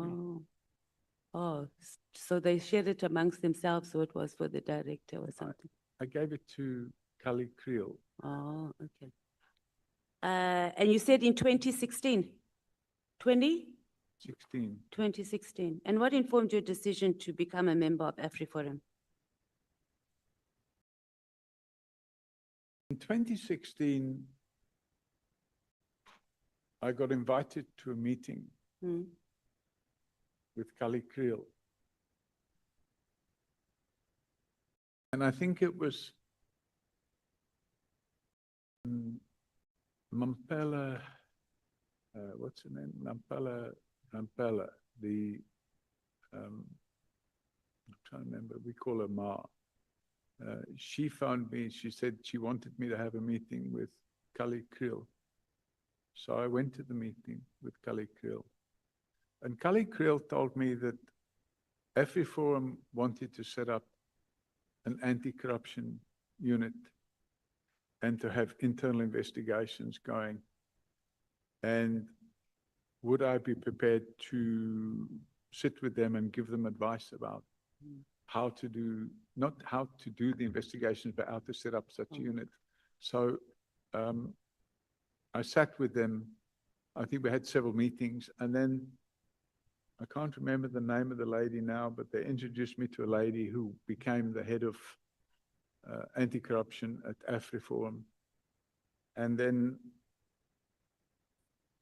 consulted with them probably 2 or 3 times. Okay. And I subsequently found out that they then started that unit, and I believe they offered position to Advocate Nhlanhla and some of the other Mr. people. Sullivan, you're not really answering the question. The question was, what informed your decision, not how it happened and the meetings, but from what I understand, and I think we can safely summarize that it was because they wanted to set up an anti-criminal unit. It informed that, and plus the fact that they had a telephone number that you can ring. Okay. If somebody tried to do something to you. But it was around crime. Pardon me? But it was about crime, their Yes, response to yes, crime. yes. Okay, so I think we covered. So this comes, okay, let me ask you this before we go. Do you align with AfriForum's claims that there's a genocide here in South Africa? No. But you're still a member and you pay 120 Rand every month to them? Yeah, so, you know, I pay my taxes too, but I don't align with everything.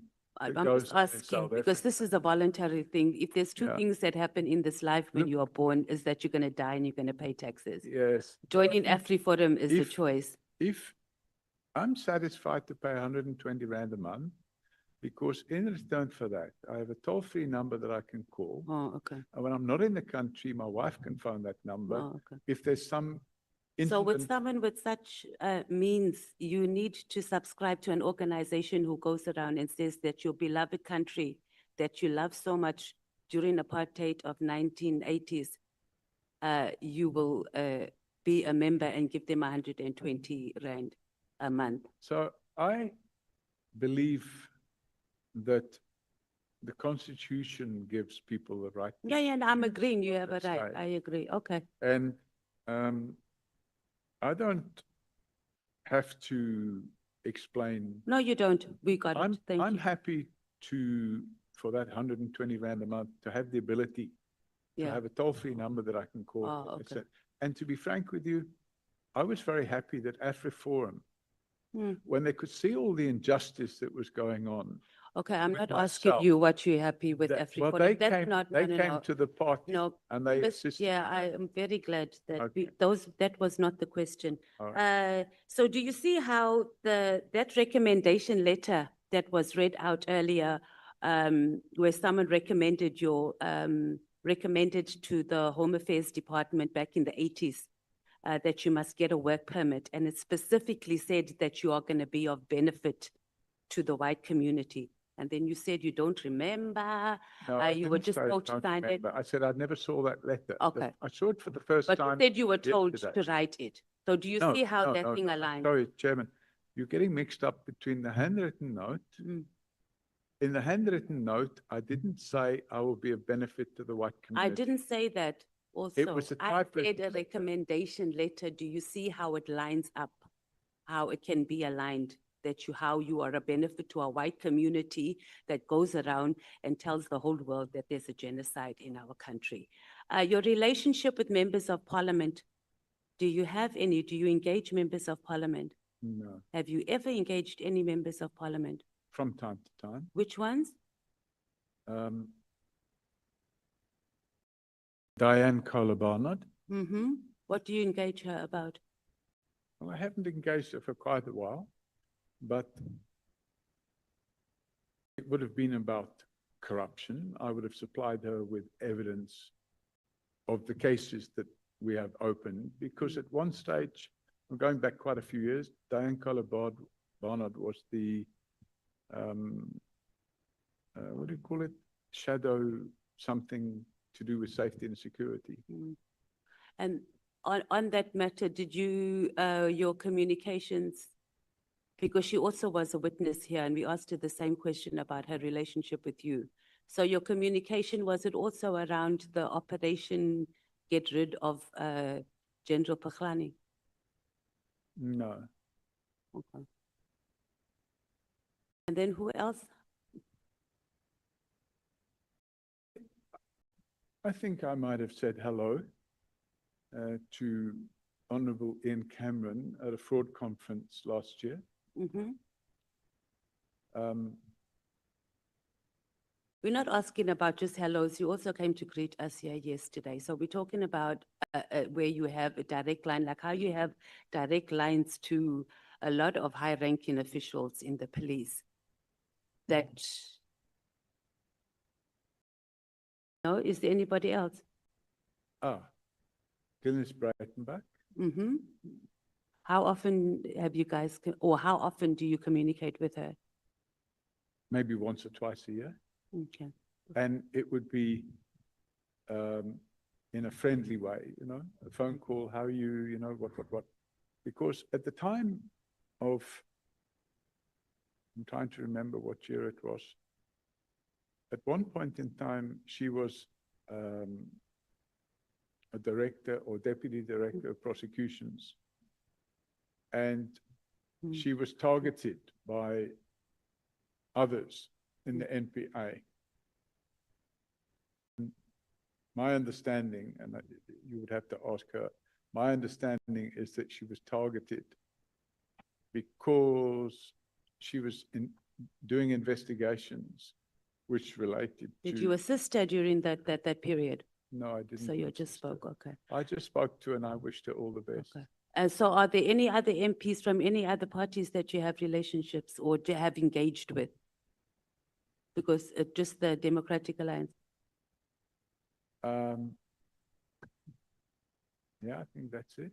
I think obviously my dear friend, I don't call Mr. my Malema, your dear friend. It's your besties. him and Ivory, I know. him and I sit and have a whiskey once a week.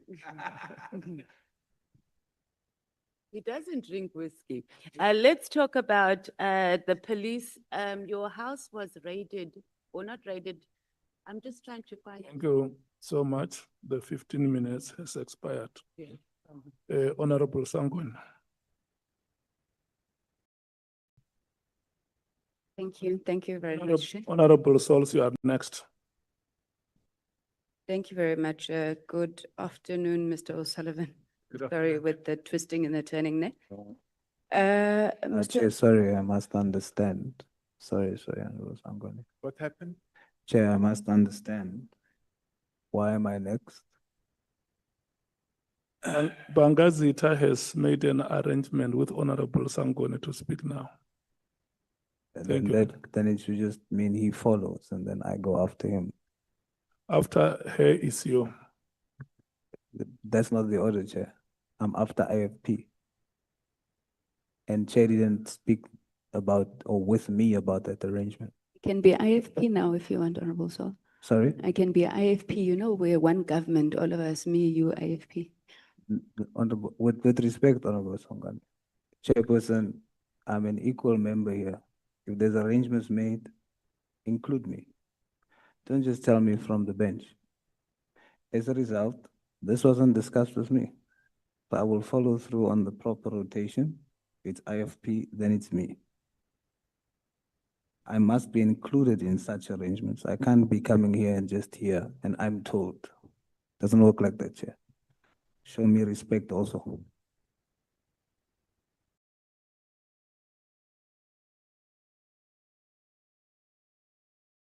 Thank you very much, Chairperson. Thank you, Mbangazita, for allowing me to go in your spot.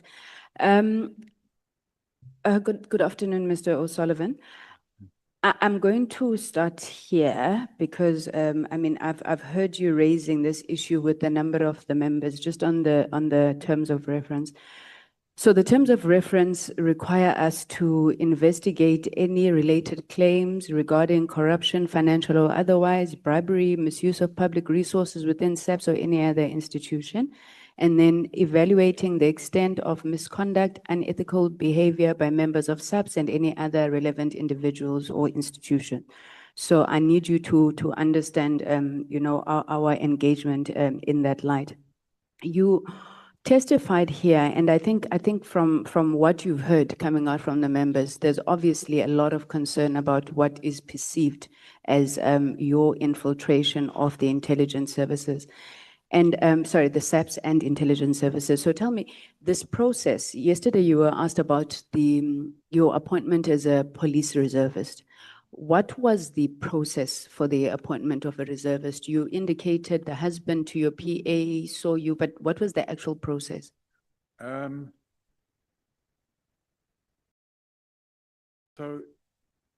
let's just pick it up from my memory.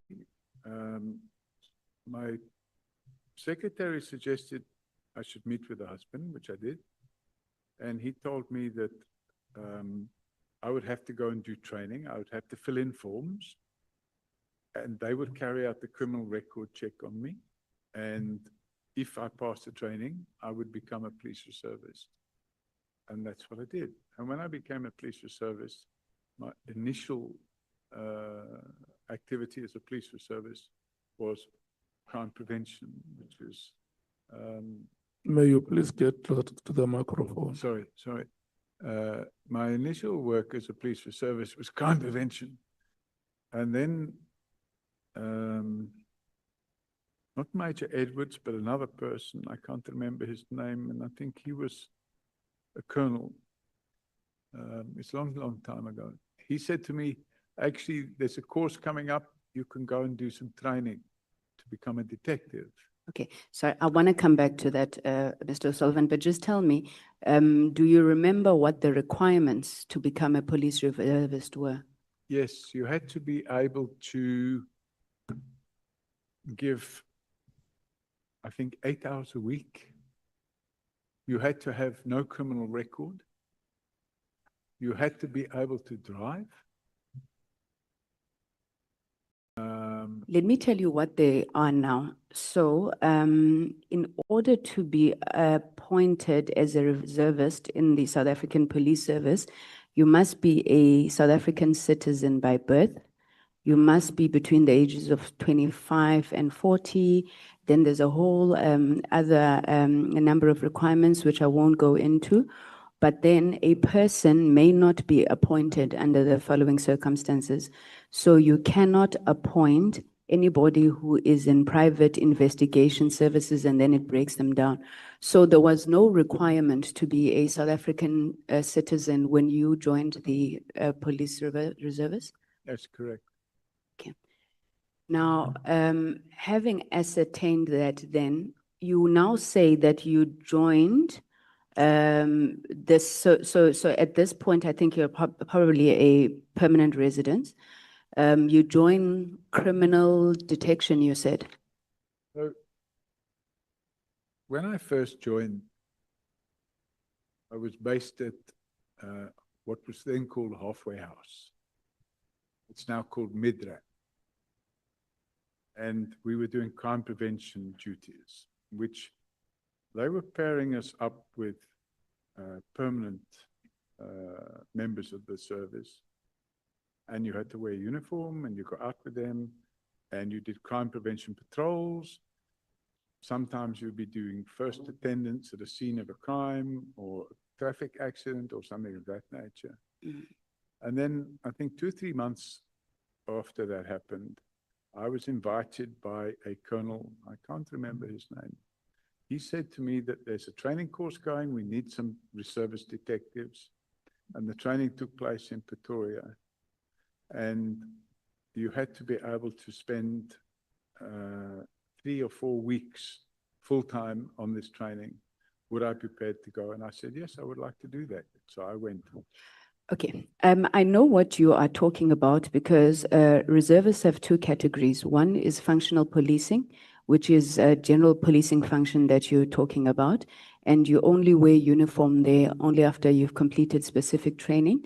Then the second category is specialized operational support, which would then be the people who have particular skills or expertise, such as detectives. Now, my first issue is you saying it was only after 3 months instead of the ordinary 3 to 5 years that you can move from functional policing to specialized. Yours only took 3 months? That's what they asked me at the time. So I don't know what it is today, but then that's what they asked me to do. So I was happy to do that. And then after I completed that training, they assigned me to Boyson's police station. And I went and I worked there as a detective. Okay. So to now move from this category of specialized operational support to move to it, you must have had particular skills or expertise that could be used by SAP, perform specific functions within his or her expertise. So you joined essentially functional policing, you were identified for training, and then you moved to the second category, which is only reserved for people with specialized skills where you didn't have any. So I think at that moment in time, what you've just described now, and I mean, obviously I haven't been a reservist for almost 30 years, so it's a long time ago. But I think the current situation isn't what prevailed back then. And I don't have any copies of what prevailed then, but I don't think it was anything like you just explained. Okay, so I suppose, you know, coming into a foreign country, you are a permanent resident, you move quickly. Okay, let's leave it. You're saying you don't quite think it was the same. But in your opinion then, Mr. O'Sullivan, don't you see anything strange with a former foreign intelligence operative coming in and, you know, whether the rules were tightened or not, but coming into the country, then over the next couple of years, becomes so deeply embedded in our law enforcement and even intelligence structures of essentially what is another country? I mean, you were a foreign intelligence operative like we've gathered. Is this normal to you? I don't know what's normal, but at the time I didn't see anything wrong with it because I wasn't going to be involved in any intelligence activity. And by the way, at the time, I was a long time out of doing any work of anything to do with military or intelligence. I was a long time out of it, probably 10 years or more. So I ceased to be involved in any intelligence activity 10 years before I joined the police service. But I mean, the training stays with you, right? Oh, I suppose some of it, but as I pointed out before, I was involved in counter operations. So I wasn't involved in spying and stuff like that. So Okay, I'll come to that. Now, during the training, you mentioned that President Ramaphosa was one of the 1,500 reservists you trained. Who else did you train? I'm sure you may remember some of them. And how did it come about that you got to train President Ramaphosa? So at the time, President Ramaphosa wasn't the president. He was a businessman. And how he came to be on the course, my understanding, and maybe you need to ask him, but how I understand he became on the course, he was a chairman or director of a company called, if I think, maybe JCI, something like that. So I had bought some properties from JCI, by the way. They were selling stands at a development in Dainfern. And I bought some properties there. The stands were being sold cheaply because it was just started, but as it grew, the value of the properties went up. And I think I bought three stands there. And then what happened, although that had nothing to do with Cyril Ramaphosa, these courses would take place, and I was not involved in the decision as to who should be on the courses. I would just arrive there, and we've got a new course starting, and I would see the students that would be sitting there. So I had no knowledge. Sorry to interrupt. Sir. My understanding is that, I'm trying to remember his name now, Mayor Khan, at the time was the CEO of South African breweries. And Mayor Khan apparently had a meeting with Cyril Ramaphosa, Mr. Ramaphosa, and suggested to him it would be good to demonstrate the need to have more police reservists because crime problems in Johannesburg were becoming a bit hectic. And my understanding is that he decided, oh, this is a good idea. At the time, he was living in Fairlands or in Northcliffe, somewhere there. And he took a decision that he wanted to become a police reservist. Now, after he completed his training, he would have then been assigned to Fairlands Police Station. So I would have not been involved in whatever work he did after that.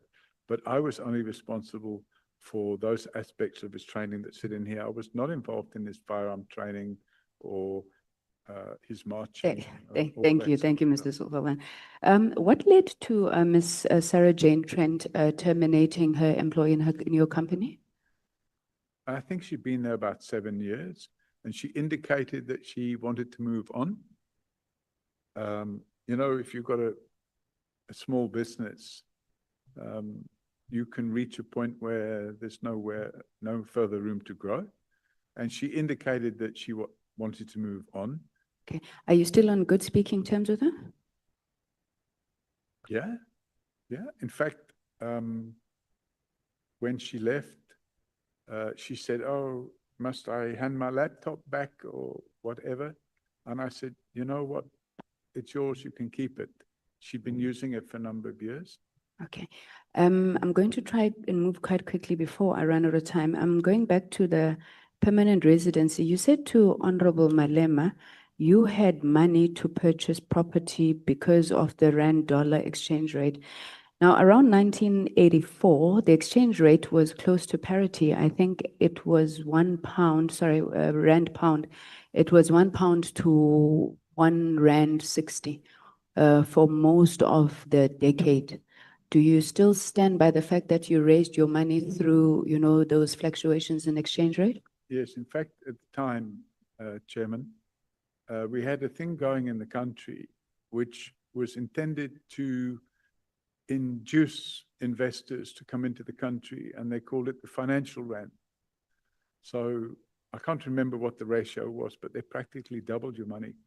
And at the time, when I brought the funds in, the first batch of funds, the exchange rate, if I remember, was 190 or 181 or something like that to the pound. And we ended up getting 3 rand to the pound. So it automatically boosted the amount of cash that you brought in. But you couldn't bring that cash in and then have it as cash. You could only bring it in if you invested. So you had to buy property or you had to invest in a company or something like that. So I brought money in on the financial end. So let's talk about the investment then. So in 1986, you invest in property in South Africa. In 1989, you apply for permanent residency and you say as a person of independent means. Now, owning property or investing in property in South Africa does not automatically lead to permanent residency. I mean, regardless of how long it's been held. And I think you'll know the criteria for residency.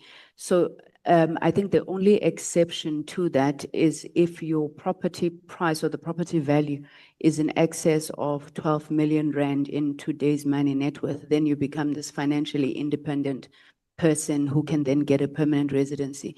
So is this the point that you're making, is that the portfolio that you held at that time was so large that it was only on the basis of it that you got your permanent residency? No, so it wouldn't be whether you have property or not property. You had to demonstrate that you're a person of independent means. And I don't know what the rules were that they used, but you sit down and you explain what assets you have and what liabilities you have. And they make a decision then that you either are a person of independent means or you're not. And they decided that I was a person of independent means. I had to attend South Africa House in Trafalgar Square in London and be interviewed. And I carried out the interview. And they, I think 3-4 months later, by that stage, I already owned a house here, but I only came as a visitor.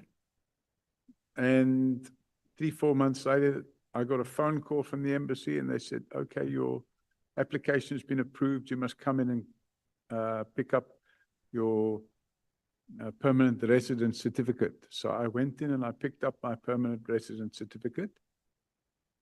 And then I had to activate it within 3 months. So I had to come and live here within 3 months, which I did. Okay. I suppose the point that I'm getting to, Mr. O'Sullivan, is that a lot of things either changed for you or you managed to do a lot of things that ordinary people don't get to do, you know? So you were either extremely wealthy for your permanent residence could have been processed that quickly. You moved quickly through the reservist program. Yeah, but I'm just saying there's something there. You were asked yesterday about your knowledge of the situation in South Africa, and I'm linking this to what you were talking about, your work in counter-espionage. So you insisted that you worked largely with the Irish Republic Army, counter-espionage as it relates to the IRA. Am I correct? I didn't work with the IRA. I mean, you did counter-espionage work in relation to the IRA. The counter-terrorism activity. Okay. IRA is the Irish Republic Army, am I right? Correct. Okay. Now, you're of Irish origin, you lived in the UK, and you did work with the IRA. I would assume... For the record, I didn't work with the IRA. What is the English term? Oh, I think I'm losing the word. You were working against the IRA? You were investigating, spying? I'm sorry, I don't know the right word to use. So the purpose was to make sure, you know, it was to combat the terrorist activities. Of the IRA? Yes. In the early 70s, things were happening. You know, they were setting off bombs here and there. That's where I'm coming. Yeah. That's where I'm coming, Mr. O'Sullivan. So the IRA is long thought to be the armed wing of Sinn Féin. And I'm sure as you were countering the work of the IRA, you would know that. Sinn Féin and the African National Congress have got a very, very long relationship dating back to, I mean, even before the early 80s, but definitely while you were busy with the IRA. You also, I mean, your roots to Ireland, you've spoken about, you had Ireland, Netherlands being some of the most vocal anti-apartheid movements at that time. Now, with you working to counter the IRA, you have never come across the history of South Africa, the African National Congress, and the struggle that was being undertaken in this country. So I think this was, Chairman, this was put to me yesterday, and I explained that I was very young then, and I was low down on the pecking order. I wasn't involved. But Mr. O'Sullivan, your work is to know what the IRA is doing, which speaks to all of their tentacles, their Sinn Féins, and It was operational work. It wasn't intelligence work. It was counter-terrorism. It was operational work. so you don't need to understand anything about them in the course of doing that. If I was at this level, and there were other levels, it would be the people up here somewhere, the senior people, that would have been involved in all that. I had no knowledge. I didn't even know what the ANC was in those days. Okay, I find that strange to believe, but it's okay. Not that I'm saying everybody should know about the mighty African National Congress.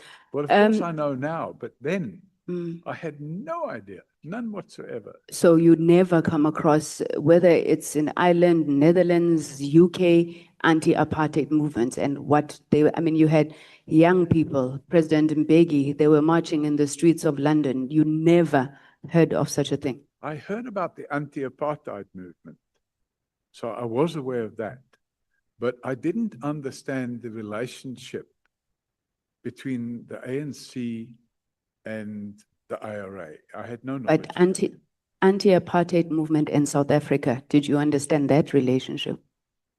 I remember there was trying to remember the song now. I used to like it. Johanna. Let's move before you start singing, Mr. O'Sullivan. I remember that song, and I used to like it. And to be frank with you, my activities had nothing to do with Africa. But to be frank with you, I actually didn't like what I saw going on. Now, I can tell this little story if you want, but Please you don't. may not want. No, I don't. I'm running out of time because the point that I was driving is you said you didn't know anything that was happening. Yeah, at that time. But later, 10 years later, when I came here for holiday, I started meeting people and I got friends. And I remember having one friend. He's since passed away. He was a lot older than me. And I hired a car. And I invited this person to go with me on a trip to Kruger Park. Mr. O'Sullivan. And when we got to, well, I promise I'd like to hear the story, but I've got my answer. I need to move. When we got to Kruger Park, I had to make him sit in the back seat because he was black. Okay. And if he was to sit in the front seat with me, I would be told that, there's something not right there. Okay. Mr. O'Sullivan, you've just confirmed that you don't have a security clearance. And when you were talking today, you said it's not the function of someone with no security clearance to be managing informants, speaking about General Mkhwanazi. So how is it your function to be managing informants when you don't have security clearance? I'm not a police officer. So that means that you can do as you please because you're not bound by having a security clearance? But I don't manage informants. But you've been telling us about your informers and your informants and... With all due respect, just so you can understand the difference, managing informants means that you have an informer who's working in a criminal syndicate and you're paying them and they're bringing information to you and you task them to go and find out this and go and find out that. I never did any of that. I'm not sure, because your evidence speaks to people you pay for, hotels, for travel, for this. It's essentially the same thing. We had people that would contact us and give us information. That's what we call casual informers. They come and give you that information. Okay. I never managed any informers whatsoever. The police, crime intelligence manage informers. Okay. How is the National Commissioner of South African Police Services appointed, Mr. O'Sullivan? If I understand correctly, it's a decision of the president. So why do you say in paragraph 90 that Ele pushed his favorite Masemula to be appointed National Commissioner if this is a decision of the president? Sorry, what paragraph is this? Paragraph 19. So the reason I say it, 90, sorry. the reason I say that, and again, you could say that that's probably speculation, but curiously enough, I met him again the day before yesterday, the Honourable Minister of Finance. And in 2022, I sat on a plane with him from Durban to Johannesburg, and we had a long discussion because at that moment in time, there was no permanent commissioner of police. I think it was January or February 2022. And I had a long discussion with him, well, an hour on the plane. And he pointed out to me that they had a short list and these are the people and what. Sorry, this is the Minister of Finance. Correct. Can you give us a name? He wears a hat. Godongwana. Pardon? Minister Godongwana. Yes. He was on the plane day before yesterday when I flew to Cape Town. And I said, hey, you know, we greeted each other. But the reality of the situation is, I obviously receive information. And the information I received was that they wanted to push General Reed out from the police service. And General Reed, I can't remember what his exact position was, but he oversaw another general that managed procurement within the police service.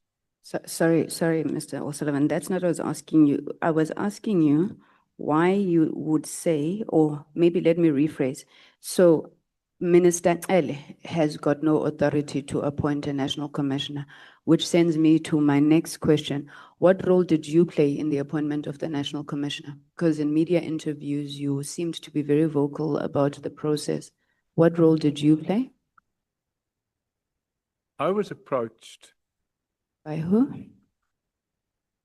Bajani Chowki. So I have to tell the truth because I've sworn to tell the truth, and I don't think I could say anything different to that. I was approached by Bajani Chowki, who at the time was special advisor to President Ramaphosa. And he informed me that they were looking at appointing a permanent appointee. This was now after Kekle Sitoli had been relieved of his duty. And they asked for informal advice. So I asked, well, if you give me the names of the people, which they did, I said, we'll carry out a lifestyle audit of these people, which we did. Sorry, who's we? Forensics for Justice. Okay. So we carried out a lifestyle audit, and I then sent a report to Bajani. I think there were 8 names on the list. Pardon? Sorry, I think there were 8 names on the list. And one of the names was Masemola. And one of the names was Mkhwanazi. There were several other names as well. I mean, if you wait, I can call up the report and we can discuss it. But my recommendation was that there were 6 names on the list that would have been unsuitable for appointment because of their lifestyle. What would have made Mr. Chauke come to you? What value? Okay, let's move. How is the National Police Commissioner removed, Mr. O'Sullivan? There's 2 ways. I think the president can remove him, or the president can convene a formal inquiry to determine fitness to hold office. So an individual like you cannot remove a National Police Commissioner according to the Constitution. So when you said to General Phahlane, I will now turn my attention to having you ejected from your position, what do you mean and how were you going to do that? I meant by that the criminal charges would result in him being removed from his position.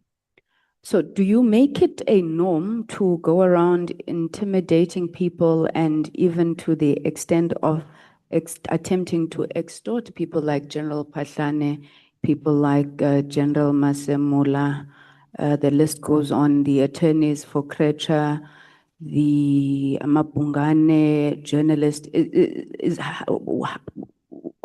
why do you do that? I mean, I've got text and text of messages that you sent here to General Phahlane. He came before us and he gave evidence that you have been threatening him. Amongst the things you said, if you do not take action against Munu now, I'm turning my attention back to you. You fix Munu and Kresha, I will lose interest in you. If you don't, I'll be all over you like a bag-fitting suit. Hey, Phahlane, if you think this is a dream, you better wake up. At some point, you, who did you call? It was Mr. Duplessis. I think Mr. Duplessis, you said, hi, scum, where is it now? But I think you get the general sense. And I mean, we've got the evidence also from Mr. Ngabinde. What is happening here, Mr. O'Sullivan? Well, I suppose one could say that conduct might not be as professional as it could be. But when you're dealing with corruption and criminals, and there was no doubt in my mind by that stage that I was, that's the way it would work. And I've got somebody, for example, trying to kill me. And I'm using as an example, you talk Radovan and Kretsch's attorneys. Obviously, they weren't trying to kill me, but their client was. In fact, I think there were 6 or 7 multiple attempts where he tried to have me murdered. And I've got sworn statements to that effect. And the attorneys were protecting him. And the attorneys were making false allegations against me. Sorry, Mr. O'Sullivan, but you see, to General Phahlane, you say you will do as I please, as I want, otherwise I will turn my attention to you. Is that not extortion? No, I don't think that's what I said. I think I said what you need to do is take action. So what was happening at that time? No, you said you fix Munu and Kresha and I will lose interest in you. If you don't, I will be all over you like a bag-fitting suit. So did you not then go out and manufacture all these allegations against Phahlane so that you could be the bag-fitting suit?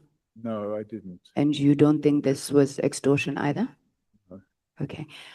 Because I'm going to run out of time, I want to move to this final one. It was one of your emails also to General Phahlane. You said to them in an email as far back as 2016, and finally I should mention that I have now formally notified the British and the US Secret Services that the leadership of SAPS is knowingly supporting Al-Qaeda by protecting Al-Qaeda money laundering in South Africa. As your systematic corruption-driven failures are a threat to the Western world. Enjoy your weekend, Munu, and don't any of you or your accomplices dream of taking unlawful action against me. You'll wake up in a nightmare. Now, you have been pains to tell us that you left intelligence services, but in this email, which was 5th February 2016, I think I've seen, does this not demonstrate that you still have ties with British intelligence services? No, because in fact, you can go online now and you can file a report. You can go online and file a report, for example, with British. And by the way, a docket was opened against me for that. And I had to give an explanation as to who I notified. And I provided that explanation. And it was done online. So you can go online and you can send information like that. Okay. And then your relationship with the US Secret Service? It's an online portal. Okay. So what then did you expect these foreign intelligence services to do with that information once you'd filed it online? Well, in fact, I didn't expect them to do anything. What I expected General Phahlane to do was to take action against General Munu. That's what I expected to happen.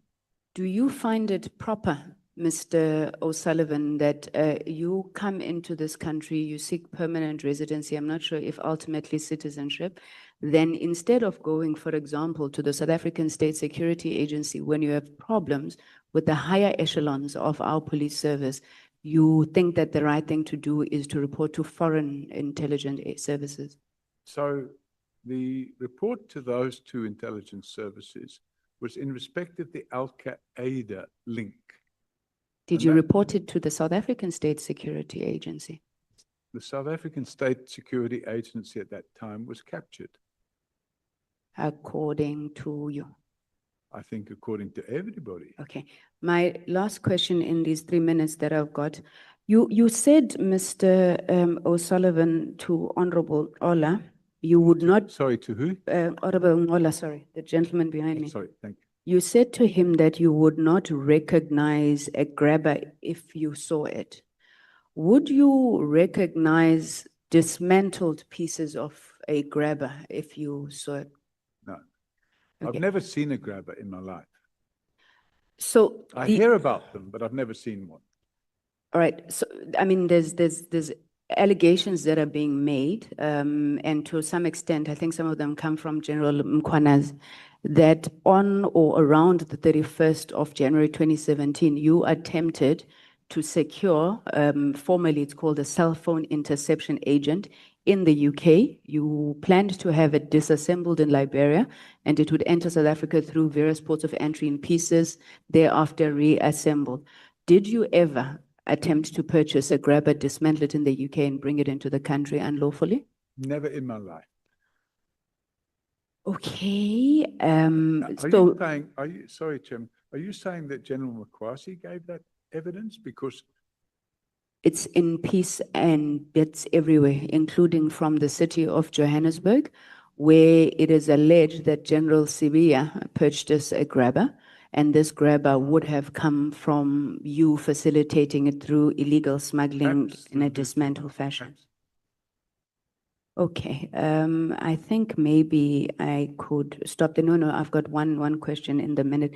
In one of your paragraphs, you said, paragraph 57, you contend that there is a third force. Sorry, I'm paraphrasing, but it's on paragraph 37.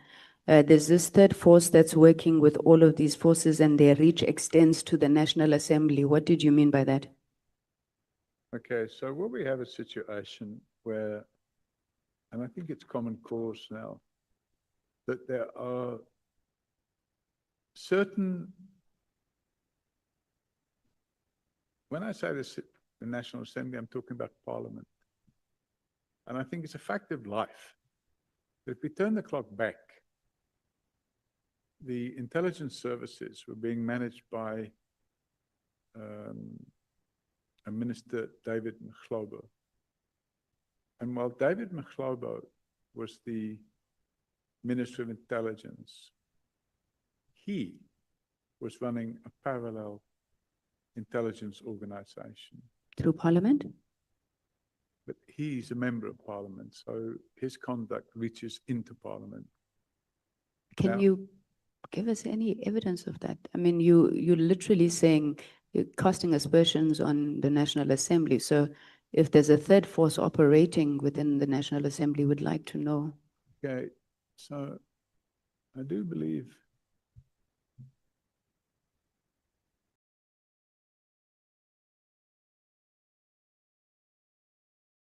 I'm going to refer to an email that I sent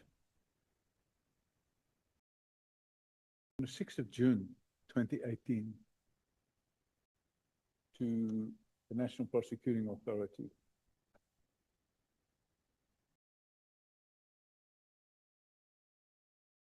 And because of my lack of trust for the intelligence service in this country, which I consider to be captured, and because of my lack of trust for the police service at that time, which I considered to be captured, I didn't know who to send it to.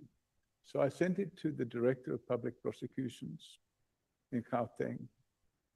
And it's a sworn statement by an individual. And he sets out in detail, and by the way, I didn't invite him to come and tell me this. He approached me. He sets out in detail and he provides evidence with bank statements. And he lists the names of all the people that they were carrying out this unlawful surveillance on. Thank you so much.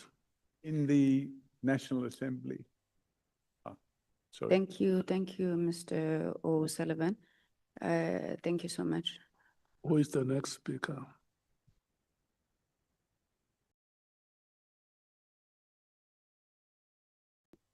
Yeah, I saw that I ran into trouble with Honorable Souls for speaking too much on things that I did not know. So can you please guide me? Who is the next speaker?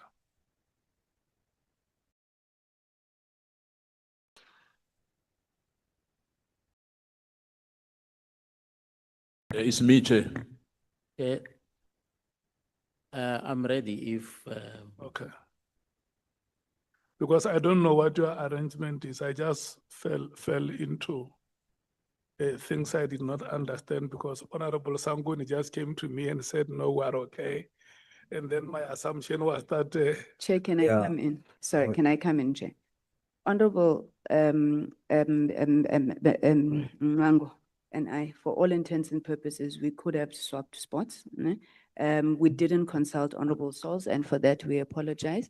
I think at the back of our minds, we thought that we would be swapping, so Honorable Souls will still have. The person you must apologize to is me. And you too, benevolent, wise, all-seeing Chair, we apologize. Yeah, because I fell a victim.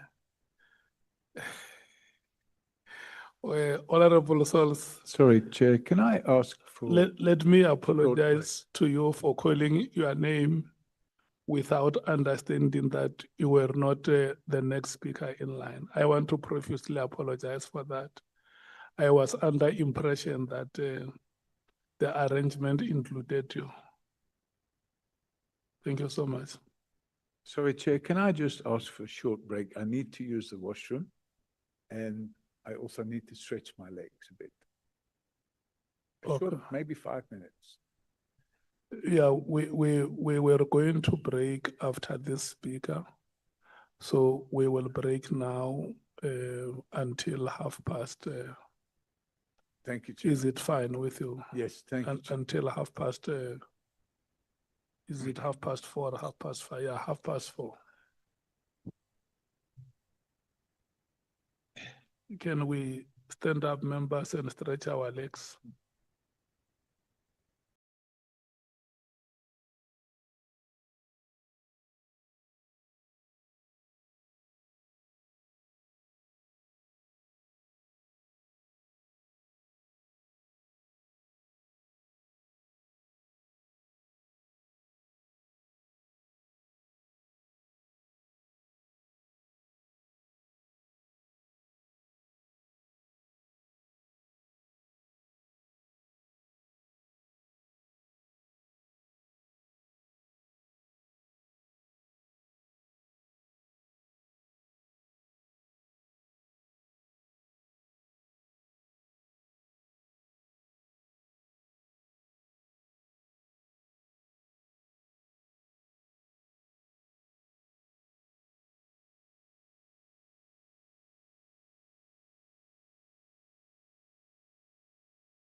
Honorable Adams and Mr. Paul O'Sullivan, no, you can stand there. Do you know each other? Yeah. Do you know each other?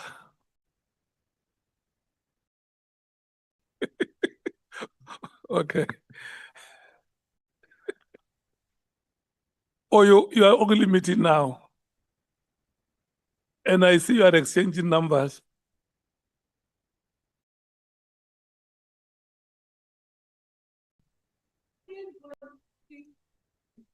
Yeah.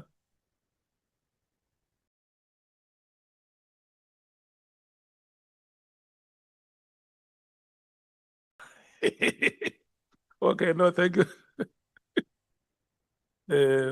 Bangazita. I think we had enough break.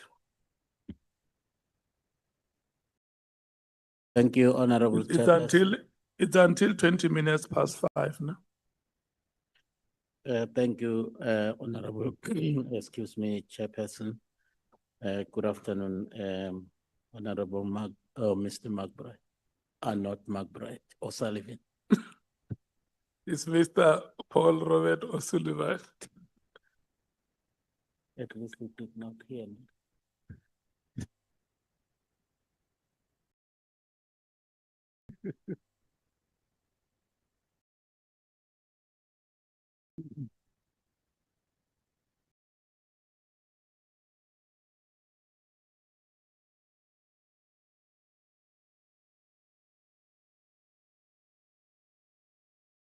Okay, thank you.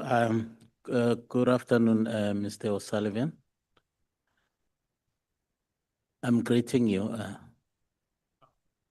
Thank you. Well, my first question would be, how did you become a certified fraud investigator? Is there a particular qualification that is required for one to become a certified investigator, fraud investigator? So the correct terminology, Chair, is certified fraud examiner. And I think in my affidavit, I made it a typo. I said certified fraud investigator. Or did I? Let me have a look. No, it says certified fraud examiner. So you have to go through quite a bit of training. You have to demonstrate, apart from the courses that you go on, that you have worked in fraud investigation, and then you have to pass exams. And I think the exams plus minus 2 or 3 hours each, and there's 3 or 4 of them. Okay, thank you. Who is the certifying authority? The Association of Certified Fraud Examiners. Thank you. Is there any difference between the certified fraud examiner and the fraud investigator? What is the difference? So you except in semantics. I think probably there would be certain people that would describe themselves as fraud investigators, and they may have certain skills. And then the only difference being that the Association of Certified Fraud Examiners is a professional body. And if you have been certified by them, you're entitled to call yourself a certified fraud examiner and put the letter CFE after your name.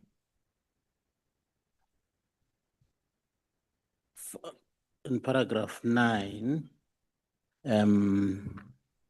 you say you actually joined the South African Police Service as a reservist in around 1990, 1991. You, at one time, you actually received an award as the best performing police officer of the year in Johannesburg That's correct. So what was outstanding about your performance as a police reservist? So there've been a number of cases in the Boysons area. So Johannesburg was split into all the police stations in the Johannesburg area.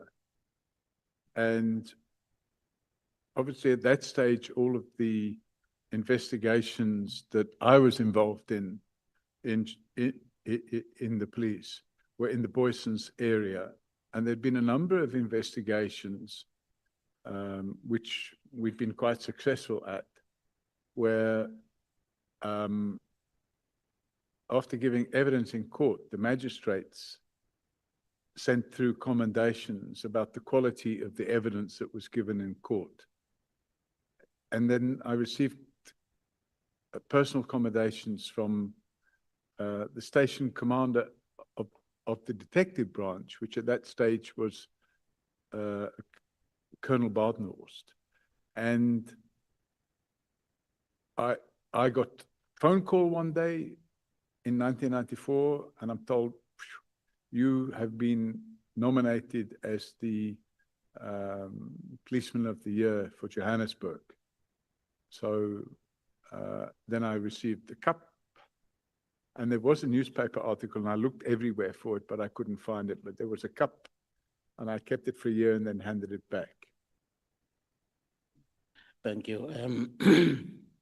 As a police reservist, was there any specific role assigned to you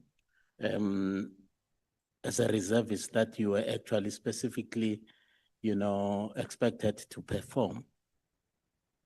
What was your role specifically? Was it a general crime prevention, or there was a specific role that you played as a police reservist? So in the first period, it was crime prevention, as you've suggested. And then after I was posted at Boysons Police Station, I was in the detective branch, and then I would accompany another detective. So detectives, it may be different now, but 25 years ago, detectives didn't go on duty on their own. They went in pairs. So I used to go, I used to get paired with another detective, and we would go and work shifts. And sometimes we do what we call hot cases. That's where an incident takes place, and you get leads and you run with the incident until you can crack the case. So they call it the first 24 hours. I think some people refer to it as the first 48 hours, but some cases are cracked if you work on them quickly. And what I used to do was say, hey, whether it was intuition, I suppose it was in my DNA to follow certain cases and crack those cases. And the people that I worked with were quite impressed. And we used to do that and crack those cases, yeah. Well, thank you. Are you aware that at the time of your joining the South African police, the South African police was actually very notorious for its brutality to suppress popular uprising by oppressed people, Black people in this country? You should have been aware at the time when you joined. What really motivated you to join as a reservist at that particular moment in time? Chair, if I can say, today is the 12th of February. And on the 12th of February, 1990, Nelson Mandela was released from prison. And the country had started to move in a direction where it was moving towards democracy. And I think by 91 or 92, I was involved with a company called Sage Properties. We were running a large property portfolio. And I was approached by an agent who said, They wanted to rent a building for the ANC. And they identified a building at 16 Frederick Street. So a lease was drawn up and the building was let to the ANC at 16 Frederick Street from Sage Properties. And a short while after that, an oil company called Shell, they decided to donate a building called Shell House to the ANC. So they would no longer have to pay rent. And it was agreed that they could move out of 16 Frederick Street. And there was no, I motivated to the board of Sage Properties that there should be no penalty for, what do you call it, terminating the lease early. So that happened. And at the same time, I met the then legal manager of the ANC. At that stage, there'd been no democratic elections. But I met the legal manager of the ANC and we became friends. And his name was Matthews Porsa, and we're still friends. And around the same time, around the same time, I took a decision to help in the police by reducing crime in Johannesburg, but obviously not in a way that would have been, well, there was no constitution then, but not in a way that would have been unconstitutional in terms of some of the things that had previously been going on between the police and the majority of the community. Well, in fact, concomitant with that, I mean, the release of Honorable President Mandela in 1990, but violence actually, especially at that time, especially black on black violence was at its peak. It was mind-blowing. During the time when you actually signed up as a police reservist. So someone might actually want to understand, because there was overwhelming evidence that the role of the police during that time was not very helpful. So much so that actually other people said that there was a third force which was fanning those flames of violence. Would it be far-fetched if people were to say, perhaps you could have been part of that? Viewed as part of the third force? Yeah, no, it would absolutely be far-fetched. In fact, I remember an incident that took place in Rosettenville in 1993. There was an organization, a right-wing organization known as the AWB, or the AWB. The leader of that organization was a person by the name of Eugene de Blanche. And in Main Street in Rosettenville, or just off the Main Street in Rosettenville, there was a house that had been illegally converted into a shebeen. And it was a Saturday night, and I happened to be on duty together with another detective. And we got a call on the radio that the AWB had pitched up at this house and surrounded it. And they were all dressed in military uniform or military style uniform. And they were carrying flags with like a swastika type of thing on it. And what they wanted to do was to burn down the house, but it was full of people inside. And myself and the colleague that was with me, we took the initiative to go there immediately. And despite being outnumbered, all of these people were armed. We placed ourselves in front of the door of the house. Cellular phones weren't available then, but we called on the radio for backup. And lots more police came, and we suggested that they break the windows at the back and let the people out through the back door, and that's what happened. And 6 weeks later, or 7 weeks later, these same people, we recognized them.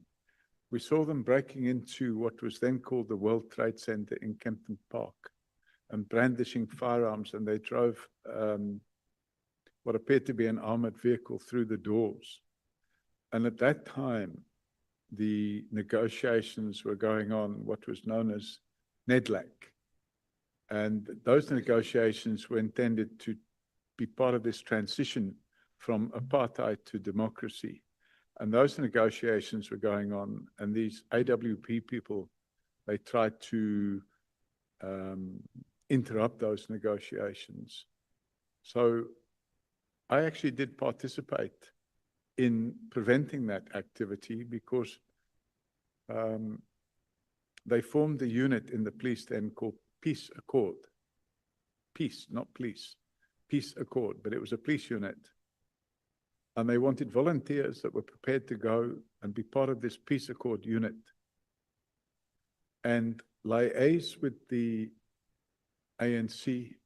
And the person we were liaising with was Tokyo Sekwali, Mr. Sekwali, and obtain information about that they had about people involved in right-wing activities. And as a result of that, I participated, of course, not in the planning stage because I was still quite young in those days, but I participated in raids that were carried out overnight on a number of properties where the people were arrested. And I remember going into the houses and seeing cupboards full of canned food and stuff like that. So I think it would be very far-fetched to say that I was part of a third force, when in fact I was trying to contribute towards the cessation of this anti-democracy activity. Okay, thank you, Mr. O'Sullivan. Did you have any particular experience in the aviation security prior to your appointment as the group executive at AXA? Yes, Chairman, because when I was working in the border police, because I understood the aviation business, which I did, I mentioned yesterday that I have my own aircraft. I also had shares in airline, a freight carrying airline. And that airline was called Africa International Airways. It no longer exists. We had a couple of DC-9s, and we used to move freight up and down in Africa. And most of that freight would have been foodstuffs and that sort of thing. So I had a particular interest while I was working at the border police in aviation security.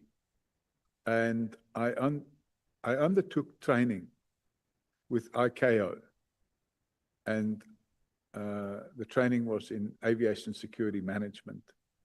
So I became a certified aviation security manager. So I had that experience and that knowledge. And I also had taken the initiative to bring about a lot of changes at the airport, in particular Johannesburg Airport, which there was rife with crime. And those changes were quite successful. Well, thank you, Mr. Sullivan. We have a constraint of time here. I take particular note that in 1995, you were elected chairperson of the CPF in Johannesburg, which one regards as a strategic economic hub of South Africa. And in year 2000, you became part of a multinational team in border policing at Johannesburg International Airport. Yet another strategic national key point, which is critically important for economic development for a young democracy then. Now, some people might actually argue that that was too quick for you to actually climb the ladder, as it were, of promotions and getting into strategic, structures of this country. And some people might actually view that with a lot of suspicion because it resembles a typical modus operandi of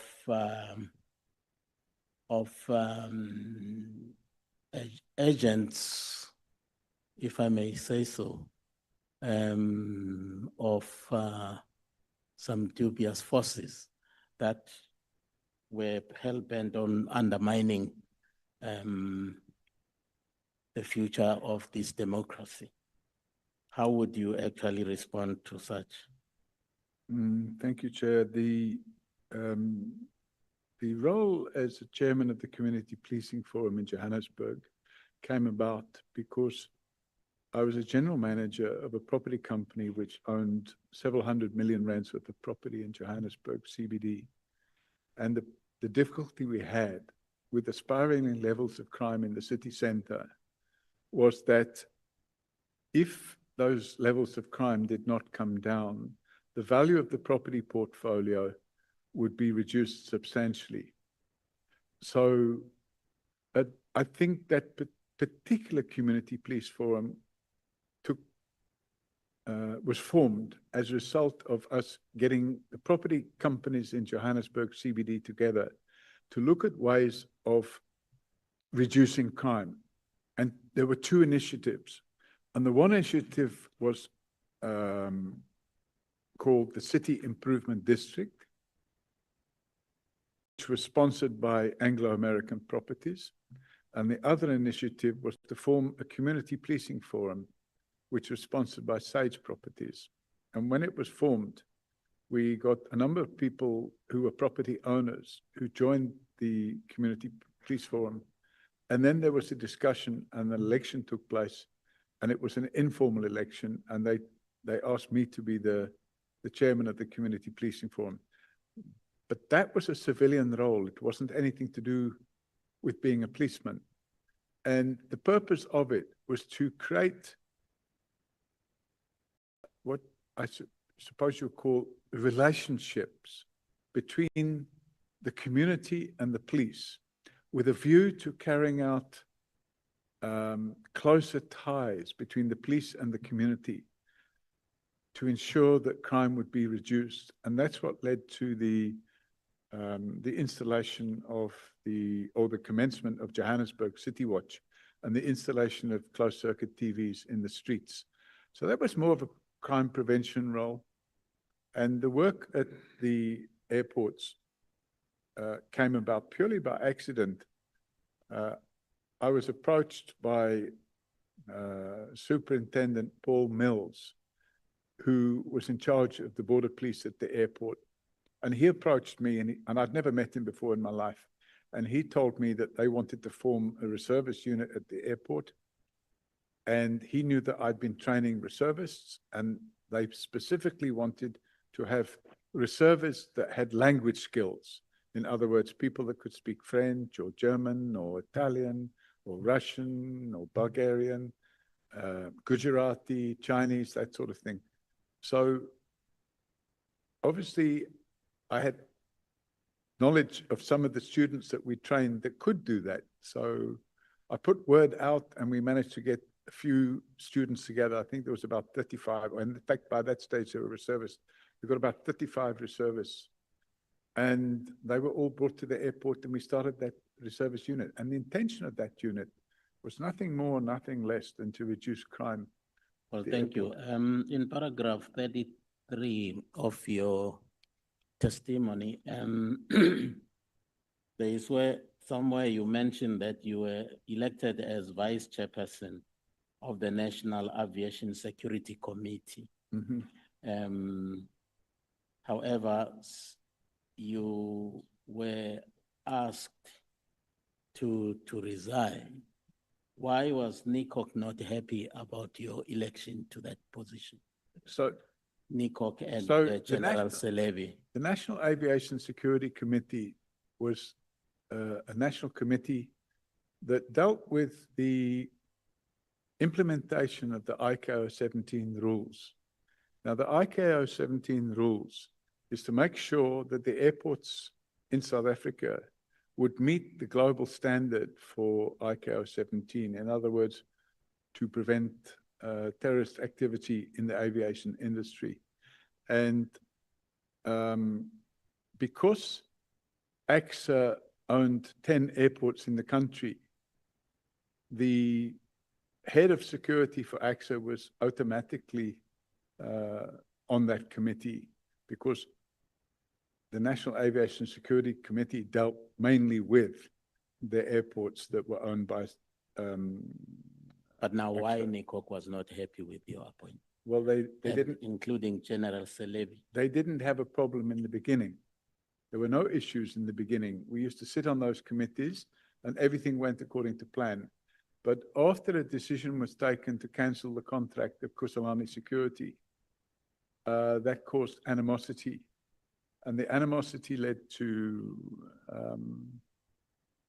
Jackie Selebi going to, or having somebody else go to NICOC, because I don't think, I wasn't involved in NICOC. NICOC had a member sitting on the National Aviation Security Committee, but I didn't sit on NICOC. And Jackie Selebi, I think, did sit on NICOC, and he raised the fact that there's a lack of security clearance for the people that sat on the national. He didn't mention my name, but there was a lack of security clearance for the people that sat on the National Aviation Security Clearance, and National Aviation Security Committee, and he believed that all the people sitting on that committee should be in possession of security clearance. And they then started a process at the beginning of 2003. And that process meant that I couldn't get security clearance, and therefore NICOC had already passed this rule, if you like to call it that. It was a unilateral decision, and now I could no longer sit on that committee. Was it not that they had discovered that you were a potential security risk because of one, you did not have that top secret security clearance, and secondly, that you actually were in possession of, multiple citizenship? No, unfortunately, at that stage, there was no requirement for members of the National Aviation Security Committee to be in possession of security clearance. It was something that was retrospectively brought in, or well, it was brought in afterwards, after the cancellation of the Kusalani contract. And it was initiated by Jackie Selebi, asking for the people that sat on that committee to be in possession of security clearance. Nobody had ever spoken to me about security clearance for the first, let's say, 18 months that I was working at AXA. It just popped up out of the blue.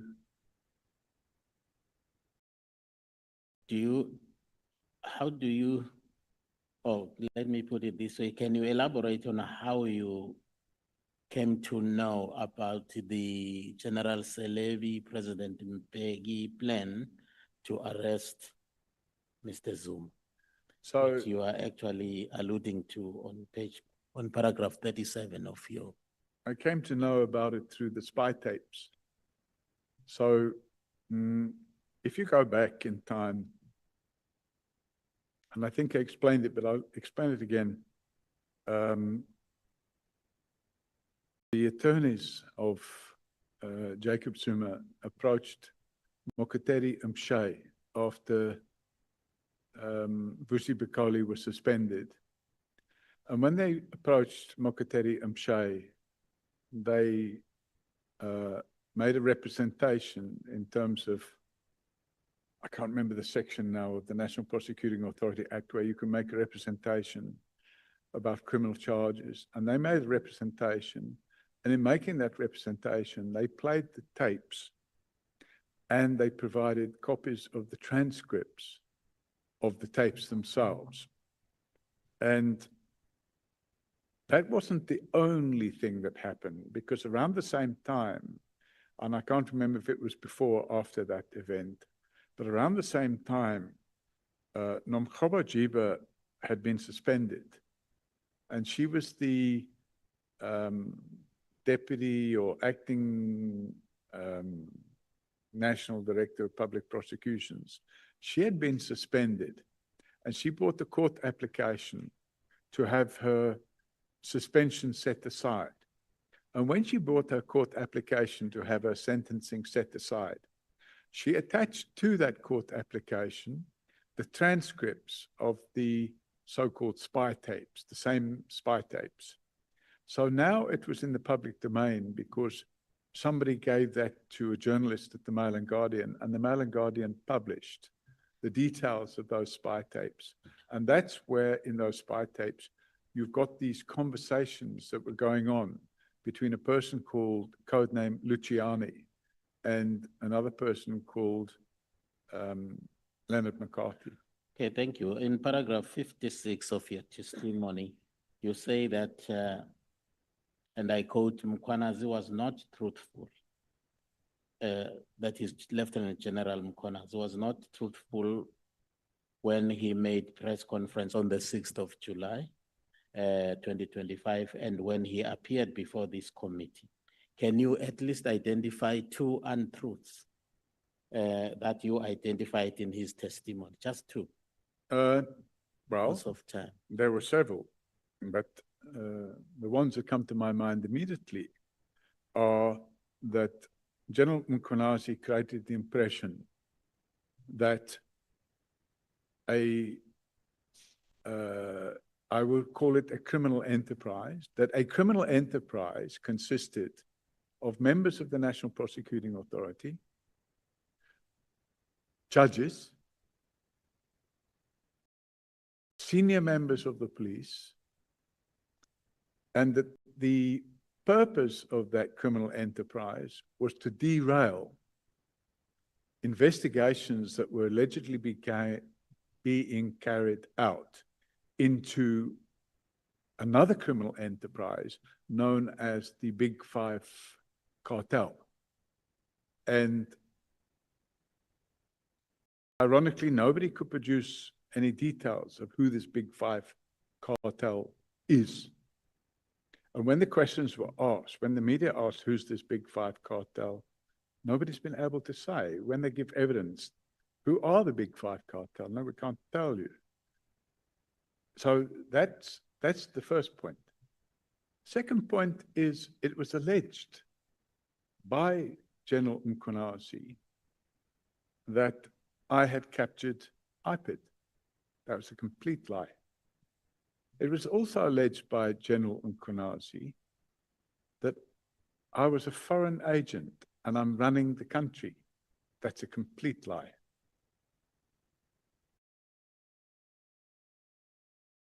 With regards to your having captured IPID, Mkhwanazi's averment was corroborated by Mr. Nkabinde.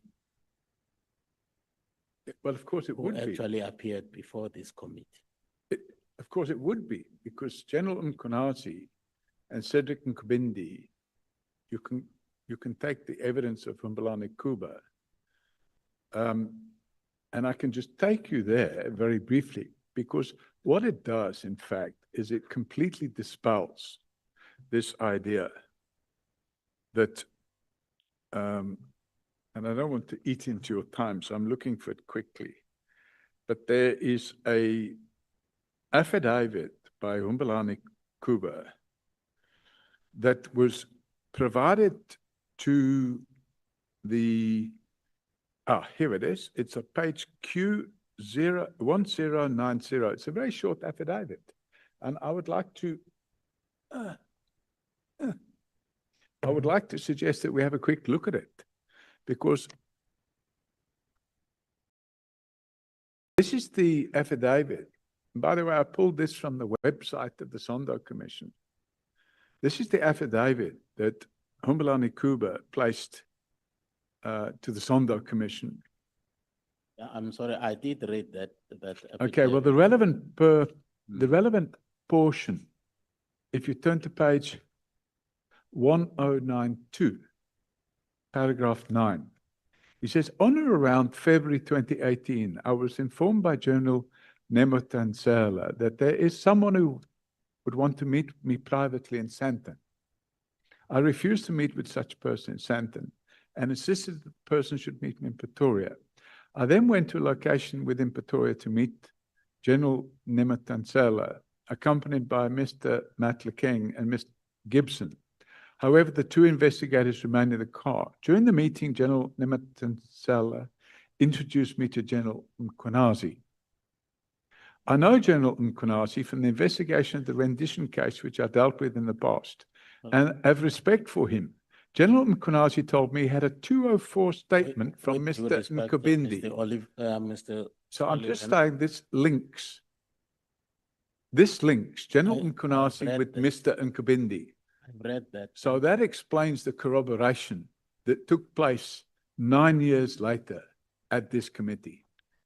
Well, in paragraph 62, you are actually alleging that there was, in inverted commas, rampant criminal activity within PKTT. And you're basing that on 4 sworn statements, which were supplied to you by an anonymous supplier. In fact, and you also characterize those gifts, the exchanges of gifts that actually took place there as gratification given to those police officers. It would be interesting to me to know how did the entire investigation in Fort Hare end up? Because those gifts were actually coming from Mr. Plaiki, who had been introduced to the team as a contact person because he was director of internal investigations in the university. And he was introduced to the team by even the rector of the university, that in the event they needed anything, he is the contact person. That's the way I understand it. How did the whole investigation end? Are you aware of that? No. Now, let me tell you, the very same Platke who actually I gave know these that poor, he was arrested and tried for murder. gifts, was actually the one who was arrested by the very same people. Would you therefore say that those gifts were gratification? Correct. Why so? If you look at Act 12 of 2004, it's defined in section 3. It defines what a gratification is. And those gifts, whatever you want to call them, they amount to gratification in terms of section 3 of Act 12 of 2004. Thank you. On paragraph 69, and if I may quote, you say, one of the central players in the capture of the criminal justice system is Mr. Pegitel. Can you substantiate this allegation? So I've actually given some examples. I don't know if I can reach that example right now, but I've given the example of a gentleman by the name of Chamani. If you bear with me a second while I look at my index. I have only 5 minutes left. No, I'm sorry, I can't find it quickly, but there Okay, are now there are in here a letter where Commissioner Masemola introduces everybody in the police to the new head of legal services in the police. And it's a gentleman by the name of, I can't remember his first name, but his surname is Chamani, C-H-A-M. Here we go. It's page 242. So if you have a look at that 242, there's a file note, and I sent this file note back then.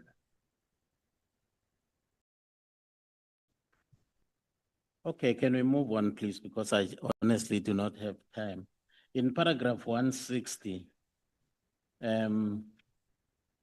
We are characterizing Lieutenant General Mkhwanazi as a criminal. What are the basis for your allegation? So he entered into a corrupt relationship with, first of all, Nkabindi, secondly with, or attempted to enter into a corrupt relationship with a person by the name of Humbalani Kuba. And he attempted to enter into a corrupt relationship with the late Mr. Nhlanhla. And that attempt went to the extent of drawing up an affidavit for him. And that affidavit, Nhlanhla got cold feet and decided not to sign the affidavit. And that affidavit would have been an affidavit that would have impugned the character and integrity of Robert McBride. In the case of Cedric Nkabindi, he offered him a job as a brigadier in the police, in return for which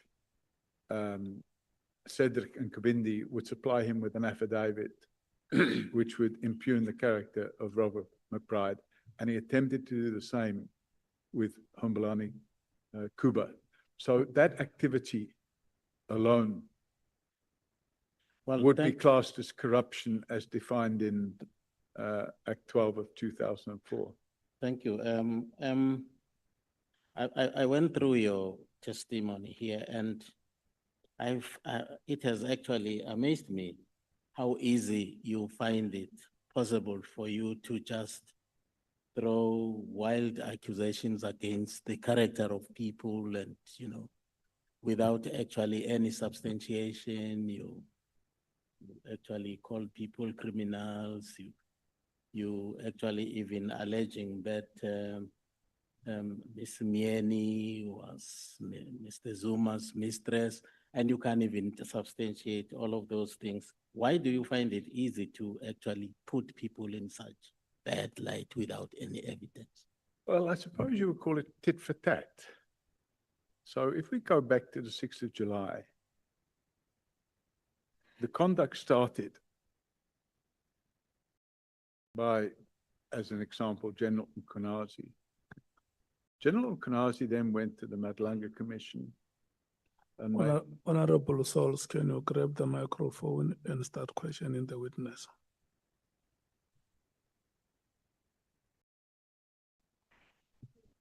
Thank you, Chair. So I'll be going until Chairperson, you and I must always agree first. Until what time am I going? O'clock. What time? O'clock. At The 6? the next o'clock is 6, yeah.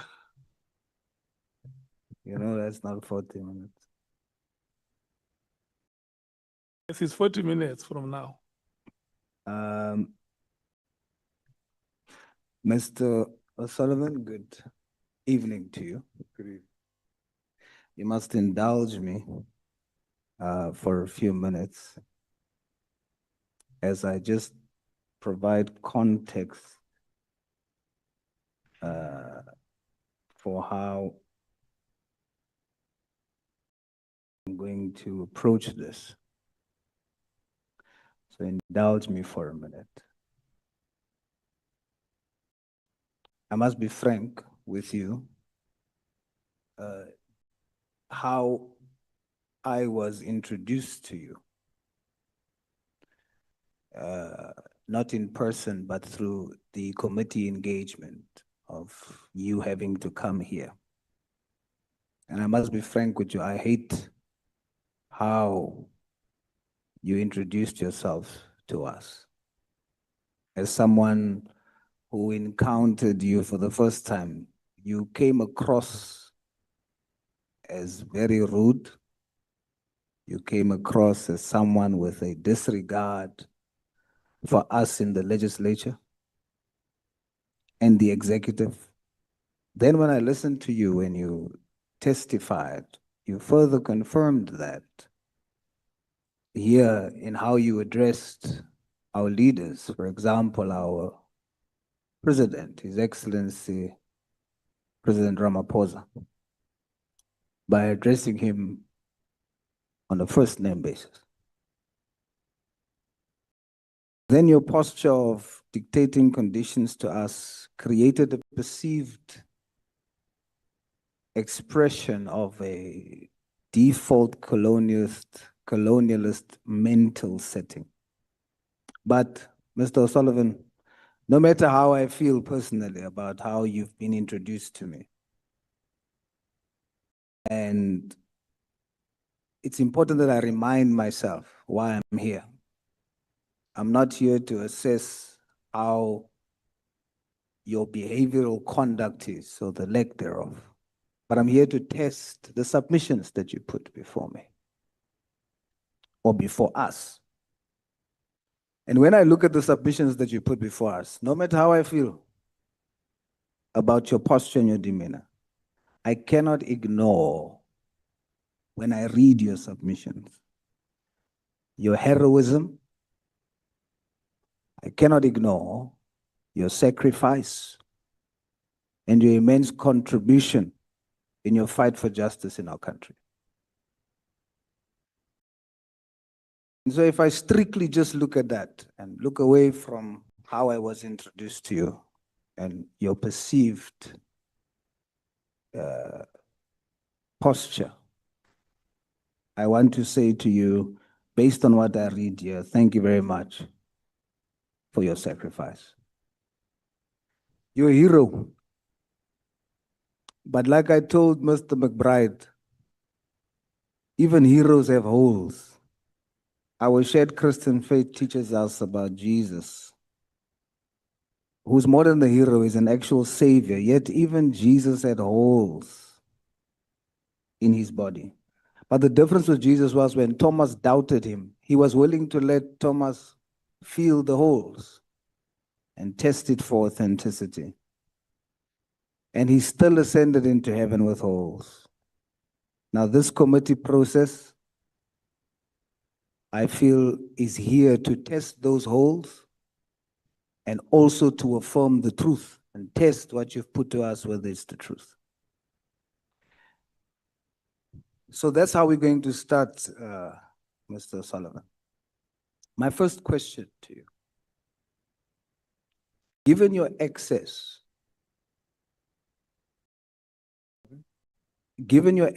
and your executive appointments without tertiary qualification, did you benefit from the apartheid system in terms of opportunities because you are white?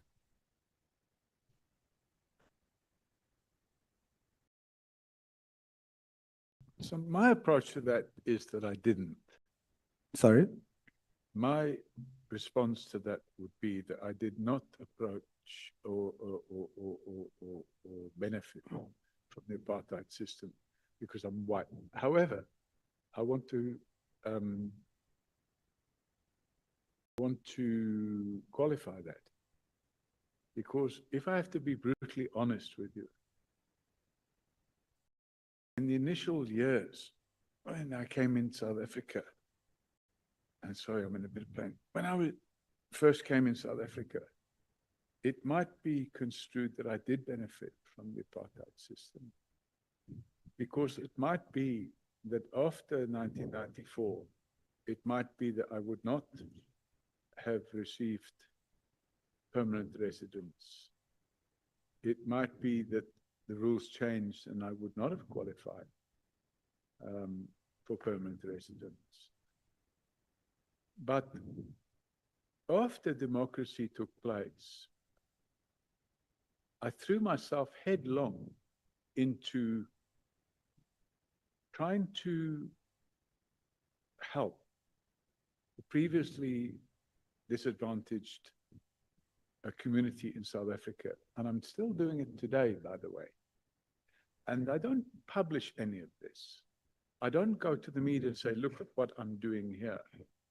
There's an informal settlement near my house in Sandton. There's about 175 people living there, and some of them are school children. And every Christmas and every Easter, we put on parties for the children. In addition to that, they don't have electricity. So I purchased solar panels and put them on the roofs. And the year before last, I donated a very large gas braai facility for them. I communicated with the city of Johannesburg and asked them to put in, and they did put in, 3 toilet blocks and sewage. I managed to get that done for them. And I still, to this very day, communicate on a regular basis with those people, and I've been trying to assist them. But that's just one project. There are other projects as well. Mr. Sullivan. Okay, sorry. No doubt. What you've now added is you're not just heroic, you're not just a hero, you're also a compassionate one. Yeah. And I'm not disputing that. What I'm dealing with that question is that, let's be logical. When someone like me sits and I look at how is it that you held executive positions without the necessary qualifications?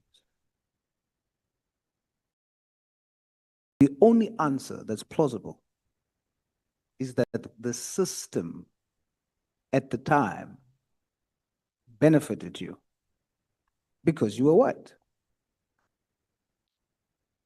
If I look at the letter that was written on your behalf by the Member of Parliament, the tone of the letter also speaks to the fact that there is an understanding that because you're a white man,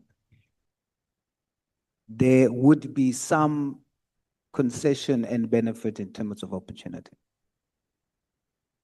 The MP says in the letter, you'd be a great benefit to white people in South Africa.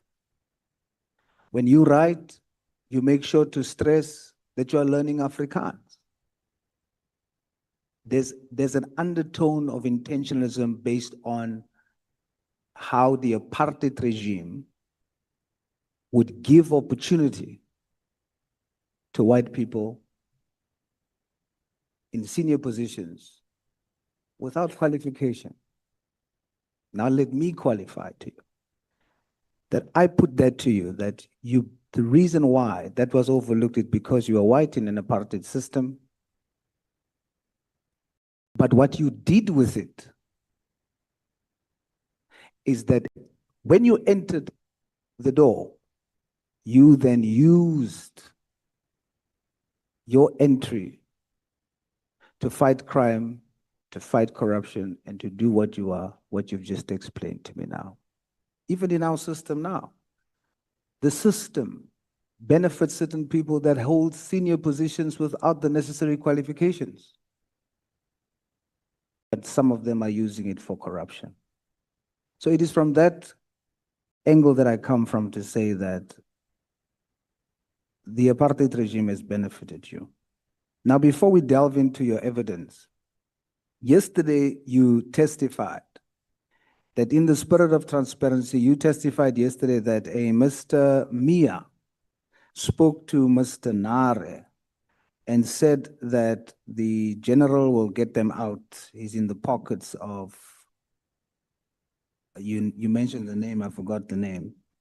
I received a message yesterday from Mr. Mia's wife stating, after she heard your testimony, somehow found my contacts and shared with me that her husband says, when Mr. Mia was arrested on the 9th of January 2014, there was no instance at any stage where he met Jacob Nare during the arrest process. At the time, he was not even aware that Jacob Nare had been arrested. He only first saw him later at the Wynberg court on Monday, the 13th of January. What's your response to that, Mr. Sullivan? Chair, I wasn't involved in that took place at that moment in time. My involvement in that was that at 5 or 6 o'clock in the morning on the 9th of January, at 5 o'clock or 6 o'clock in the morning, it was daylight, the sun was just coming up. I had received information that there would be an attempt to kill me that morning. So I had decided to evacuate my family from the house the night before. And I'd moved them somewhere else. And I left my cellular phone inside the house. And the reason I did that was because the information I received was that crime intelligence individual who has since been arrested and detained was working with the people that were planning to kill me. And the team of people that were planning to kill me, it's alleged, and there's a trial going on. One of them is this chap, Mr. Mia. And when they were all arrested, unbeknown to me, this fellow called Nair or Neri, Jacob Nari or Jacob Nair, I don't know how you say it. I used to call him Jacob Nair. The crime intelligence colonel, a person by the name of Kimber. I can't remember his first name, but he had a nickname which was Killer Kimber. And they had already been working together with this chap, Jacob. And he had provided, and he had made recordings of discussions he was having with them. And he made a sworn statement stating that which I alleged yesterday. And I've seen that because it's part of the docket against Radovan Krejcir and the 7 other people that were out that day to have me murdered. All right. So that's, you know, I have no first-hand knowledge. I wasn't present when these things were said, but I've seen the sworn statement. All right. Now let's begin by debunking the allegation here that you were paid from the Secret Service Fund. Now I've read this statement and I have a different view from what has been said earlier. So just so that we confirm, the document that you have that we were given by Honorable James, that document, you did not produce it to the committee. It was brought by Honorable James, and today is the first day you see it, correct? The first time I've seen it today. Right. So you are not using this document in order to make us see you in a certain way, because you've never seen this document. That's correct. Now let's go. I think it's important for us to debunk this. This document says a request for an advance from the DSO confidential funds. But if you look at what you produced or gave us on page 282. 282. Yes. If you look at that attachment. So let me just go to it. 282. Okay. If you look at that attachment, this money for the transfer, for the procurement of a multi-center payment that was made from the secret fund, it is listed there as secret services account. Correct. So would you agree with me then that if this document that you were given, if this money, this 100,000 came from the secret or the slush fund, it should have had written on it the secret services account and not what is written on here, the DSO confidential funds. Would you agree? So the money that you were paid was not from the secret services account. No, it came from now. I didn't know where it came from then, but now I can see it came from the Scorpions confidential funds. Absolutely. which And was that's the not, National Prosecuting Authority. and that's not the Secret Services Fund. No, the Secret Service account is run and managed and controlled by the police, not the NPA. Yes. So we are debunking the notion that you were paid from the Secret Services account based on what was produced here. Yeah. Let's go a little bit further. If you look at the document, it says that because of your information, cannabis weighing 1,114 kilograms was discovered. Cannabis or hashish? Both. Okay. So I haven't. On page 4, I don't want us to. I haven't read this document. Mr. O'Sullivan. Okay. I don't want us to spend a lot of time here. I just want to use what was given here, not by yourself, to debunk the notion that you're not a credible witness. On page 4, it says there, in a document, not that a document that you produced, it says the combined value of the 767 kilogram of hashish and the 1,114 kilogram of cannabis confiscated by the DSO amounts to 56 million, which is only part of the full consignment valued at more than 200 million rand. So your efforts and what you have provided has allowed the DSO to seize money or things to the value of 56 million in comparison to 100,000 that you have been given. I end with this. On page 5, the document that was produced here by Honorable James says, Mr. Solomon, for this, he made use of his own camera, vehicle, and aircraft rental. O'Sullivan funded all his own operational costs. O'Sullivan effectively beat SAPS at what they were expected to do. Sorry, what page is this? That is page 5. Not a document that you produced, evidence that was produced by others. This document says of you on page 6, it says Mr. O'Sullivan did not give this information for financial gain. With him, it is a matter of principle. It is acknowledged that O'Sullivan and Commissioner Celebi are at loggerheads, but this information has been properly handed to the DSO and independently verified by Mr. O'Sullivan. Mr. O'Sullivan has a motive of revenge against Commissioner Celebi, but this case, other than him being a policeman, does not at this stage aim in any way to implicate Celebi directly.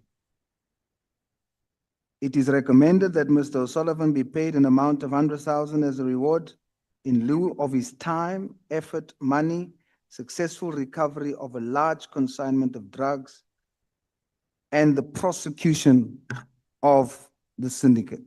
So not only was that consignment retrieved, but there was also 4 arrests made. Leslie Ellen Curtis was arrested and given 10 years imprisonment. Chris Alblas, 10 years imprisonment. Petro McKee's 30 months imprisonment. A document not that you've produced, but that was given here by Honorable James, shows you to have contributed largely to the fight against crime. I was just trying to use that to debunk the notion that you misled the committee in saying that you didn't receive the funds from the Slush Fund. Now that there is some pointing to you as a credible witness, I want you to help me now quickly, and I want you to be very concise, Mr. O'Sullivan.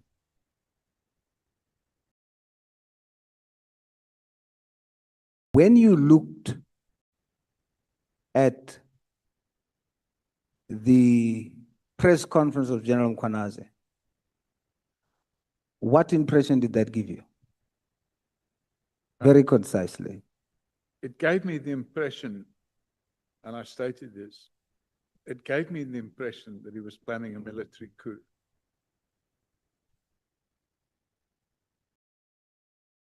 So as an expert of forensics and fraud and your experience in the military and police, what was your major concern for the country and the safety and security of this country when you saw that? Well, Chair, I'm trying to give a quick answer, but I have to qualify it because at the time when he gave that media conference, I knew of his history because he had been involved in this incident that took place at IPID. So I knew that he wasn't this knight in shining armor that he was portraying himself to be.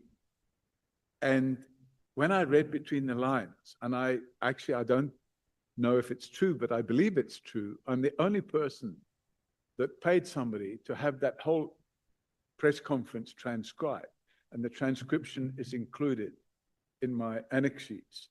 And that transcription makes it clear that that whole media conference was intended to create the impression that there was a faction war. When I say war, a faction fight between what I would class as the Mkhwanazi team on the one side, and that team would have included General Masemola and General Khumalo, and the other team on the other side was, according to General Masemola, according to General Mkhwanazi, included General Sabia, the head of IDAC. I don't remember the names, but he said certain judges and prosecutors who were in the pocket of a big five cartel. And I formed the opinion that this was a whole distraction.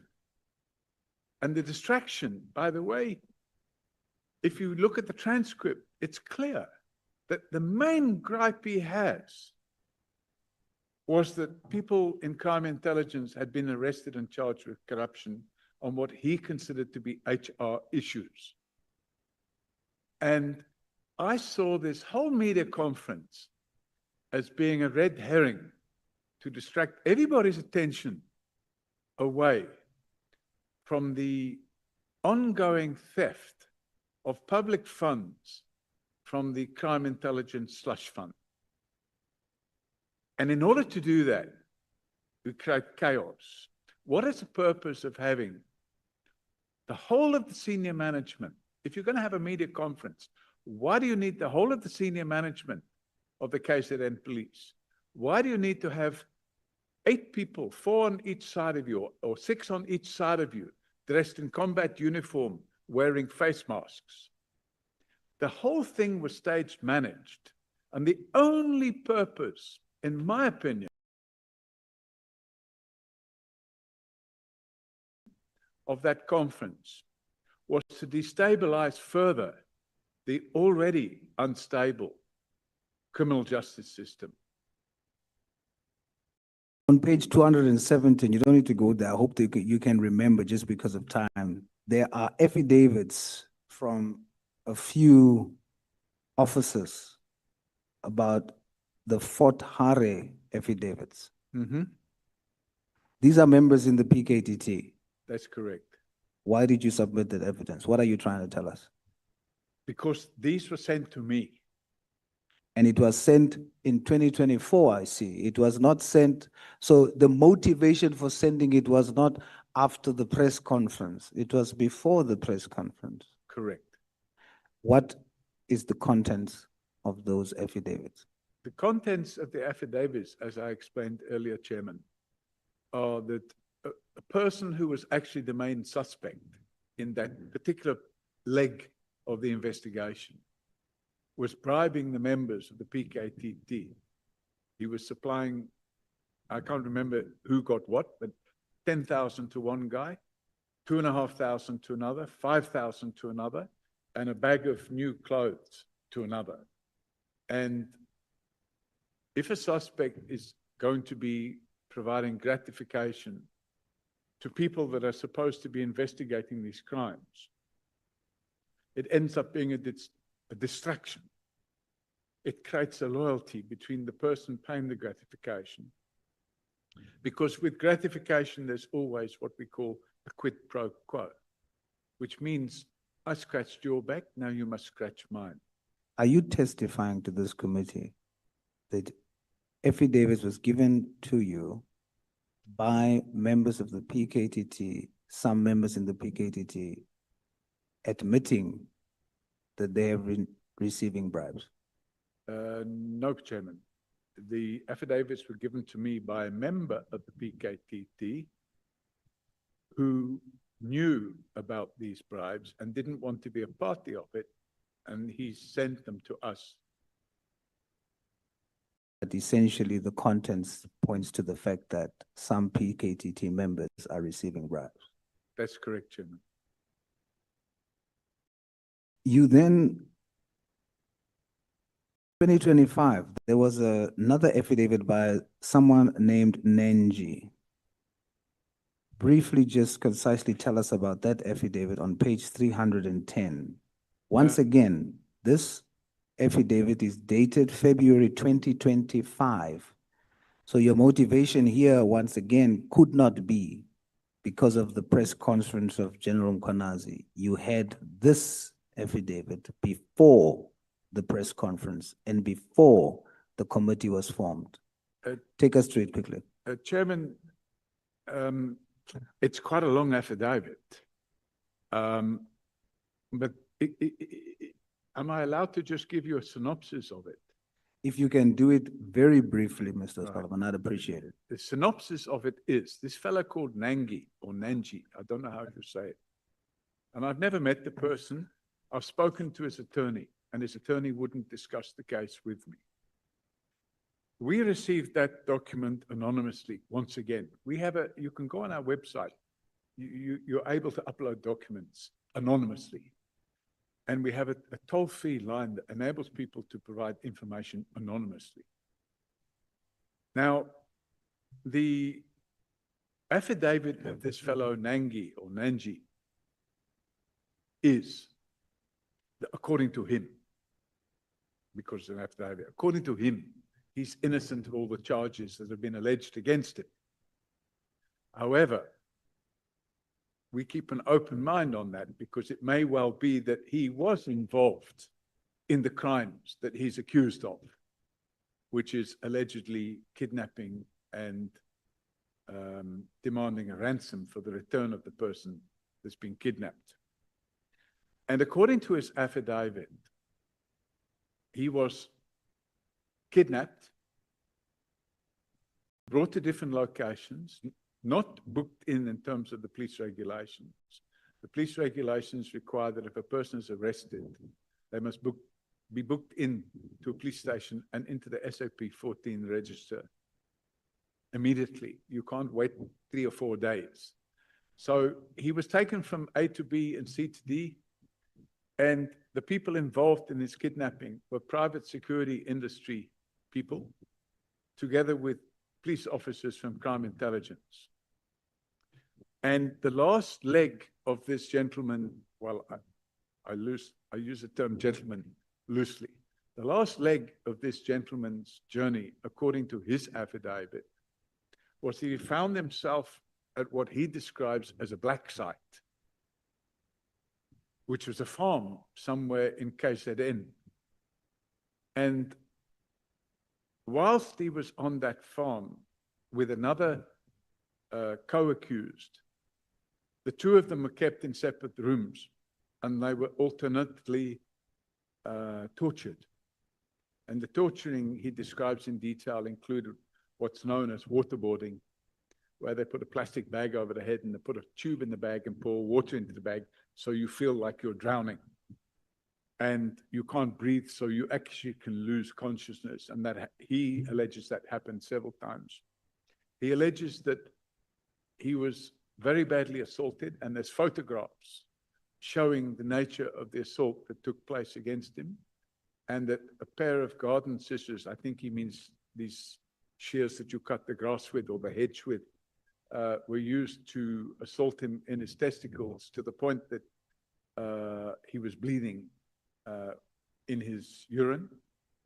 And finally, he said that while all this was going on, the senior cop that was there, Colonel Darwood, who has, to my knowledge, a history of this type of conduct, and I know that for a fact, because that's the same Colonel Darwood that kidnapped Sarah Jane Trin from our offices in February 2017. And the same Colonel Darwood was involved in an unlawful arrest of me. And the same Colonel Darwood was involved in the unlawful arrest of Advocate Gerry Nel about the time when he wanted to prosecute Jackie Celebi. But the most telling part is that at this black site, this farm, he alleges that General Mkhwanazi was there. And in General Mkhwanazi's presence, Darwood continued assaulting him. He doesn't allege that General Mkhwanazi assaulted him, but he did allege that General Mkhwanazi told him that the other co-accused, a person by the name of Malotshwa, he said Malotshwa should have been better off committing suicide because of the torture that he's going to be facing. And Darwood allegedly, according to the statement, phoned Nangi's wife on the phone without realizing that Nangi's wife recorded the call. And in that call, which was made by Darwood in the presence of General Mkhwanazi, he told Nangi's wife that if you can't tell us where this kidnapped victim is and do it quickly, we're going to cut your husband up into pieces and send him back to you in a cardboard box. And the transcript is included in the documentation. We now have 5 minutes left, and I want to break it up in this way. 2 minutes. Tell us about extrajudicial killings from the PKTT and the property purchases that you mentioned here, that we spoke about earlier on 282. Okay, so if I deal with the alleged extrajudicial killings, and I say alleged because we got approached, and it's in the statement, so I can look, but I prefer to just do it from what I can remember. In the week following the 6th of July press conference, we received a call on our hotline, which is 0800 118 118. And the person that phoned that number left a message. And one of my staff phoned him back. And he said he would only be prepared to speak to me because he had some very compelling information that he wanted to share. So I had a phone call with him, and I recorded the phone call in case it was something very important, and it turned out it was. The person alleged that he was a member of, he called it PKTT, but I don't think it is PKTT. He said he's a member of this team. And the allegations he made was that they go around, they directed what they do, and they paid, and they're not police officials, but they're actually private civilians. And that they were recruited by a fellow who calls himself Baba Ndlovu in KZN, and they were taken to a training center where they spent several months doing training.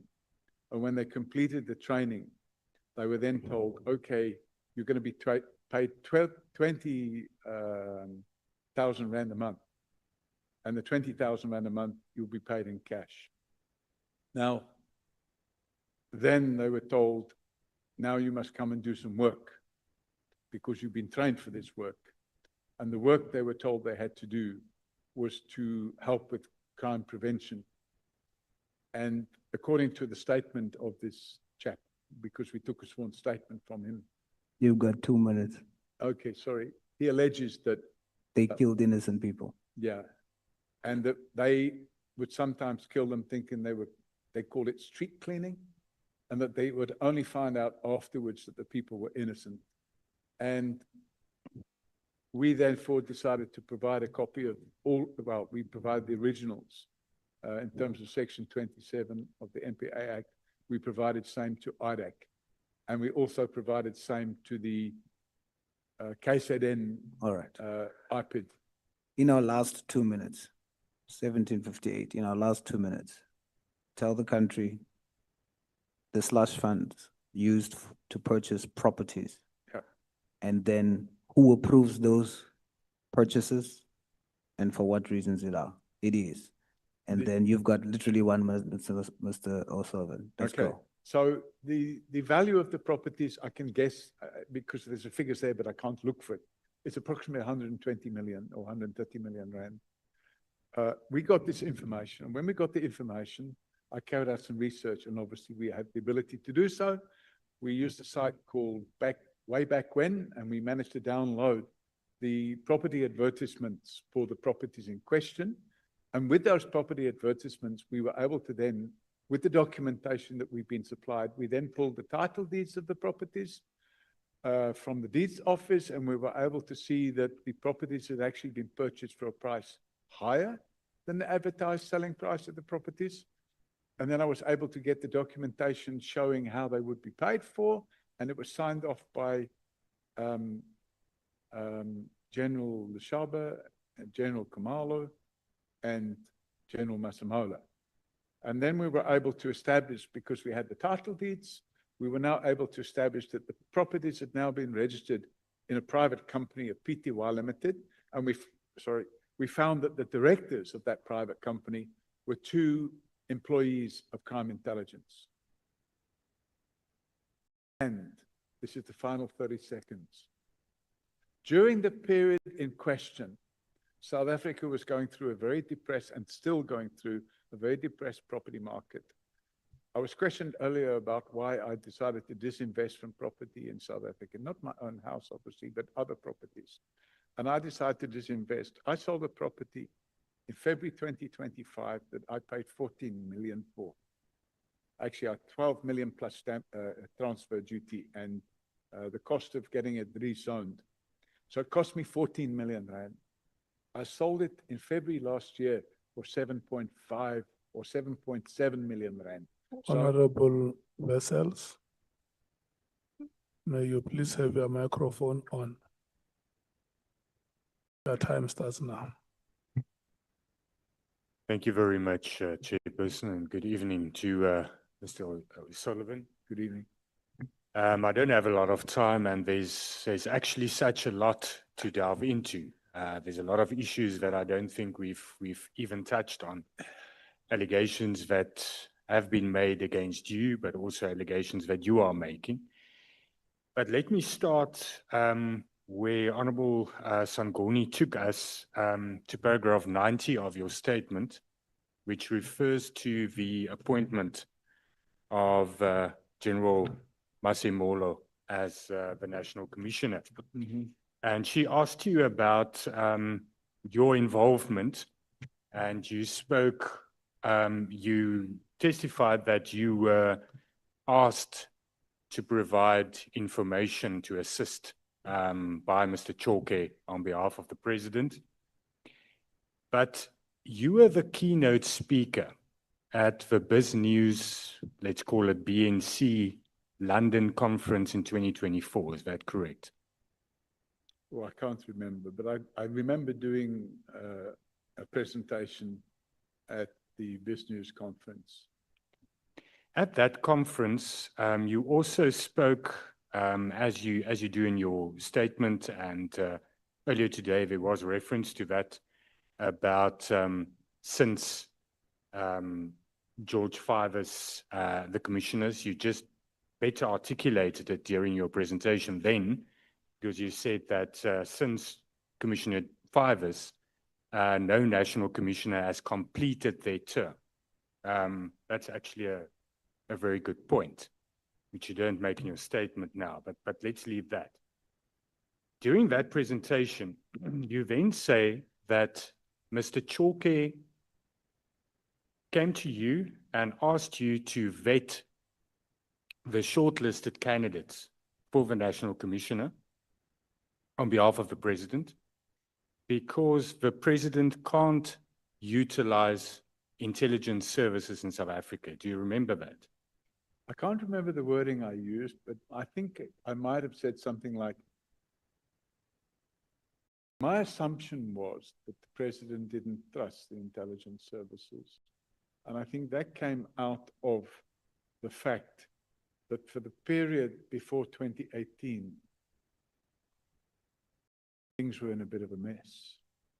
And it was, when I perhaps used the term vet wrongly, because we're not in a position to vet. Yeah, because that's important. What yeah. we actually were requested to do was to make sure that none of the potential candidates would be problematic in terms of corruption and so on and so forth.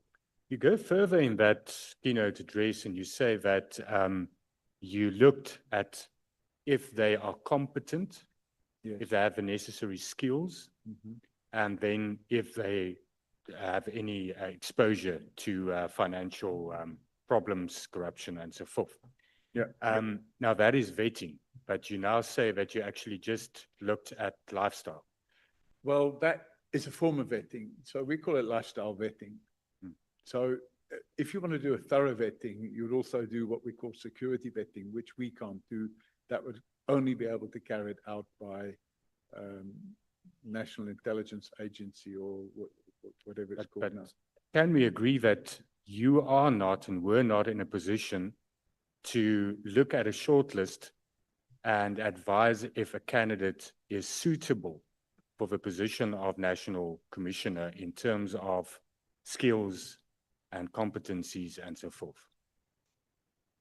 Yeah, so we didn't advise in the report, and I have the report, we didn't advise whether they had the competencies or not. What we said was the key competencies that should be required of a National Commissioner of Police would include the following areas. And I think that would have included, if I go back to 2022, it was March 2022. That's correct. And I have this date. I have it here. Okay, let's move on to the part that you did refer to now as well, the lifestyle audits.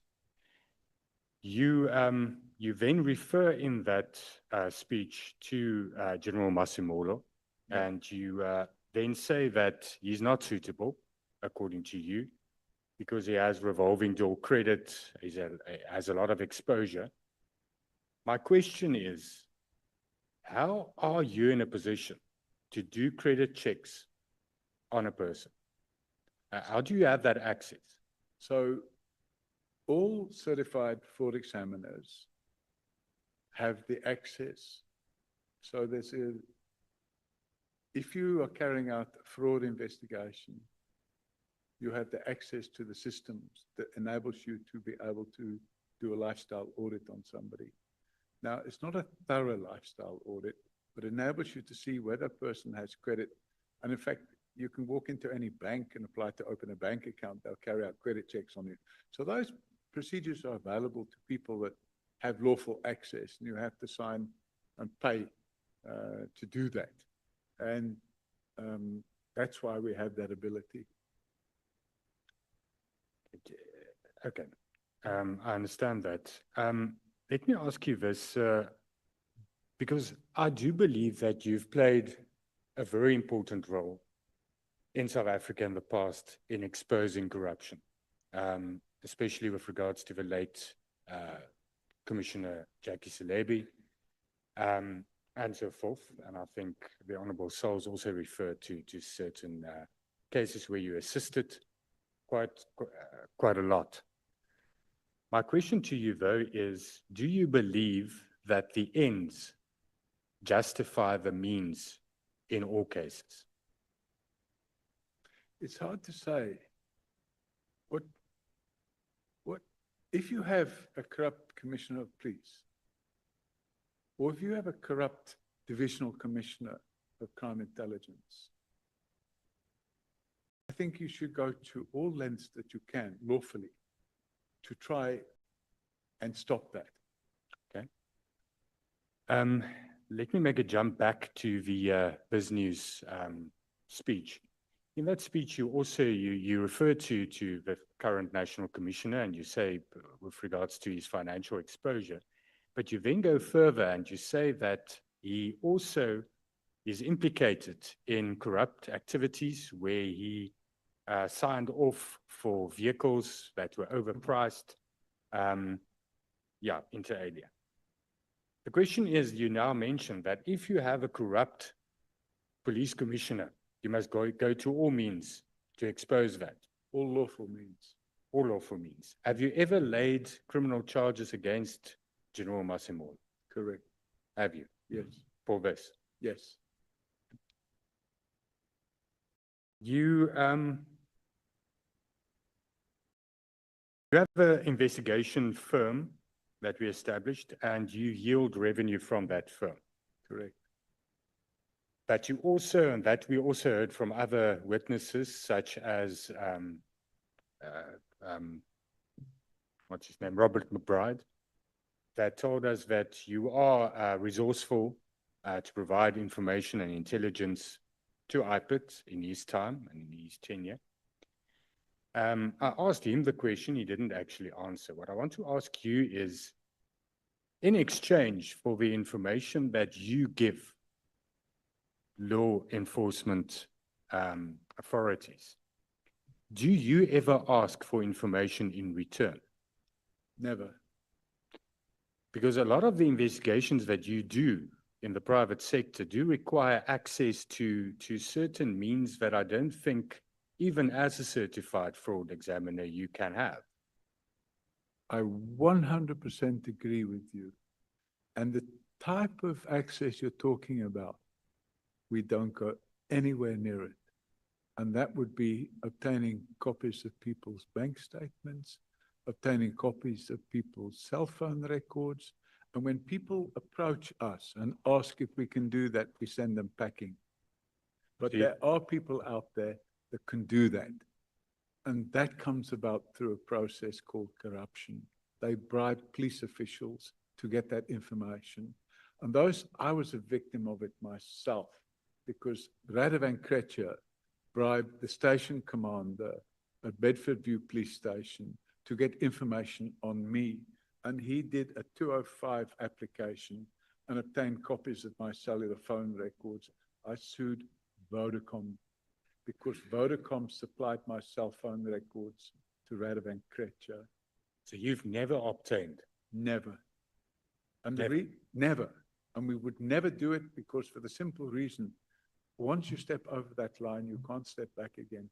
You're now committing a criminal offense if you read the legislation. So if you commit that criminal offense, aren't you now lowering yourself to their level? And my approach is, we will fight hard, but we will fight fair. We will never break the law knowingly to do what we have to do to bring about the end. Then very quickly, I want to refer you to paragraph 113 of your statement, where you speak to General Mkhwanazi that purchased a company known as Dream Deal Trading and Investment, Pty Limited. Correct. What is the relevance of that? And I understand you say that this company was owned by someone, a convicted fraudster. Correct. But regardless thereof, what is the relevance of General Mkhwanazi purchasing that company to the other allegations that you make against General Mkhwanazi? The relevance is only that if I'm a divisional commissioner of police or a provincial commissioner of police, and I decide I want to do some private business, I should ensure that my probity, my way in doing business is above board.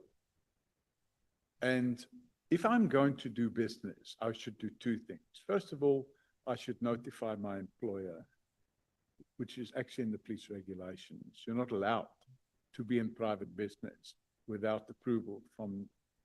But do you know if he obtained approval or not? So we don't. So what I did, when I got this information, I decided to include it because he should have applied. And that's why I asked the question, whether Mkhwanazi applied for and obtained permission for SAPS, for this private business, and what is the business of the company? But if I want to be able to demonstrate my own probity, I would be able to say, well, actually, I wouldn't do business.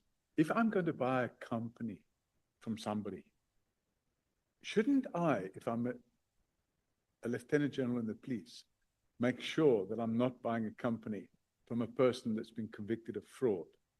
And the failure to do that indicates that you're prepared to take risks of that nature. We have a number of clients, and when clients come to us, most of them are corporate clients, but we have a few private clients that come to us. And when a private client comes to us and wants us to carry out an investigation, the first thing we do is we invite the client to enable us to carry out the probity check on him, because we want to make sure that he himself is not involved in criminal activity. And a classic example I can give you is a man by the name of Robillard, who approached us and asked us to carry out an investigation and offered to pay us. In fact, made the bank transfer right there and then. And after he made the bank transfer, we carried out our probity, and I immediately refunded the money to him and said, Okay. we're not prepared to work for you. I have a minute left. You deny that you're a foreign intelligence operator? Absolutely. And I'd qualify that. If I'm a foreign intelligence operator, I haven't done a very good job of keeping a low profile. I'm getting to the profile. You deny infiltrating IPID? Absolutely. You deny impersonating IPID officers? Absolutely. And we have tape recording to prove that. But can it be plausible that what motivates you is the one simple thing in the world that motivates the majority of people, and that's money? And can it be the public image? Because you got a platform from the Jackie Celebi case, and does that in return and in exchange go to revenue C chairperson? May you please switch off your microphone. Chief Whip. I didn't hear the end of the question, but the answer. Mr. Paul Robert O'Sullivan, Sorry. this is the time for the chair. You look at me. Chair, I'm in a lot of pain. I need to get away. I'm in a lot of pain. No, let's take a break. Let's take a Can we 10. not finish? How long, Chairman? Those who are still to speak, may you please raise your hands. Look at the hands.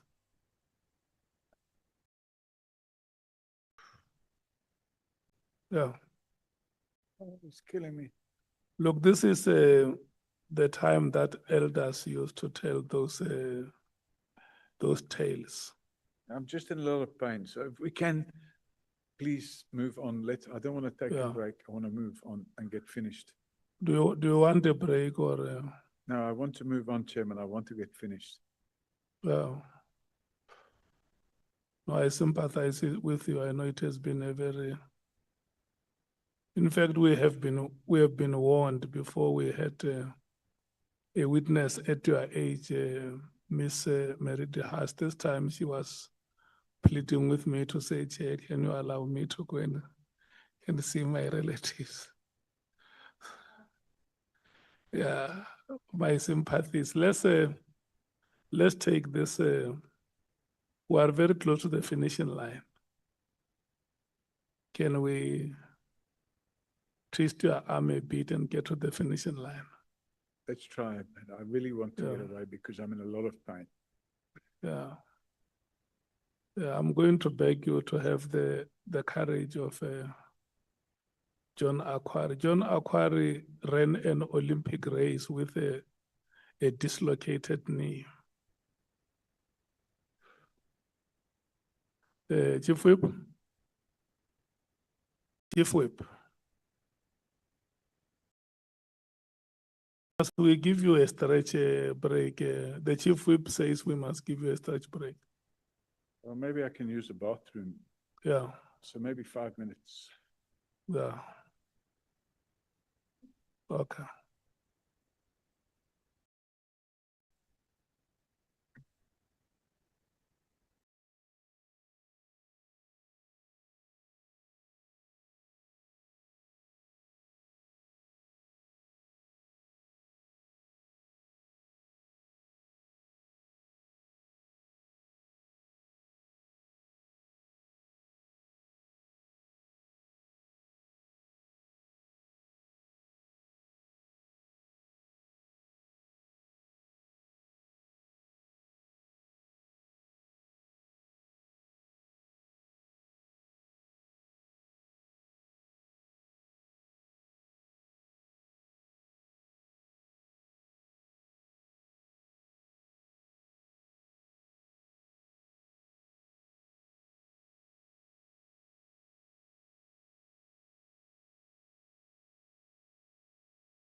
Thank you so much, Chief Whip.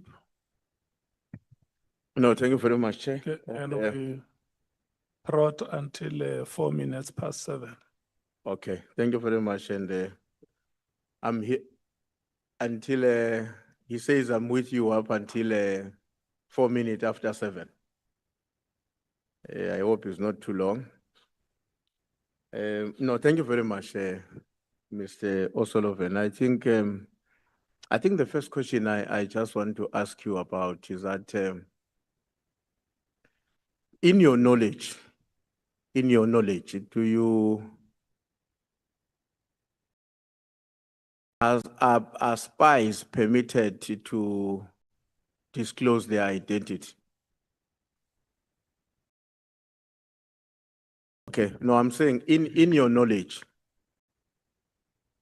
having done the work that we've done over decades, does a person who is a spy permitted to disclose that I am a spy?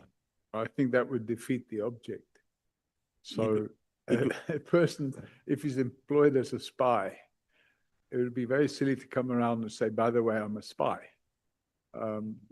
So what would be the purpose of disclosing his career as a spy? Okay. So in which case, that answer is also saying to us, even if you were a spy infiltrated into South Africa, you are not going to tell us that. Well, if what you're saying is true, then you would be right. But I can't imagine for the life of me that a person could be a spy for 36 years and get involved in the charitable activity that I've been involved in and all the other things that I've been involved in. Yeah. And for the record, this is exactly what the late Jackie Celebi said, is that I was a spy. Now, if I was a spy, let's just take a hypothetical position. If I was a spy, after Jackie Celebi had exposed me for being a spy, wouldn't I then have been recalled and said, oh, he's been exposed, let's get him out of there. They call it an extraction. And then, unfortunately, it wasn't just Jackie Celebi either, because General Pashlani came along and said exactly the same thing. And that was 10 years ago. And now we have General Mkhwanazi alleging exactly the same thing. So it seems to me that it's like every 10 years, there's an allegation that I'm a spy. And it's clear that if I am a spy, I'm a very bad one, because I've allowed everybody to tell every 10 years, there's a whole big lot of media attention on the fact that I'm a spy. So I can categorically state that I am definitely not a spy and never have been. Yeah. Well, I also hope that you will accept the fact that it is not always the case that when you are a spy, you are prohibited to engage in other activities as a cover-up. Well, I suppose that's possible, but those— I think that should be the case, not even possible, because if you are not engaged in other activities that are intended to cover up who you are, then somebody makes an allegation against you, it will be easy for that allegation to be believed. But in order to rubbish that allegation or to work against it, you've got to intensify on this other aspect of your cover-up in a manner that confuses the society between what you are what you are, and what other people are saying. Shouldn't that be something we can also expect? But then shouldn't my cover-up jobs be something like a cutlery salesman or a refrigerator salesman or something of that nature? If my cover job, as you call it, is to be a reservist in the police, isn't that like a bit obvious? So I think the mentality of saying because that person was a volunteer in the police and because he took a decision to start exposing corruption, he must be a spy.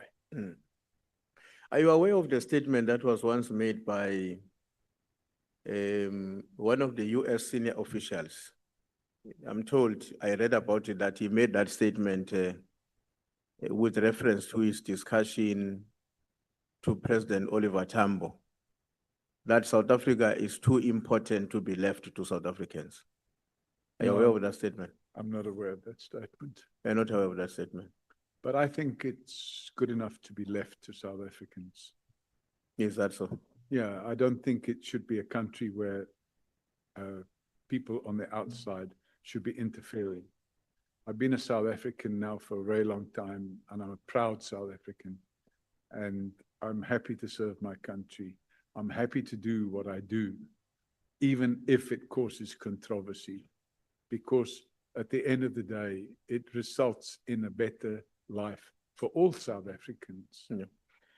Earlier on, I mean, yesterday I said I'm going to make a follow-up on this question about your decision to come to South Africa at the time at which you did, in the early 80s or mid 80s, so to say. And the fact that you were making that decision already as somebody that is a military intelligence operative or a member of a military intelligence of the UK. From the records that, and I think the answers you provided to us, I see you shaking your head. Are you disagreeing with that now? Yeah, I'm absolutely disagreeing. At that time, I wasn't involved with the military in any way, shape, or form. I was on holiday, and my work at that time, which was back in the UK, was with a company called IBM, which is a computer company. So you had left your service from the long time military intelligence? A long time before that. At the time? A long time before that. Are you familiar with the book that is titled To Catch a Cop? That book, are you familiar with it? That book wasn't written by me. Yes, but I'm saying, do you know of it? Yeah, I know about the book. You know of what one of the what is said in that book? I want to quote that paragraph and hear your comment about it. Go ahead. It says that Paul first visited South Africa in 1978, and on a break from a secret mission, doing intelligence work for the United Nations Police Service in what was then called Rhodesia. And while he says he likes South Africa as a country, he didn't like the politics. And then you are quoted as saying, so I quote, I like the place. I liked the place and came back in 1984. I liked it some more and came back again in 86 and liked it a bit more. And in 1987, I bought a property here to use as a holiday home. Were you quoted accurately here? No. It's a distortion. So I think the book was written by a journalist, and it's like the movie script. I don't know, I can show it to you if you like, because they wanted to make a movie about this book. And if you look at the movie script, in order to sell these things, what they like to do is put what they call spice in there, make it sexy.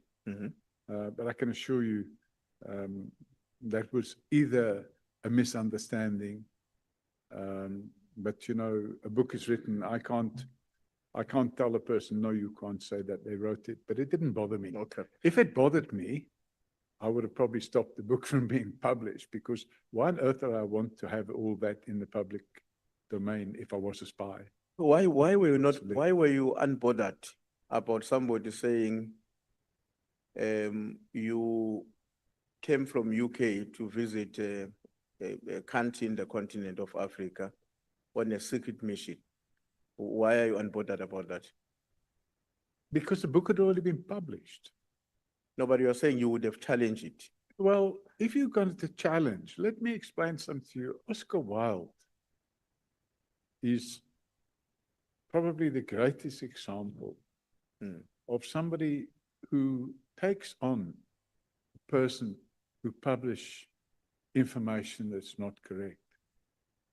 And Oscar Wilde sued a newspaper called The Times of London.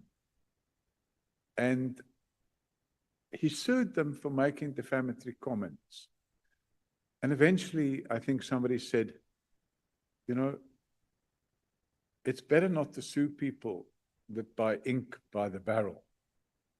So I see a lot of defamatory things said about me in the media. And if I had to sue each and every one of those persons, I would have a team of lawyers working 7 days a week with litigation.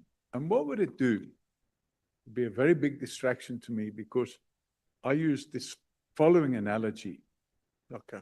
If I have to stop and throw stones at every dog that barks at me, I'm never going to get to where I'm going. And my approach is very simple. I ignore all this stuff because I just haven't got time to deal with it. And that's probably one of the reasons why I don't bother with social media. Okay. Let's come back to this question about, if you spoke with authority about the fact that a meeting took place between the then President Thabo Mbeki and then Minister Bridget Mabandla, in which they discuss and sorry, what paragraph is that? No, don't go to paragraph here because it might take longer. I'm just going to refresh your memory. Yeah, but I need to see the paragraph because... Okay, but it's okay. You can look for the paragraph, but I will explain what I'm talking about. It has to do with the issue that former President Mbeki, when he was president at the time, and Minister Mabandla, sought to persuade, they were involved in an effort to stop the suspension, to avoid the charges being laid against Mr. Jackie Slip. So there's a conversation that you gave us here, you were explaining that they interfered politically. Let me summarize it in that way, that there was a political interference against actions that should have been taken on Mr. Jackie Slip. I opened the docket in that regard. We opened the docket in that regard. Yes. But on what basis, how did you know that there was that involvement, which included your assertion that this also has to do with what ultimately was supposed to be done to charge Mr. Zuma? Because... How did you know that this thing was happening? Were you in the meeting or one of them told you? No, because at the time when this took place, but it only came out later. At the time when this took place, Jackie Celebi, there was an arrest warrant issued. And it only came out later when a meeting took place with the president, Thabo Mbeki, and he was informed. And this is fact, it's common course, it was all over the media at the time. And what they said was that a meeting took place to inform the president as a courtesy that the intention was to arrest Jackie Celebi and to carry out the search of his home and his office. And it's my understanding, and it happened like a long time ago. It's my understanding that that meeting took place on either a Saturday or Sunday afternoon, or it took place on a Friday afternoon. But a day later, Vusi Pikoli was suspended. And after he was suspended, a gentleman by the name of Mokoteri Mshay was appointed as acting NDPP.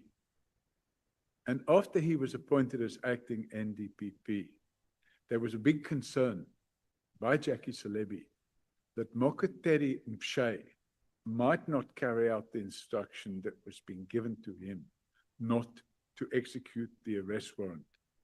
and arrest Jackie Celebi. So Jackie Celebi arranged with Richard Nhlanhla, who at that time was the head of crime intelligence in Gauteng, to tap the phones of Leonard McCarthy, because Leonard McCarthy was the head of the Scorpions at the time. And if they could hear him saying, we're going to arrest him on such and such a date and so on and so forth, that never happened. But what they got, they believed, was dynamite. And in 2010, Richard Nhlanhla was arrested by DPCI. And he was arrested for the alleged murder, kidnap and murder of a gentleman called Opa somebody, I can't remember the surname. And this person had been the husband of a woman that Richard Nhlanhla was allegedly having an affair with. So after Richard Nhlanhla was arrested, he was suspended. And when he was suspended, or whilst he was suspended, I'm going to request that. but it's very important because this is the logic that. No, but I wanted with respect, I wanted you to lead us into how I got to know this is credible, I can believe. That's what I'm trying to explain to you. And there's no 1 minute version because you have to take all these chain of events and those telephone tapping of Leonard McCarthy's phone resulted in a whole lot of tapes being made, and the tapes were all transcribed. Now, they cherry-picked those tapes. They took those tapes that they wanted to use, and in the case of Richard Nhlanhla, he submitted those tapes to the new president at the time, which was Jacob Zuma, and he said, look, Mr. President, I was looking after your back and there's the proof of it.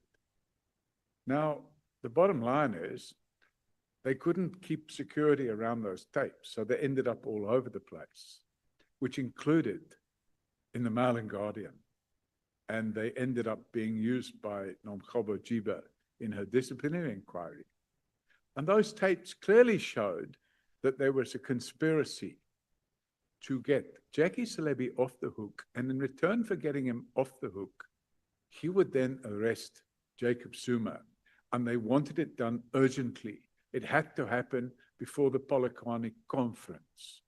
And if they could arrest him before the Polokwane conference, then it would neutralize the intention of Jacob Zuma to become elected as the new ANC president. Okay, I'm fine now with what you provided.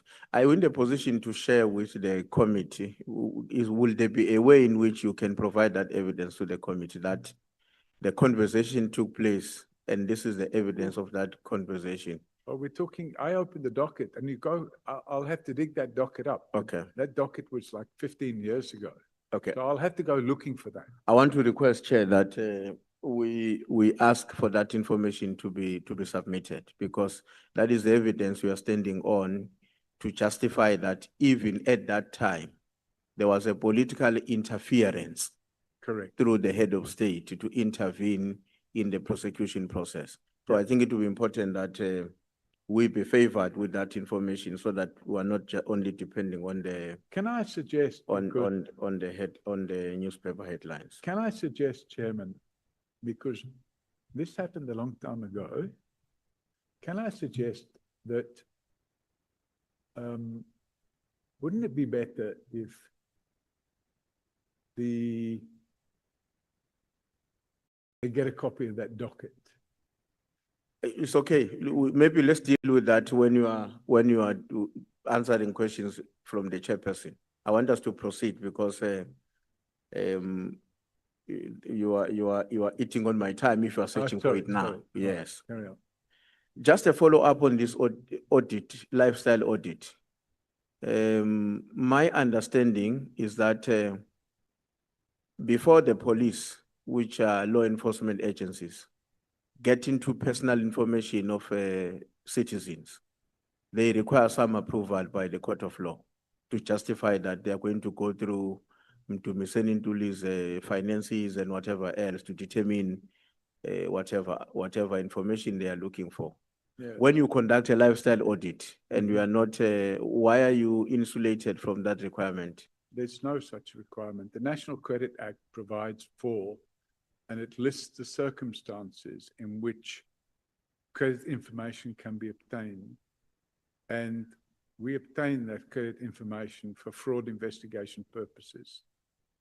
So your limitation with lifestyle audit Mhm. has to do with credit information. It ends there. Well, the credit information indicates the credit exposure of the person, the loans the person has taken out, the bonds he has, that sort of thing. Okay. So it's not a lifestyle audit which involves, for example, knowing where you go and eat or where you go for holidays and stuff like that. It's not that invasive. That type of lifestyle audit would require the cooperation of the person that's being audited. Yeah.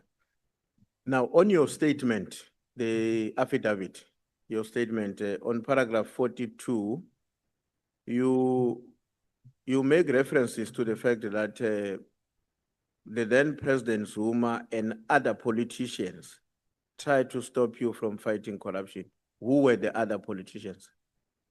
And how did they intervene to stop you from fighting corruption? The then Minister of Intelligence was a chap by the name of David Nhlanhla. And what did he do? So we had all these police officials that were attacking me at the time. And they said that they're bringing all these criminal charges against me. And in fact, I was unlawfully arrested and charged, and I was held with my handcuffs behind my back, and I was told, you're going to spend the rest of your life in prison. This is going to happen. That's going to happen.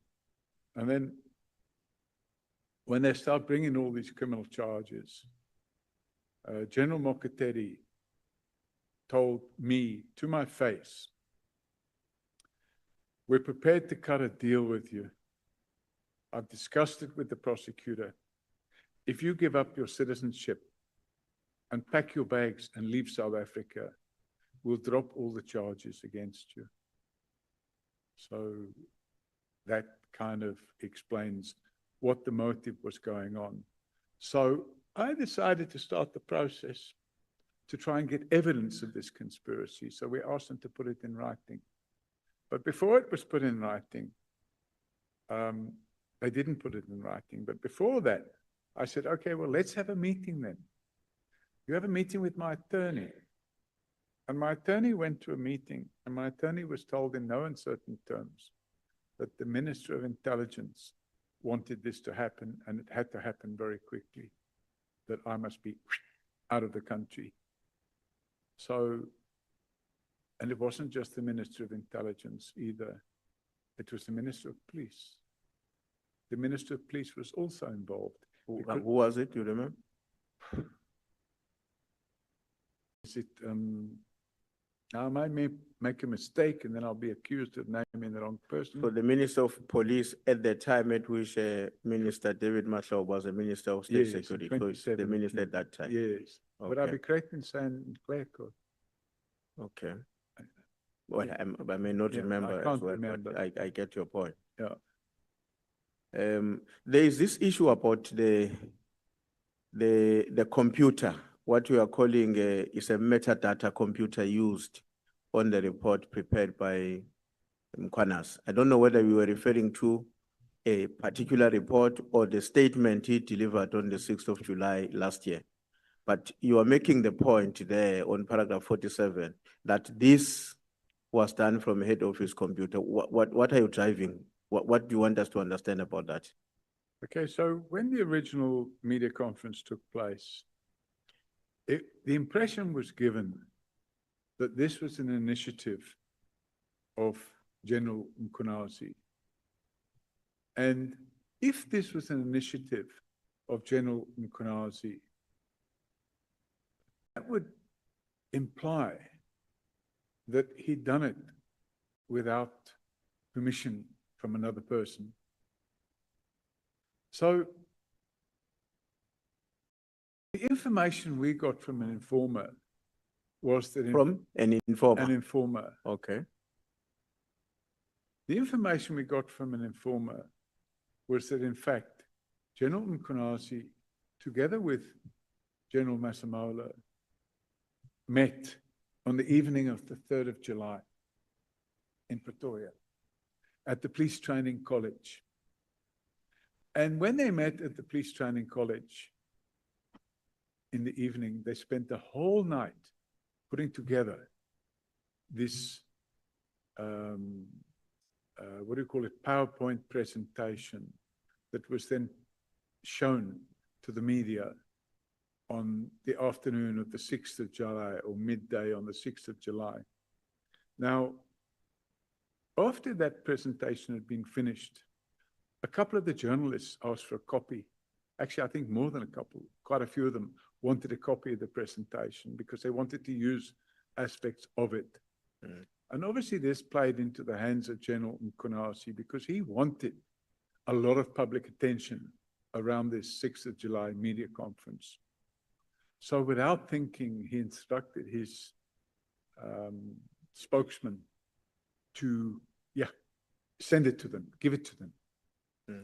And then I didn't see that media conference, but I got a phone call about 40 minutes afterwards from a journalist who said, "Are you aware of what's happened here? Will you prepare to comment?" I said, "I don't know what's happened. I can't comment. How can I comment?" He said, "I'll send you a copy of the presentation." So he emailed it to me. So I gave it to one of my staff and I asked her to produce a metadata report on the document in question. And that metadata report detailed the computer on which the presentation was converted from PowerPoint to PDF. Okay.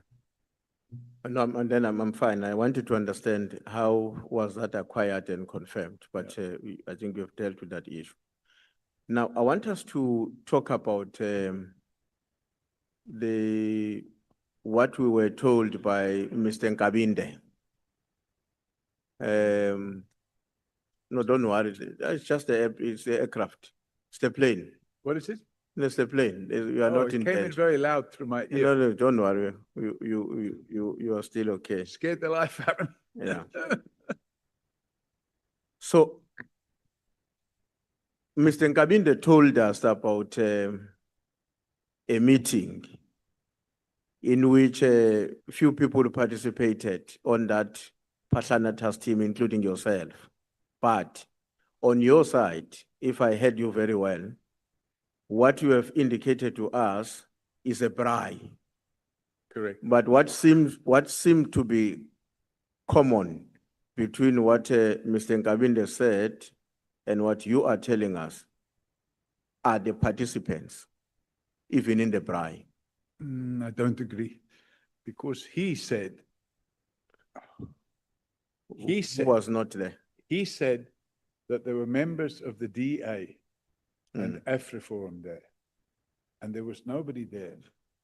There was nobody there from the DA or AfriForum. I'm sorry, Chairman. I am really, really, really battling now. Chairman. Soviet. I'm in a lot of pain. I've really been as good as I can, but I don't think I can go on any longer because I am in a tremendous amount of pain. If I sit another 5 minutes, it will be the best I can do. I'm very sorry, but I just can't sit any longer, and I can't stand. I need to go and lie down, and I need to do it soon. Otherwise, I'm going to be in agony. Well, in fact, I'm already in agony. And it's not that I'm trying to avoid answering questions, Chairman. came here at 10 o'clock this morning. I've sat here, I've answered all the questions I can, but I just can't continue sitting any longer. And it's a medical issue. I just can't continue sitting. Honorable members, can I have indication if you want to say something? Honorable Malema, Honorable Chief Whip. Chair, the rotation can't work. We have to adjourn. If he says he feels pain, you can't do anything about it. There's nothing to be calling political parties 1-1. When he says, I'm in a situation now, there's nothing we can do. It will be unreasonable to want to insist on continuing when a witness tells you if in the next 5 minutes you're proceeding, I'm going to be in trouble. I'm in trouble already, I'm afraid. I'm starting to feel my legs going numb. I've showed you a picture of what my spine looks like, and it's been reconstructed, and I'm sorry, but I just don't think I can continue any longer because I'm really feeling excruciating pain. Chief Whip. No, Chair, I wanted to suggest that, I mean, in a similar way as Honorable Malema, I think if it's impossible to proceed, it's impossible. But I want to propose that we therefore leave the matter to you and the legal team because we are not done with the witness. And the plan was for yesterday and today, but we couldn't finish. And I think, and I hope he will leave here with an understanding that we are not done and we should therefore be getting another opportunity to conclude our work. That's all I'm pleading for. Otherwise, I'm sympathetic to his conditions and that we may have to consider adjournment now. Thanks. Chairman, if it's going to be another few minutes, I'd rather get it over and done with because my plan is to fly. I have still got business overseas, which I've interrupted to come here. And I need to be back overseas to deal with that business. So if I know it's only going to be another 5 or 10 minutes. What did somebody say? Okay, let me check with you. Well, I think you are presenting a valid case, like members have said. And you would know that we have been very, very reasonable with you from the point we started engagements. Let me check. You had earlier said that you are coming back to South Africa at the end of this month, isn't it? Yes, Chairman, but that will now be later because I've lost some time on the things that I was busy with. Yeah. Are you probably going to come back sometimes before the end of March? Yes, I would definitely plan Okay. to do so. Chief Whip, him says he can be here before the end of March. Can I just ask a question, Chairman? If we can finish it now, how long are we talking about?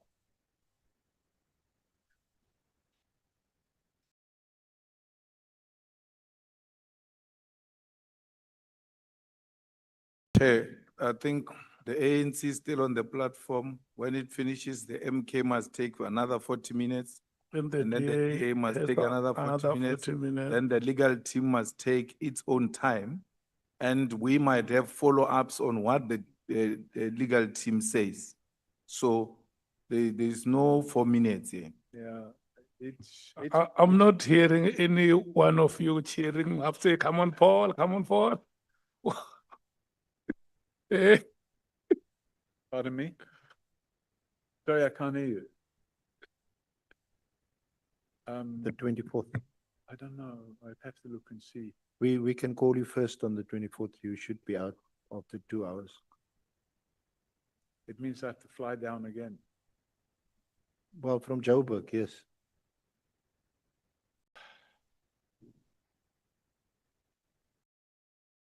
You know what?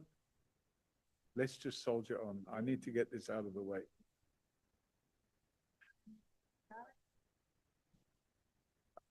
I need to get this finished, Chairman. It's disrupting my life.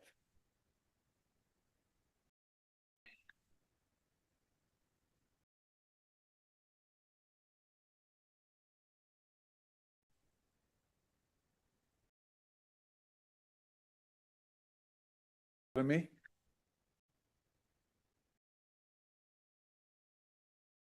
No.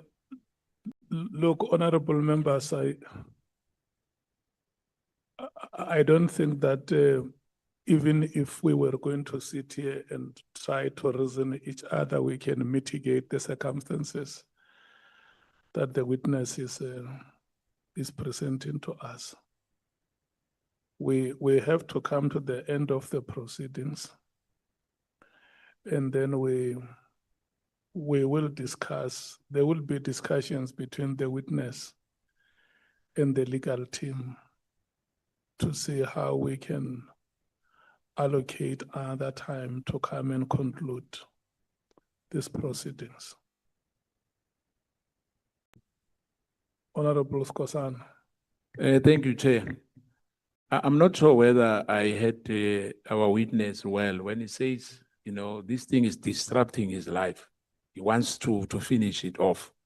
Now, my proposal would be, if that's possible, if there's medication, maybe we break for lunch, for dinner, and then we come back, we finish. Otherwise, if he has to fly back here, it means it's no longer the citizen here. It looks like he has already, it's now somewhere in Europe, you know.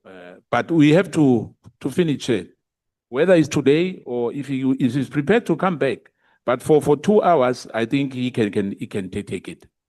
I don't know. So we're now talking about finishing at 9 p.m. Is that what we're saying, Chairman? Yes, that is essentially what is being said. Not even 9. We need an hour with the 2 honorable members. We need roughly 30 minutes with our legal team. And there may be members who may want to clarify certain. You are a witness of interest. And it has not been said by these members. It was said by yourself. Remember yesterday, you said, I want to be given enough time. Yeah, but I thought we'd be finished by now. You know, with all due respect, I think if we can finish by 9, I'm going to suffer the pain and let's get it over and done with. But if it's going to be past 9, Chairman, I can't carry on.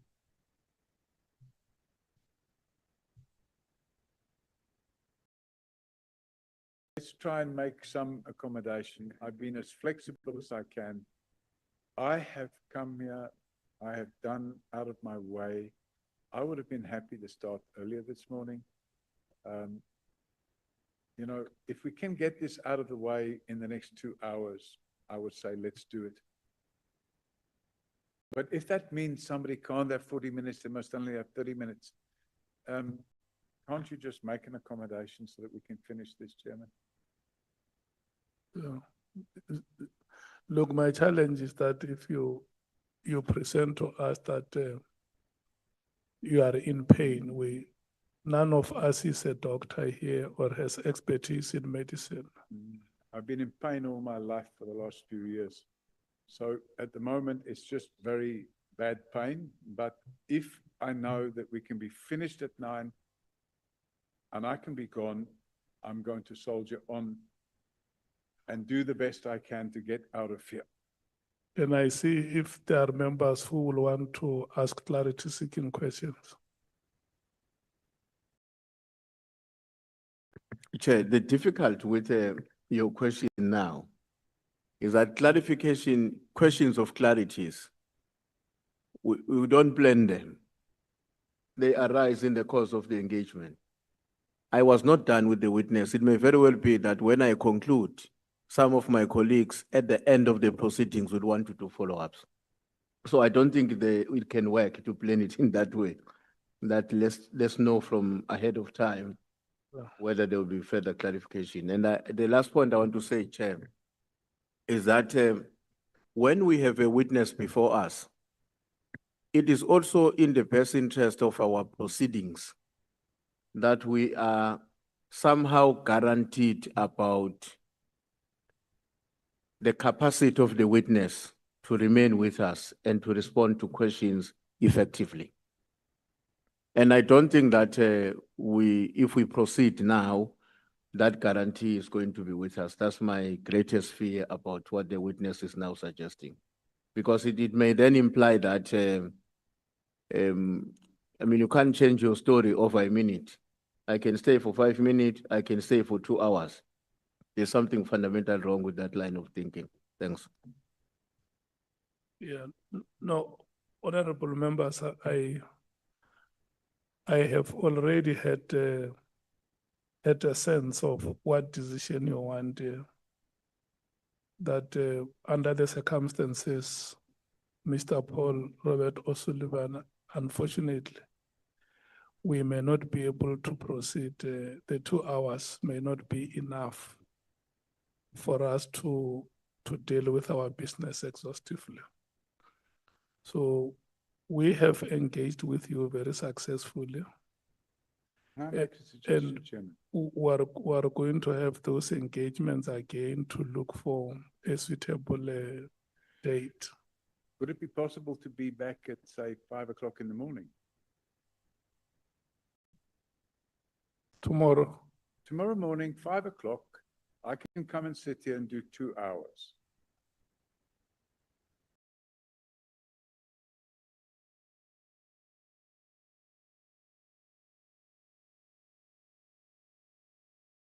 I will have had a few hours lying down.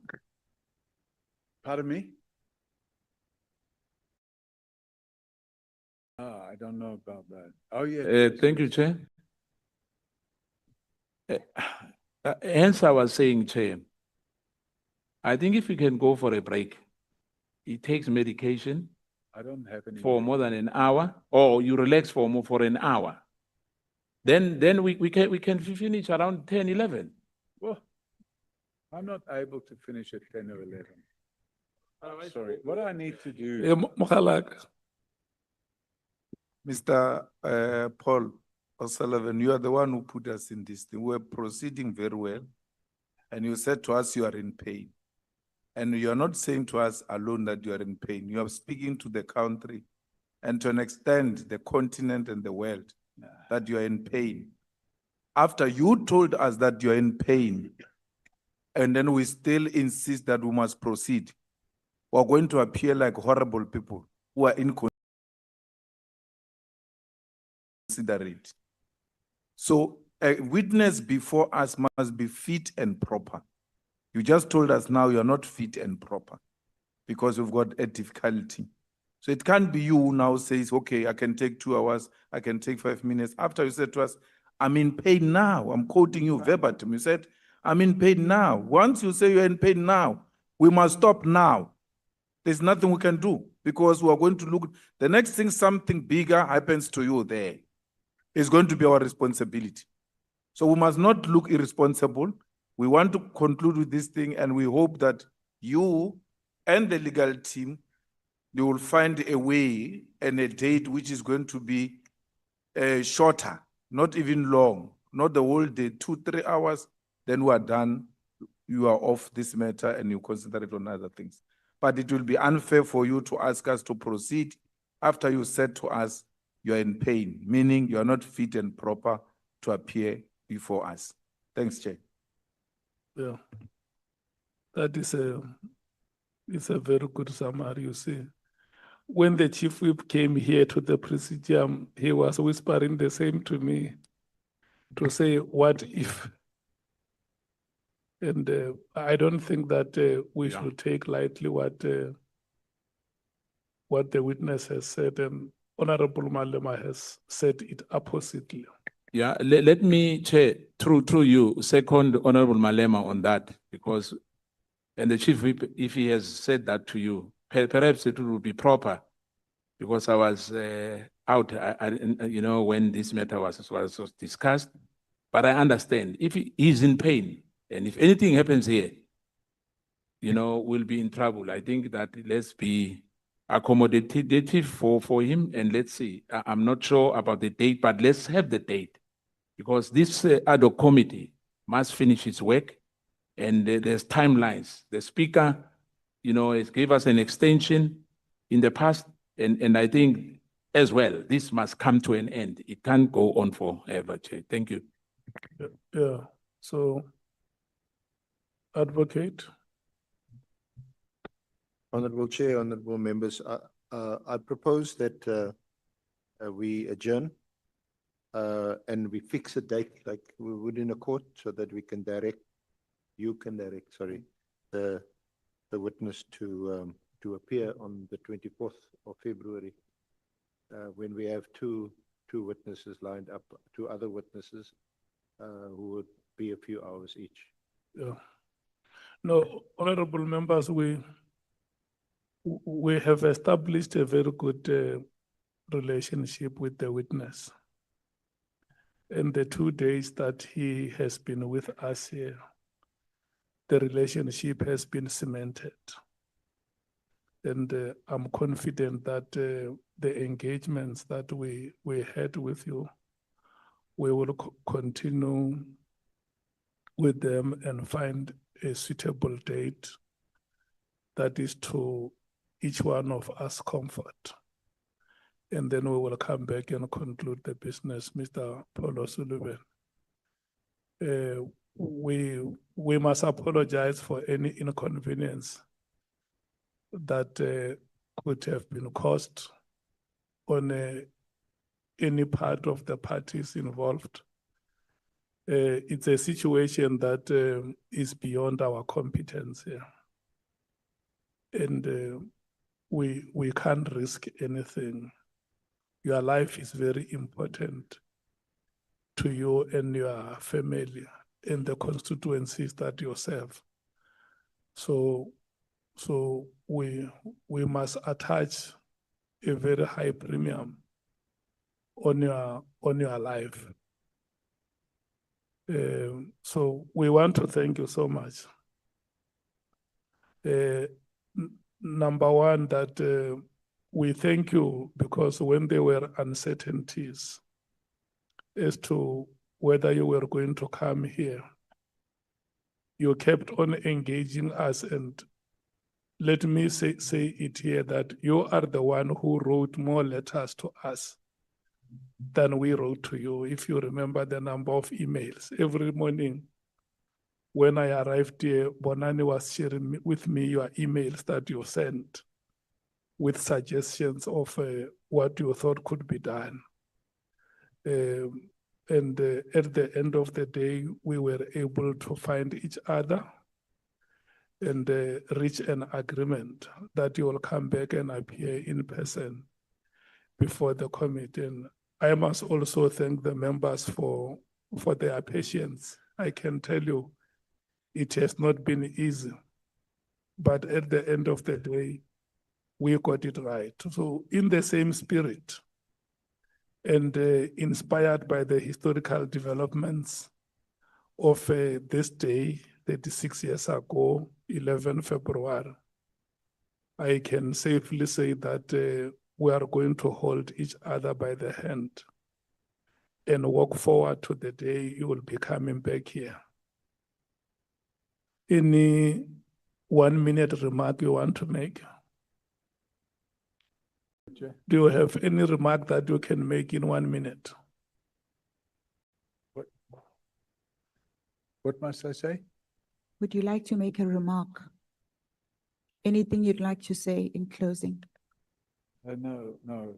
I think I just want to go and lie down. Because I'm in a lot of pain. Unfortunately, it is what it is. I've supplied, or I've shown you a copy of how my spine looks. It's not good.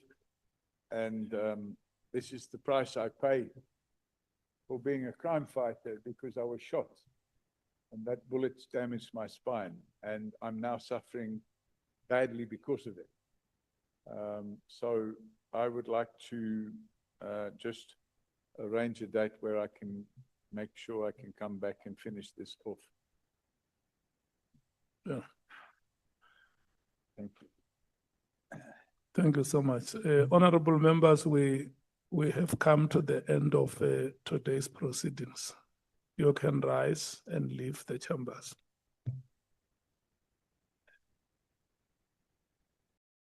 Sorry, I just can't go on any longer. I'm in too much pain.